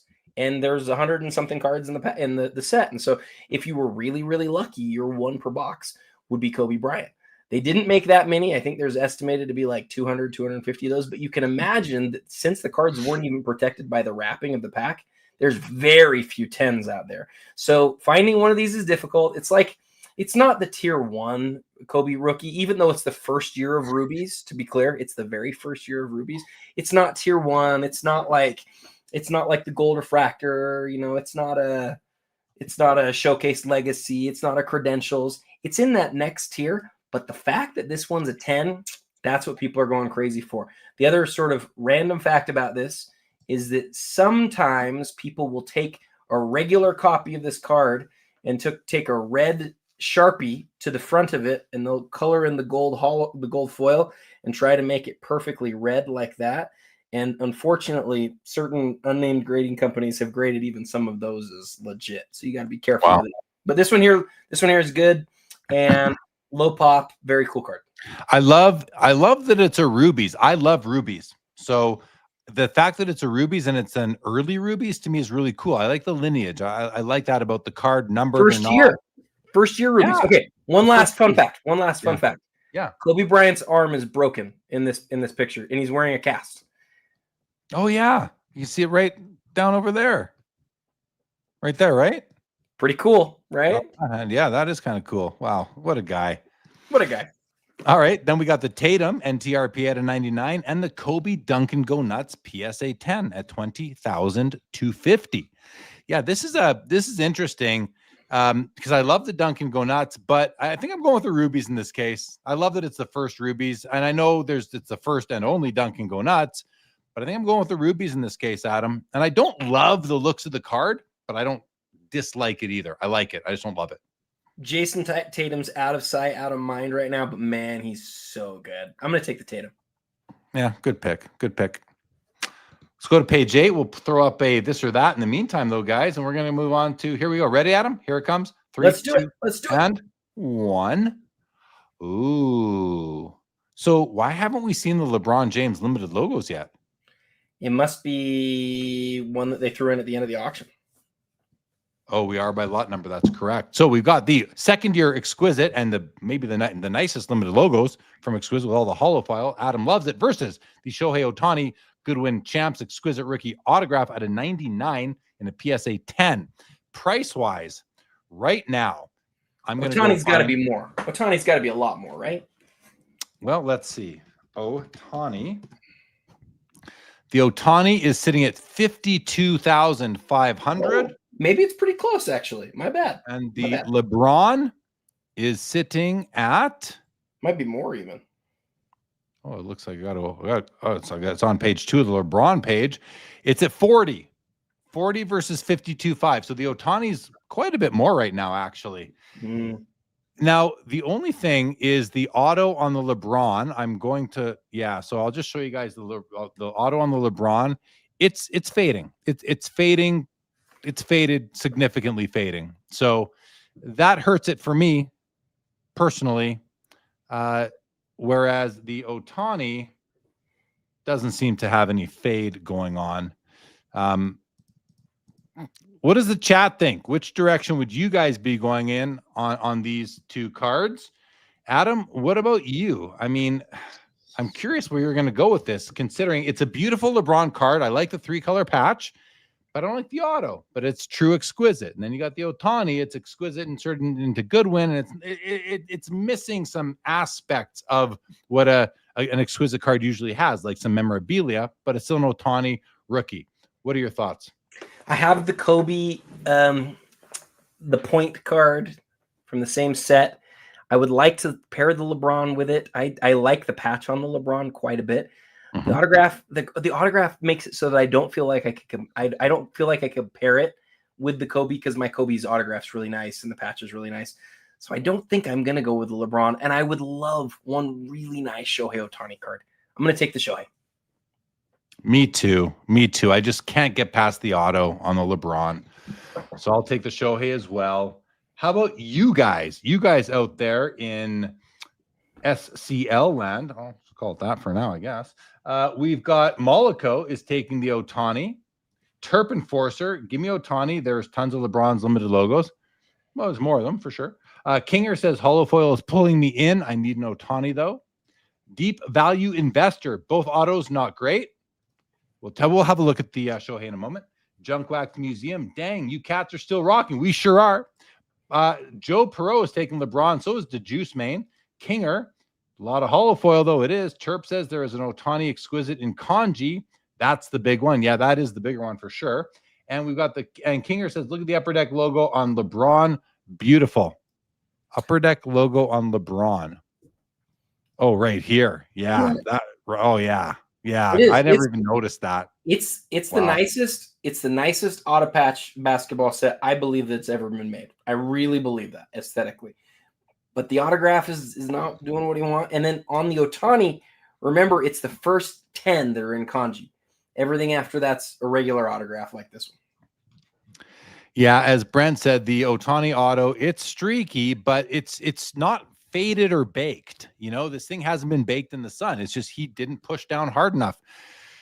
Message to Upper Deck, Panini and Tops. Please ask your athletes to push down on those darn pens. Give them as many as they need. Okay, here we go. Next row, next page. Michael, you're this or that still. Oh, this or that. Sorry, this or that. Well, oh, we did it. Yeah, it was still up on the screen. Oh, thank you, Adam. Okay. All right. Finest basketball with coding, Michael Jordan jersey. Oh, here's an error card, guys, for all you error card lovers. 14,250 right now on this one. We got a Steph Curry Crown Royale PSA 10, numbered out of 399. It's at 15,500. It's a rookie card, guys. Pop 12 only with the auto, and the Tiger Woods SB Authentic Rookie Stars Auto BGS 95 at 11.5. Let's just take a look at the autos. Take a look at the Curry auto. This is important to me. This one's all full of streaks, but it's still decent. Doesn't bother me that much. Don't love it, but doesn't bother me too much. And Crown Royal has grown on me in the last month, ever since I picked up a huge collection of Crown Royal and other hockey cards, and I've really been looking at them, and boy, they made some beautiful, beautiful details on some of those early Crown Royales. Or Crown Royal, and then the auto on the Tiger Woods looks absolutely perfect. Yeah, I mean, just a wonderful auto there. No issues for me. Love that card. And the MJ is in a Beckett Authentic holder. Is that because of some sort of error, Adam? What can you tell us about this card? Do you know what the problem is with it? I know a lot about this card. I'm excited to share with you. This is my favorite card of the whole auction, Jeremy, and you're going to rip it apart because it's an error card.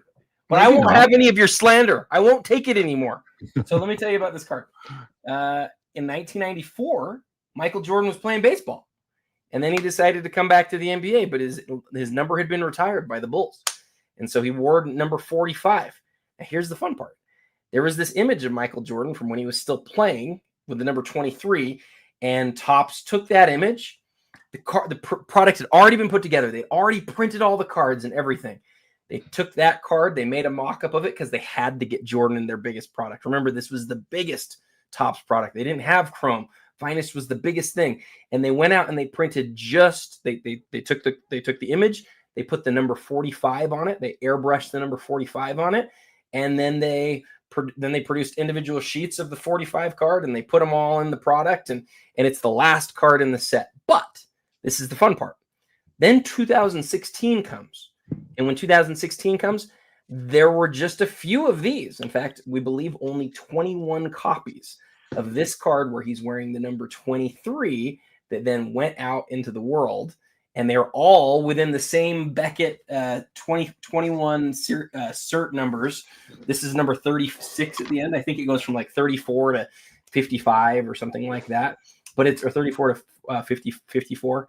And those are the only ones of this card that we believe that ever got out into the market. And we never, ever see them hit the auction block. So this was a huge auction today because it's the first time we've seen one sell in a really long time. This will easily set a record. There, just got another bid right now. This will easily set a record for the most expensive that this card's ever been. But for this era, this is about the rarest Michael Jordan that you'll ever find. And we didn't even know it existed up until 9 years ago. Very cool. And as Monaco asked, how did they leak out as I'm chomping on a honey roasted cashew? Well, certainly not through packs. This is not a pack inserted card. Notice also, Jeremy, if you scroll in, there are roller marks that go diagonal on this card. They all have it. Every one of these that's ever gotten out has these little roller marks. But for the very weirdo, eclectic Jordan collector out there, there's just not a tougher find from this era. There's just Wow. Is this a card that you are thinking about buying or would ever want to buy? I would really like to buy this card. I wish I would have bought it when it was $5,000. Now we don't ever see them sell. And so now we're seeing a lot bigger number and I won't prioritize it. But would I be shocked to see this someday being worth a ton more? No, because I love the story, right? Like you put this card next to the 45 and go, why are there two different jersey numbers here? This is crazy. But then you understand that they airbrushed it and they likely, I mean, if I had to guess, this is just a guess, but I believe that Topps was probably like, okay, let's produce the card. Let's see what it looks like. And then they came out with it. And then they're like, he's going to wear the number 45 instead. We need to go airbrush it, recreate them, and then multiply them. But they probably had like one sheet of these that they produced. Oh, and the other thing, the if you look really carefully, the peel on the front is a little different than the peel that they ended up using. And so that's sort of like, it sort of shows that it's like a production or like a proof copy. So anyway, I love it. I think it's really cool. Really neat. Really neat. Very cool card. All right.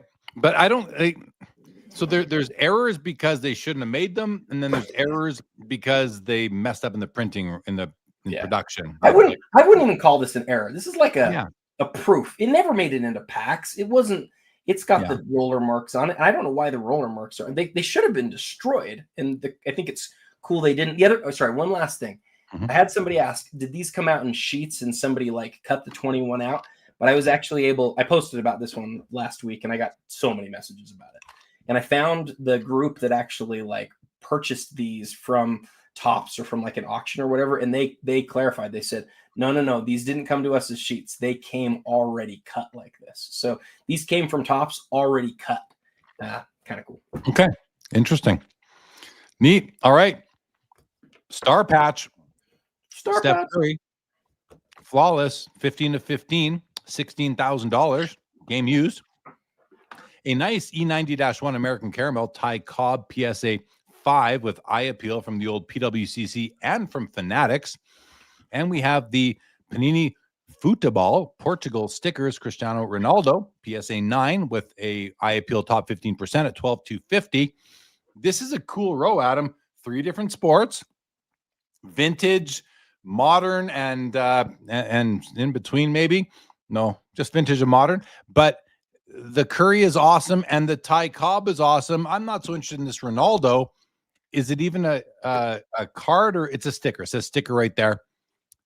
Stickers are still, I think a lot of people consider stickers to be cards in today's collecting world. In any event, I'm taking the Curry. It's really not even close, simply because while I do like this Ty Cobb, that's not the Ty Cobb card that I covet to own one day. I do love this Steph Curry. And something you said earlier tonight really resonated with me when you said that these are kind of like the limited logos of the era. Yeah. That hit hard for me. So I'm going to be looking more closely, just with more interest at star patches, because I didn't know that was the kind of the analogy there, Adam. So thank you for that. I mean, that's what I think. Maybe other people disagree, but don't you think it sort of even looks like a limited logo spread a little bit? I mean, just with some Panini flair. Absolutely. Yeah.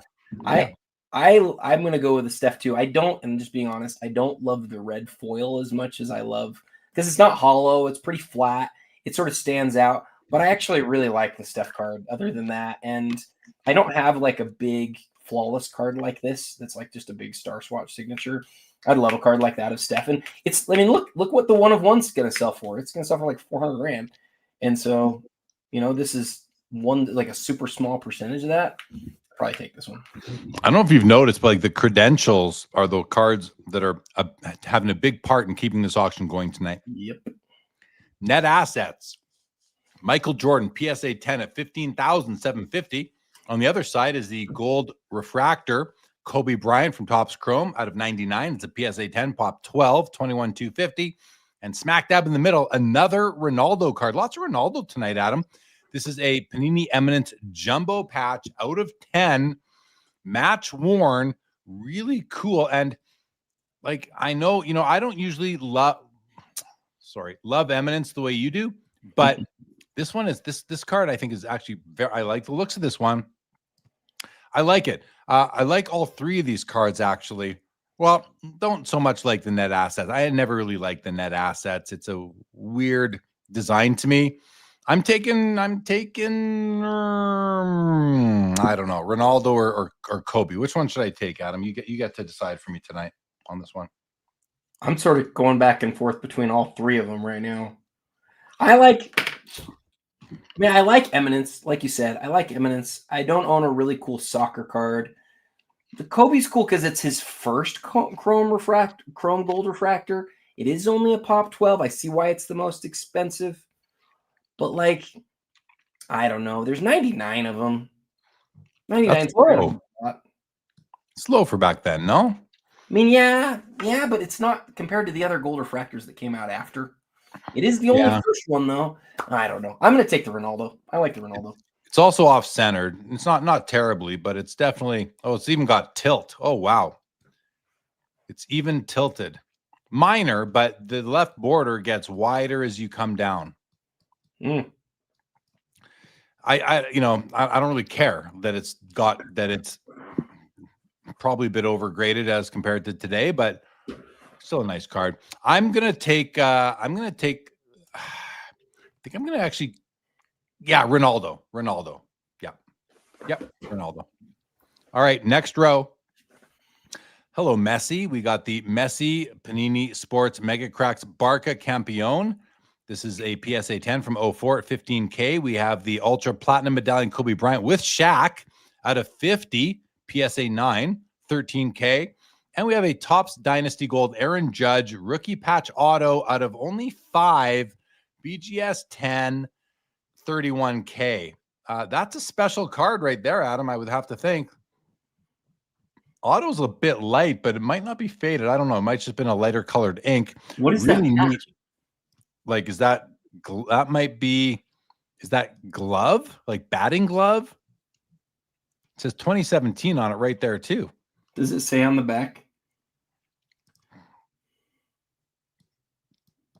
The relic contained on this card is not from any specific game, event, or season. So it might just be nothing. But it's game worn. It's game worn, right? It says game used. Game used. But here it says not from any specific game, event, or season.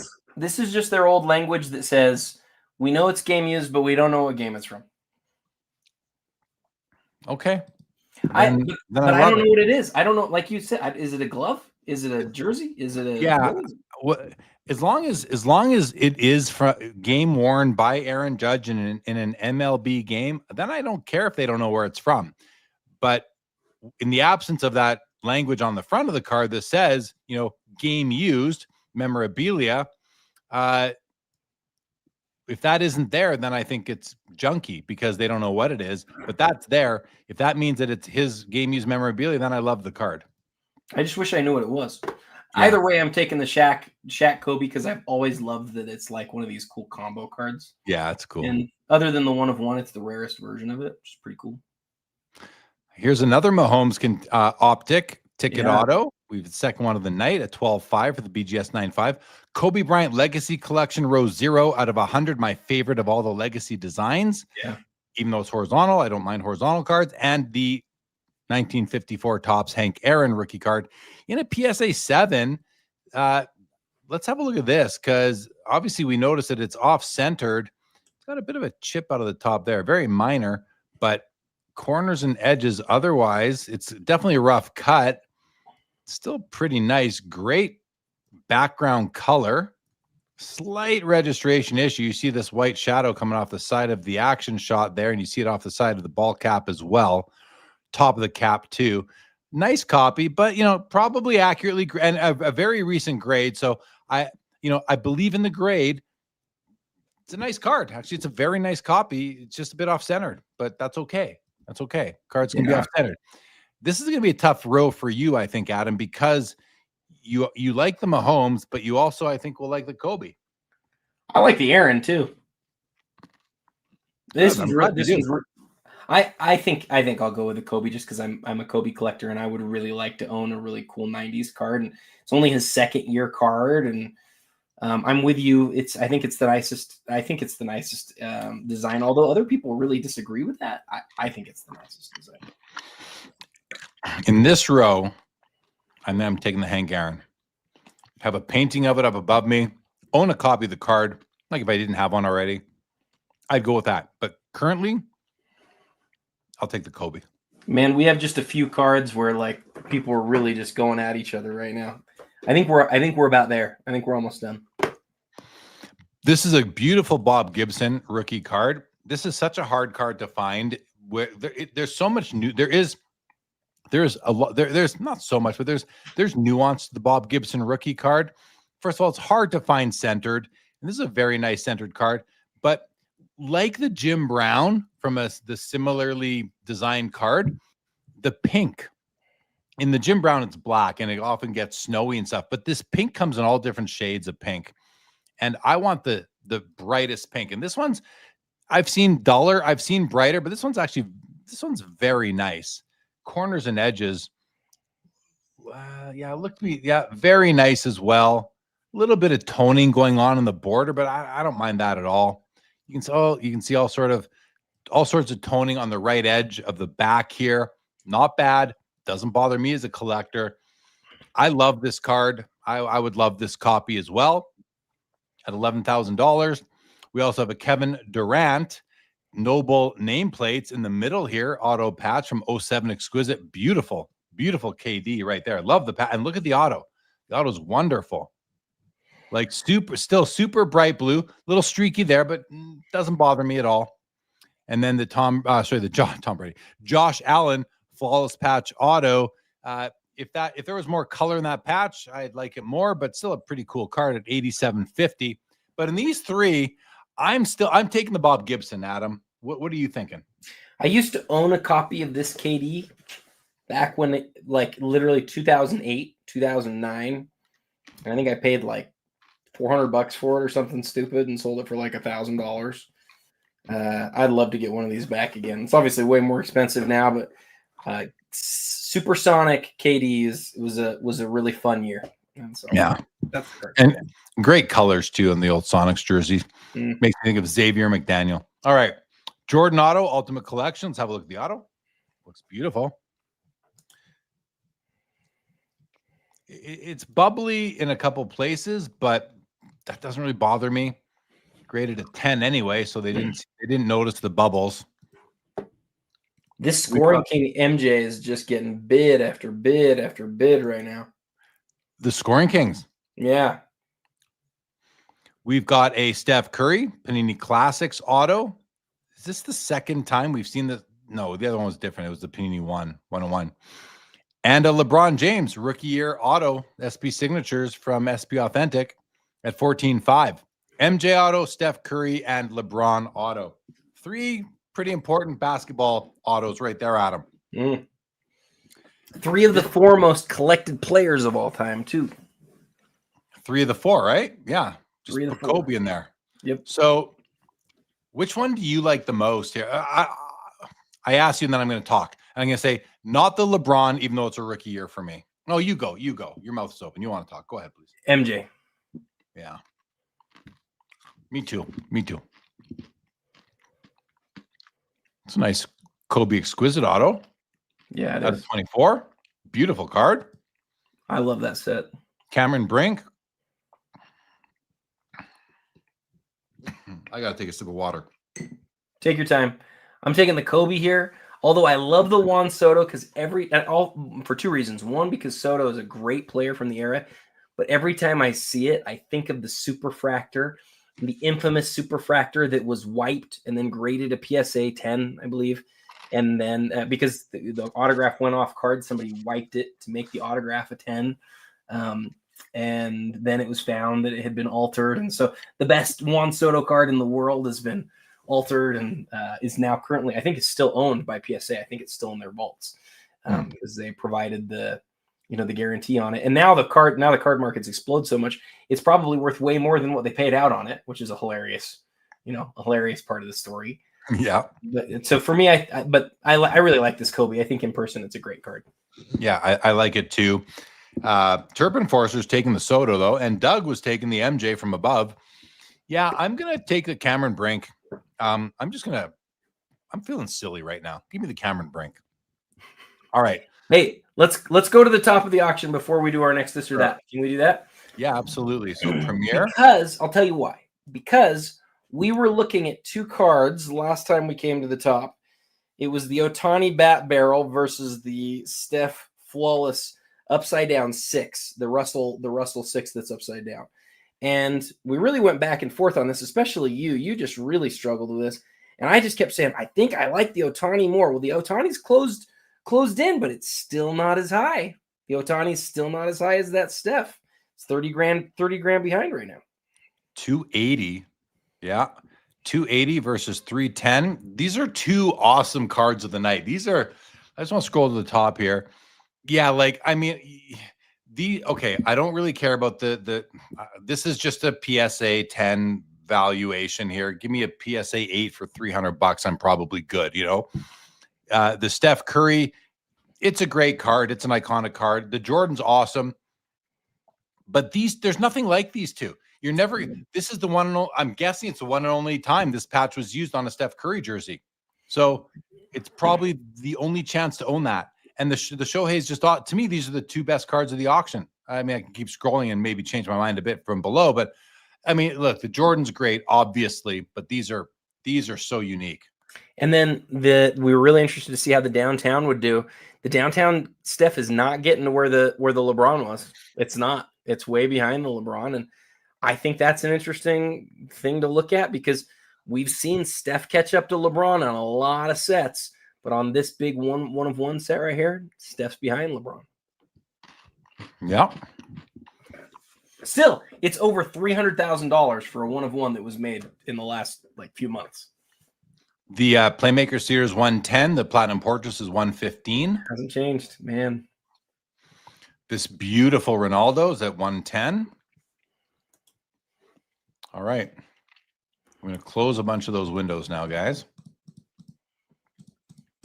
We'll leave Card Ladder open to come back to it when we need to. Let's go to the next page.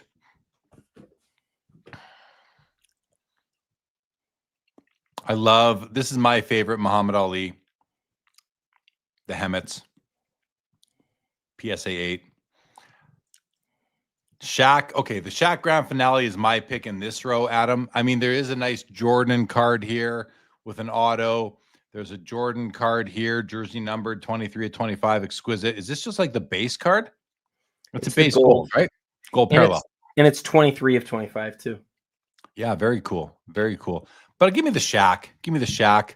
Nice insert. And these grand finales have grown on me. Look at another credentials. We have 3 bids, 4 bids just came in. The honors Brady. By the way, I forgot to mention, I got a message on the honors Brady. I guess because when we were talking about this earlier, this is interesting. Let me just go to it real quick. On the honors Brady, somebody sent me this. Jay Mollico sent me this. It says insertion method. Panini reacquired the 2000 rookie card and then inserted it already encapsulated and graded authentic by PSA into packs of 2016 honors. It's interesting that they had it encapsulated by PSA as authentic. And then it was straight into the pack as a graded card. That's pretty cool. So, but PSA labeled it like a different year, like 2016 or something. Because it came out of a 2016 product. Yeah, but the card didn't change at all, right? The only thing that changed on it is that it's in a 2016 slab. You're right. Yeah, so the card didn't change, and yet they put 2016 on it. To me, it's like 2000 should be on top, and it should say repacked in 2016 on the lower down. I think PSA gets that wrong. I think that's just I just think that's a poor way of labeling the card. And I think it hurts the card as well. And I think it's somewhat misleading. I don't know if I agree. I like that I know right at top like what it recently came out of. And that's what they do with all of their buybacks. I do agree that it's just different than a normal buyback because you could crack it out of the holder and immediately it loses its feel as a card that was inserted into a 2016 product.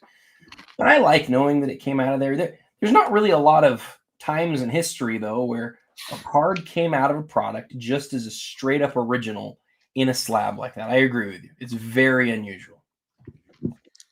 If they made a change to the card, then it's different. But if the card is the exact same, the only thing that's different is the holder that it's in. I don't agree with how they do it, but that's okay. I don't have to agree. It's not my job. My job is to talk about it, not to do it. I absolutely see your point. 100%. Thank you.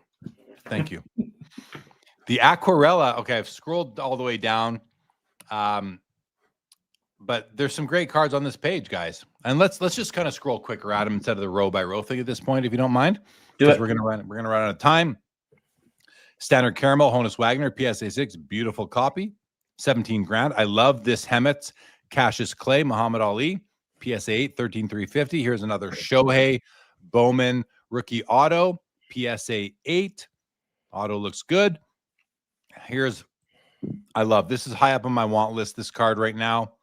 And this is a great copy. Look at how bold that red is back there. What a nice copy of the Tito 6 Ty Cobb we have right here. Everybody, 10 grand. And it's got eye appeal. That seems like a steal, actually, to me right now. PSA 6 Hank Aaron. This one's better centered than the 7 above. And it even has better corners and better registration. Guys, if you're buying that 7, stop and buy this 6. I love this card. Holy mackerel, I love this copy. Wow, this is superior to the PSA 7, guys. From what I can see, this is superior to the PSA 7. Remember, grading is only an opinion. Great copy here. Holy mackerel, 14,750. Oh, and look, I didn't even realize it. It has what Fanatics Collect has given it as superior eye appeal. I just used that word without even realizing it. We have an Alex Ovechkin emblems of endorsement from the first year of the Cup.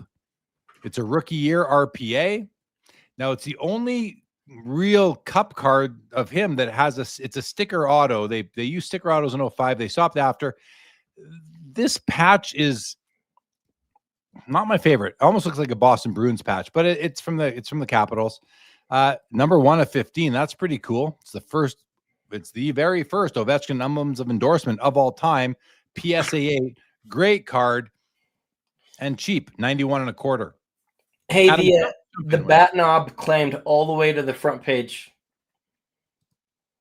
Let's go there right here. I'm going to sort by highest price now instead of lot number, which not this one, the other one. Yeah, the knob. Oh, look at that. Oh yeah, 110 grand now on the Shohei knob. Yeah, what was that at before when we were looking at it? Like 70 I think it was at like 40, man. Wow. Yeah, crazy. Great card. I as I said earlier on the show, I love that bat knob card. And I love bat knob cards. And I love bat barrel cards too. Any barrel, bat, whatever. Doug says it's the most expensive bat knob of all time. Awesome. And I mean, unless you're going to find a Babe Ruth bat knob, but maybe there is one, just maybe there's more Babe Ruth bat knobs at this point in time. I have no idea. Look at this pair of Larry Bird, Magic Johnson rookie cards, both PSA 9s. One's at 26,000 and one's at 14,500. One has Fanatics Collect eye appeal of above average. The other one does not. This might be fun to just look at them both, Adam, and sort of compare them. What page are we on? Good question. We are on page 9. Crap. We're like only 60% of the way there. We should We're go not fast. we're not getting through it. We don't. There's a few cards I was hoping that we'd see, though. We haven't seen the Steph Kaboom yet. I wanted to see the Steph Kaboom. Okay, and I do think that they got it right with the eye. Is this the one with eye appeal? The older slab has the eye appeal? Yes, it does. Okay, that makes sense. It's definitely a nicer card. Twice the price almost. That's interesting for 2 PSA 9s. Again, Sure not is. all grades are the same, guys. Not all cards within the same grade are the same. All right, we've seen a couple of these cards already. My favorite Rubies design is the 99 right here, and this is the Derek Jeter, number 2 of 50.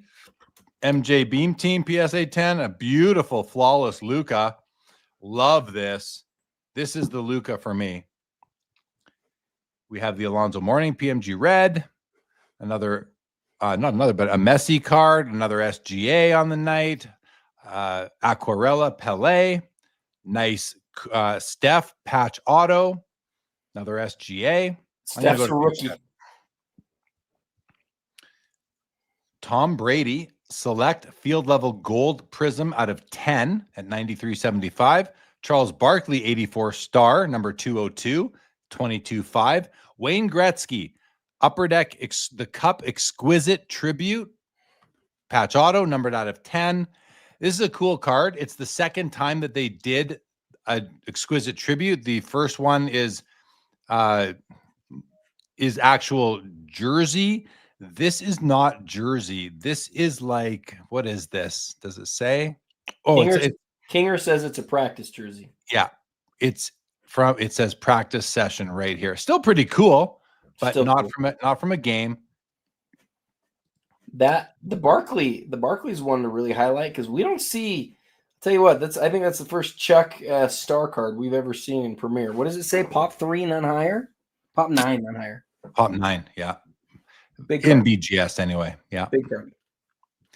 Michael Jordan profiles 3 out of 100. We have the select franchise signature green Kobe, number 5 of 5 only, pop 1, BGS 10, and a Bobby Orr signed 66 tops rookie card. The card grades a 4.5. The auto grades a 10. And this is very nice. Yeah, the auto's perfect. The card's very, very clean. Let me rephrase. The card's very nice. It's very nice. It's not perfectly centered. It's got some corner issues, but it's still average to slightly above average for the issue, I would say. Oh, one of the dual auto Mantle Griffey's at 20,500. Caitlin Clark, gold ice, rookie at a 10 at 10,250. And a Kobe LeBron dual auto from Upper Deck Premier Pairings at 10,500. Ooh, I got to look at, someone mentioned this earlier. PSA 5, 1949 Bowman, Jackie Robinson. Very nice. I love how deep the red is, the blue, the skin tones. Very nice, well centered. The only issue, and it's not even much of an issue, like the centering's, it's not perfect, but it's good enough. The only issue, it's not for me, I love this, is like the borders look a little bit toned, but I like that. I want my vintage to look vintage, and it's not bad. I love this. What a great copy. And $13,000. The other story on that card is that in the last year, we sort of discovered that the Leaf cards were also issued in 1949, which means we should look at this card as well as a rookie card. And you know what? The hobby does. The hobby does look at it as a rookie. Even before that was discovered, the hobby did look at it that way. People always knew that there was something wrong with the designation on the 48 Leaf. And they've always considered, at least people that I've known, have always considered both to be rookies, even though one said 48, one said 49. And until really it's up to PSA. Until PSA starts changing the way they label the Leaf card, it'll always be 48 Leaf and 49 Bowman. Yeah, you're probably right. Which is, I'm not saying it's right. It's just that's the way things will be. How will be. The colors on that Bowman, though, as you highlight, they're really sort of underappreciated. Absolutely. Gold vinyl Lionel Messi, 1 of 1 from the National Convention VIP party, 2019, 3850. The Tom Brady, this is a no serial number, essential credentials out of 25 without the serial number. Oh, that's my new policy. No missing serial numbers. Remember? That was it, right? That was it. That's my new policy tonight. I already had the policy. Now I've just formalized it. Bowman Chrome X Factor KD rookie out of 50. Cool card, 15,250. And a Panini Flawless Silver Patrick Mahomes rookie auto out of 15.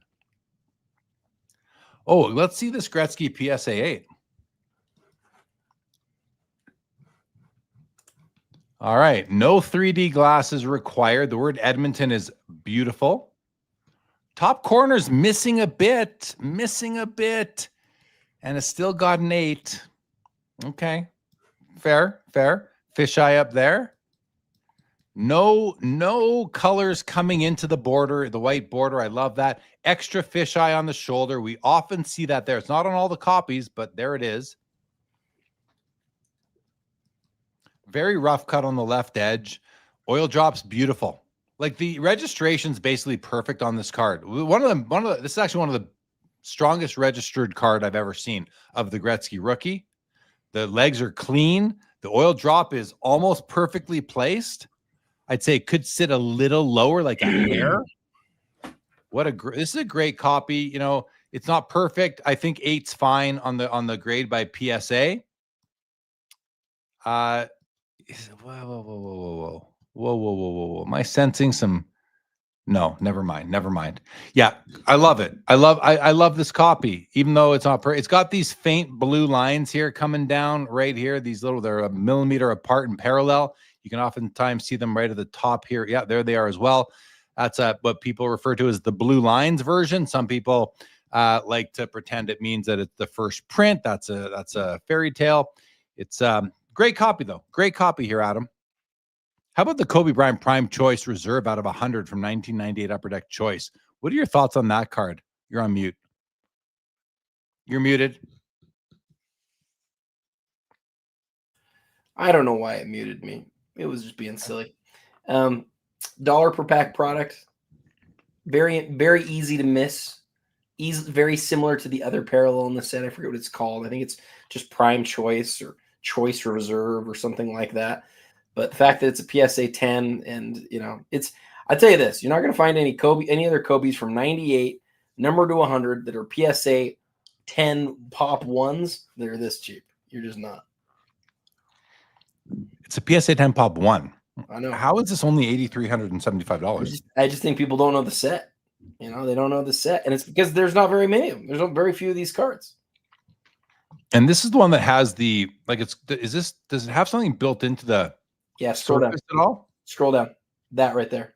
Right there. Yep. It's like a cracked, icy sort of and it says Prime Choice Reserve or something like that. Yeah. Yeah. You can sort of see it. But yes. Yeah. It's actually serial number 2 on the back, though. It is straight up serial number. So, I mean, I think this is being overlooked tonight. No, I think I would just say it's overlooked in general. Okay. Really, you would think it would be this price if it was a PSA 8, not if it was a 10. Right. Okay. We are now, because we are past midnight, we're past 4.5 hours. What we're going to do now, guys, is we're just going to scroll through the rest of the cards in the auction. Then we're going to end the show even before if the auction doesn't end, we're still going to end the show. Adam, what do you think? Well, we're 4 hours and 40 minutes in, so I'm pretty tired. But as always, I'll go as long as you want to go. I do want to get to the end of the auction though. Let's. A lot of these are like cases and boxes where we can really fly through. I don't even know. Excuse me. I don't even think I have the cases and boxes. I only did the cards tonight. Oh, really? I think so. No. Well, let's see what happens. Some MJ, high voltage 500, BGS 85 at 10,750. There's the Steph Curry auto rookie for exquisite 10.5. Justin Herbert, gold vinyl shield 101, PSA 8, 10,250. Chris Mullen. Oh, this Chris Mullen red PMG went up to 27,750. It was, I looked at it yesterday. It was like $4,000. Yeah. This is a beautiful quad? That quad is awesome. Beautiful. Wilt, Bill, Magic, and Bird. This is wow. Wow. What a great combination of players that is. It's beautiful too. Look at oh, wow.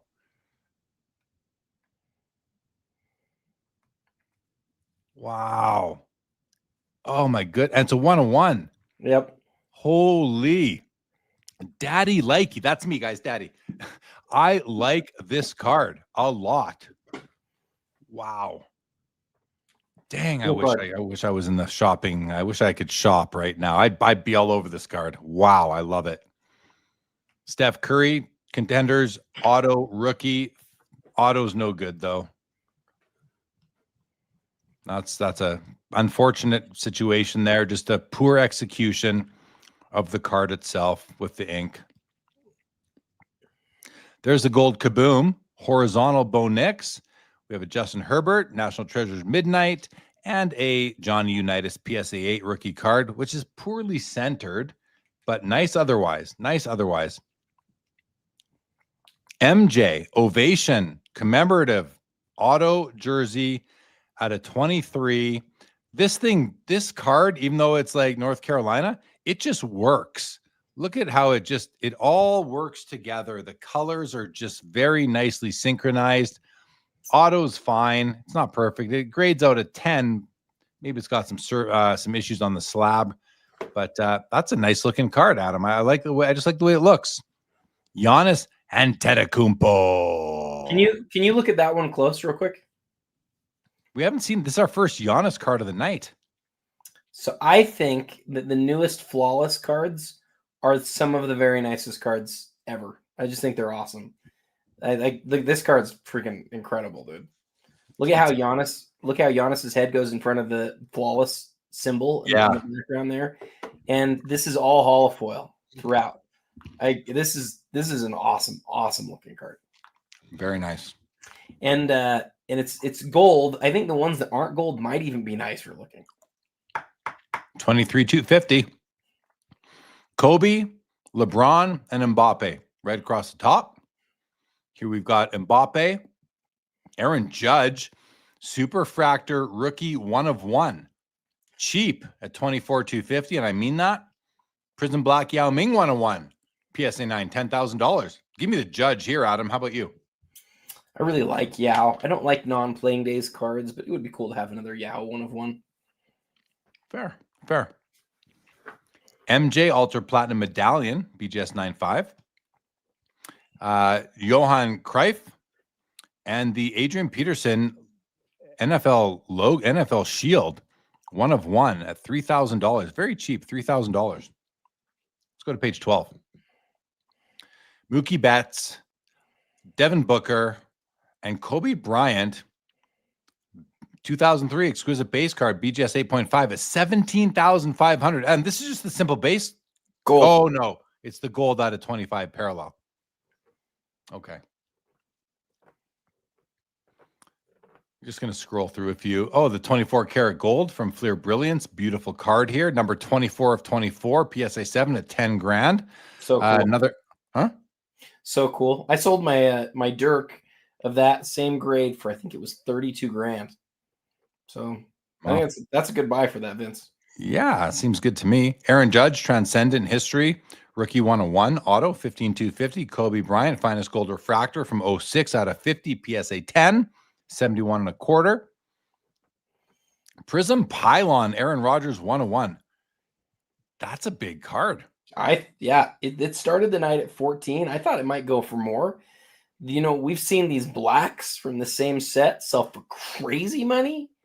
And so seeing Rodgers and Pylon, I mean, surely this sort of points to the black being a far superior card, but I thought it would do more than this. I did. I don't know. It's nice. What do I know? Upper Deck Intensity Gold MJ at a 25, Pop 3 and a BGS 8.5 for higher. I love the color. I love the color of the net in the background. I think this card's beautiful. Serial numbered right there, 8 of 25. MJ, Jeter, Michael Penix Jr. Actually, the Jeter's pretty cool. That's a bat barrel. Really cool piece. You got the whole MLB logo man right there too. Look at that. That's so cool. That's a nice card. What's this sitting at right now? $4 grand. What a beauty. Couple 101 ones here. Kevin Durant and D Wade from Exquisite Adam. These are special, no? Yeah, I thought the Durant would do more than the Wade here too, because Durant comes out in 07, and then so he only has 2 other years of Exquisite, 08 and 09. So Durant only has 2 main 1-of-1s. I guess he has a 1-of-1 in 07, but it's a big, giant, like 6-figure type card. But the 08, Wade has 1-of-1s from 04 all the way through 09. So he's got 6 of them. And whereas Durant's only got 2, but Wade's still going to outsell KD, which is surprising to me. Not by much. Very close. Yeah. Joe Montana, 1-of-1 Prism Black. But 2019, so that's post playing days, right? I'm just kidding. Kaboom, 1-of-1 Green. Spencer Rattler. Exquisite Collection. Super Aaron Rodgers. Autographed jersey, 87.50. Messi. Match worn patch. Why don't I see the patch on this card? Where is the patch on this card? Oh, is this what? Is this the patch in here? Or is it this little sliver? I don't know what's going on with this card. I think it's just the slivers on the... Oh, and up there too. Sliver. One, yeah, so there's like 8 little slivers of jersey. That's kind of neat. It is kind of neat. I like it. It would be better if there was more, or but whatever. That's pretty neat. Jokic Downtown Gold out of 10, 13K. Diego Maradona and Daniel Jones. Let's go to page 13. There's a Mantle PSA 4 at 80K. Okay, now we're getting to the later listed cards, I guess. Yeah. Mantle PSA 4 at 80K. We did look at that earlier though. Kobe Bryant limited low. Oh, look at this. This is beautiful, Adam. Like that patch. Oh wow. Yeah. And the auto. Auto's well preserved. The K is not as clear as you'd like it on the autograph, but the autograph has been super well preserved. I really like it. I like it too. Oh, what's going on here? Is there a little bit of a crease? Ooh. I think What's the there's grade a on crease this? in the patch window there. What's the grade on this card? Let's have a look. Authentic. Now we know Authentic. why. Yeah. Yeah, it must be the crease. Sometimes the there's crease. not a reason for the authentics. Sometimes there is, and you just identified it, Jeremy. Yeah, it's creased from here and it comes all the way down to about here. Yeah. Still well preserved in terms of the autograph and the patch. Honestly, that crease wouldn't bother me. Like, I'll take that card. That card's welcome. I don't have a no crease policy at all. Even on a modern card, if that's going to save me a few bucks or tens of thousands, you still get the patch and the auto. That's okay. It's not ideal. And but here, it's okay. and here it's saving you tens of thousands. Right. Kyler Murray, NFL Shield patch, auto 101, rookie $3,900, cheap. LaMelo, Jaw, MJ, Court Kings, $7,000. Connor McDavid, rookie year signature patches out of 99 from the Cup. Couple more MJ stars. Who's this triple auto? Drew Brees, Aaron Rodgers, and Tom Brady. That's pretty awesome right there. Great triple auto. Hakeem Olajuwon, essential credentials now out of 36. 8,500. The second Interlake MJ of the night. We saw one about 4 hours ago. Magic, LeBron limited logos, Adam. How cool are those cards? Carmelo. That's a big Carmelo card, right? I mean, it's the emblems of endorsement. From the first year. Barry Bonds, essential credentials, future. Nice, messy, cool patch. Steph Curry, Crown Royal, Kaboom, gold out of 10 at 97,500. Adam. So that's the one I wanted to get to. Can we make that one? Can you look at that one blown up? And I know neither you nor I are the biggest Kaboom fans in the world, but tell me that's not freaking awesome. It is awesome. No, I like gold Kabooms. I do. They're beautiful. I like that gold. I don't like all gold Kabooms. I like that one. I mean, that image. I like some. What is this? The scream face or whatever? Like, that's awesome. I don't like green Kabooms. I'll put it to you that way. Like, they're the ugliest to me. Couple of Herberts.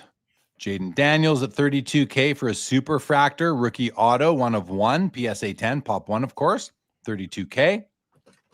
There's a Messy Eminence FIFA World Cup jumbo patch auto out of 10, 11,250. We have a Novak Djokovic and Carlos Alcaraz dual Topps Chrome Black refractor out of 10 with autos at a measly $5,000. Championship tag Kevin Durant from 2017 Flawless, 1 of 2 copies produced, 16,250. You know what's cool about that one? Yeah, well, no, I just know that there's something cool because we've seen these cards before. I like this one because Durant's got 2 championships. They're 2 years with the Warriors, and I'm sort of doing this from memory. Somebody's gonna have to tell me if I'm wrong, but. So let's see. The Warriors now have 7 championships, and they got their last one without Durant. So that means that he won championship number 5 for the Warriors and championship number 6 for the Warriors, to which he was the Finals MVP for both of them, Jeremy. So, this is awesome because it's from when he won. It's from right after he won the season after he won championship number 5, and there's only this in the other copy of it. It's not like they made a ton of these. Right. And the other thing is Durant's only got 2 championships. They're these 2. So I don't know. I mean, like what Panini era KDs would you rather have than this card? I think it's a really short list, personally. It's cool. I think it's a beautiful card. 16,250. Very cool. Last page of the auction. Kobe Bryant Immaculate Auto Patch out of 25. At 17,250. Is that a game used patch, Adam? Yes, and it's right first year immaculate. Yeah, that's a great. Oh, I love that. I do too. That looks like a limited logos to me. A lot of people feel that way. I think Carvin might have designed that one too. That would make sense. Yeah. 04 SB Game Use Significant Numbers. LeBron James patch auto out of 23. It's a jersey auto. Are we done? Are we done? Yeah, I think so. I think we're done. Well, we better be done. No, we're not man. done. Psych.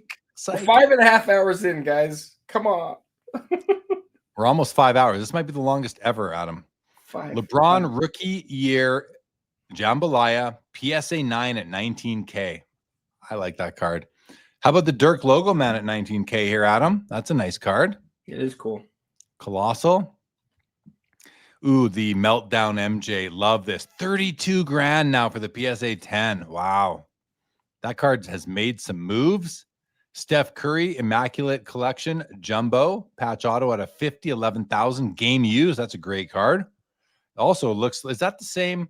Yeah, it's the same as same set as that, no? Hey, yeah, it is. Carvin just confirmed that it is. It's his. He did it. Read the origin story. Well, yeah. All I know about Immaculate is that, from what he told me in the past, is that the name comes from, I believe, a Madonna album is what inspired him to name the brand Immaculate. What up, Carv?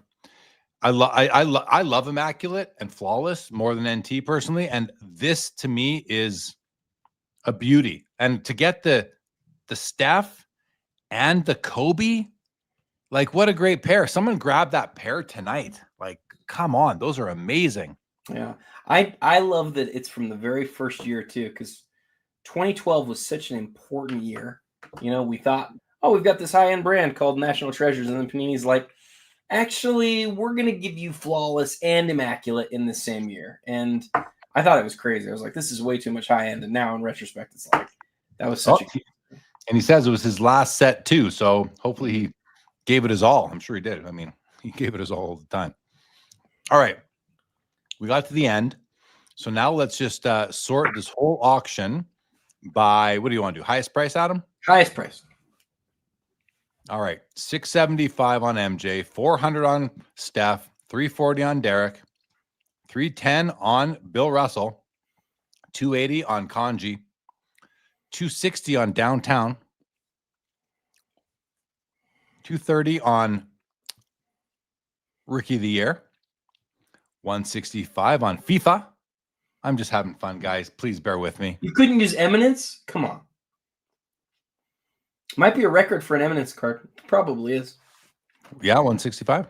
I'll check right now. I bet you anything that it is. Peyton rookie credentials out of 7, 145. Wow.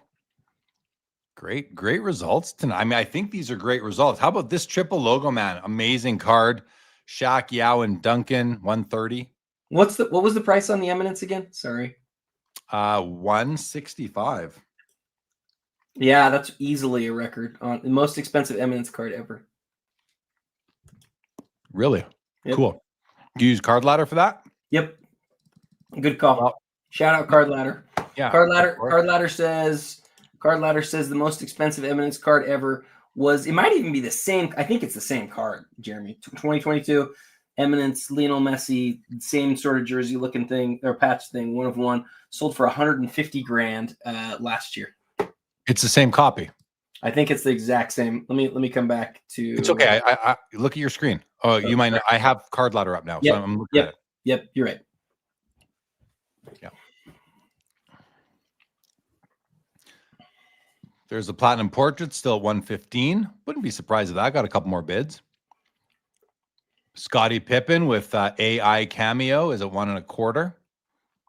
Yeah, not a lot of like there's something like, oh, Pokemon is keeping us up now. We're not even watching the Pokemon cards, but a Pokemon card just got a bid. How many 6-figure cards tonight, Jeremy? Okay, good question. We're on page 1. Okay, so 22 so far, but no, more. What is 100 grand divided by 1.2? I think it's got to be an 85 bid. 83,333. So yeah, 885 right here. So we have 1, 2, 3, 4, 5, 6, 7, and 24. 31 $100,000 cards so far. Yeah. And like this MJ PSA 7-star 101 is only one bid away. 99 grand. Yeah. Oh, well, Doug's saying 32, but we're only looking at sports cards right now. We're not looking at Pokemon. And there's a chance that there's a case in there too. Yeah, we're also not looking at wax. By the way, actually, you want to look at a really interesting box? I was looking at this earlier. Look what the 2008 Topps box is currently at. Okay, hold on.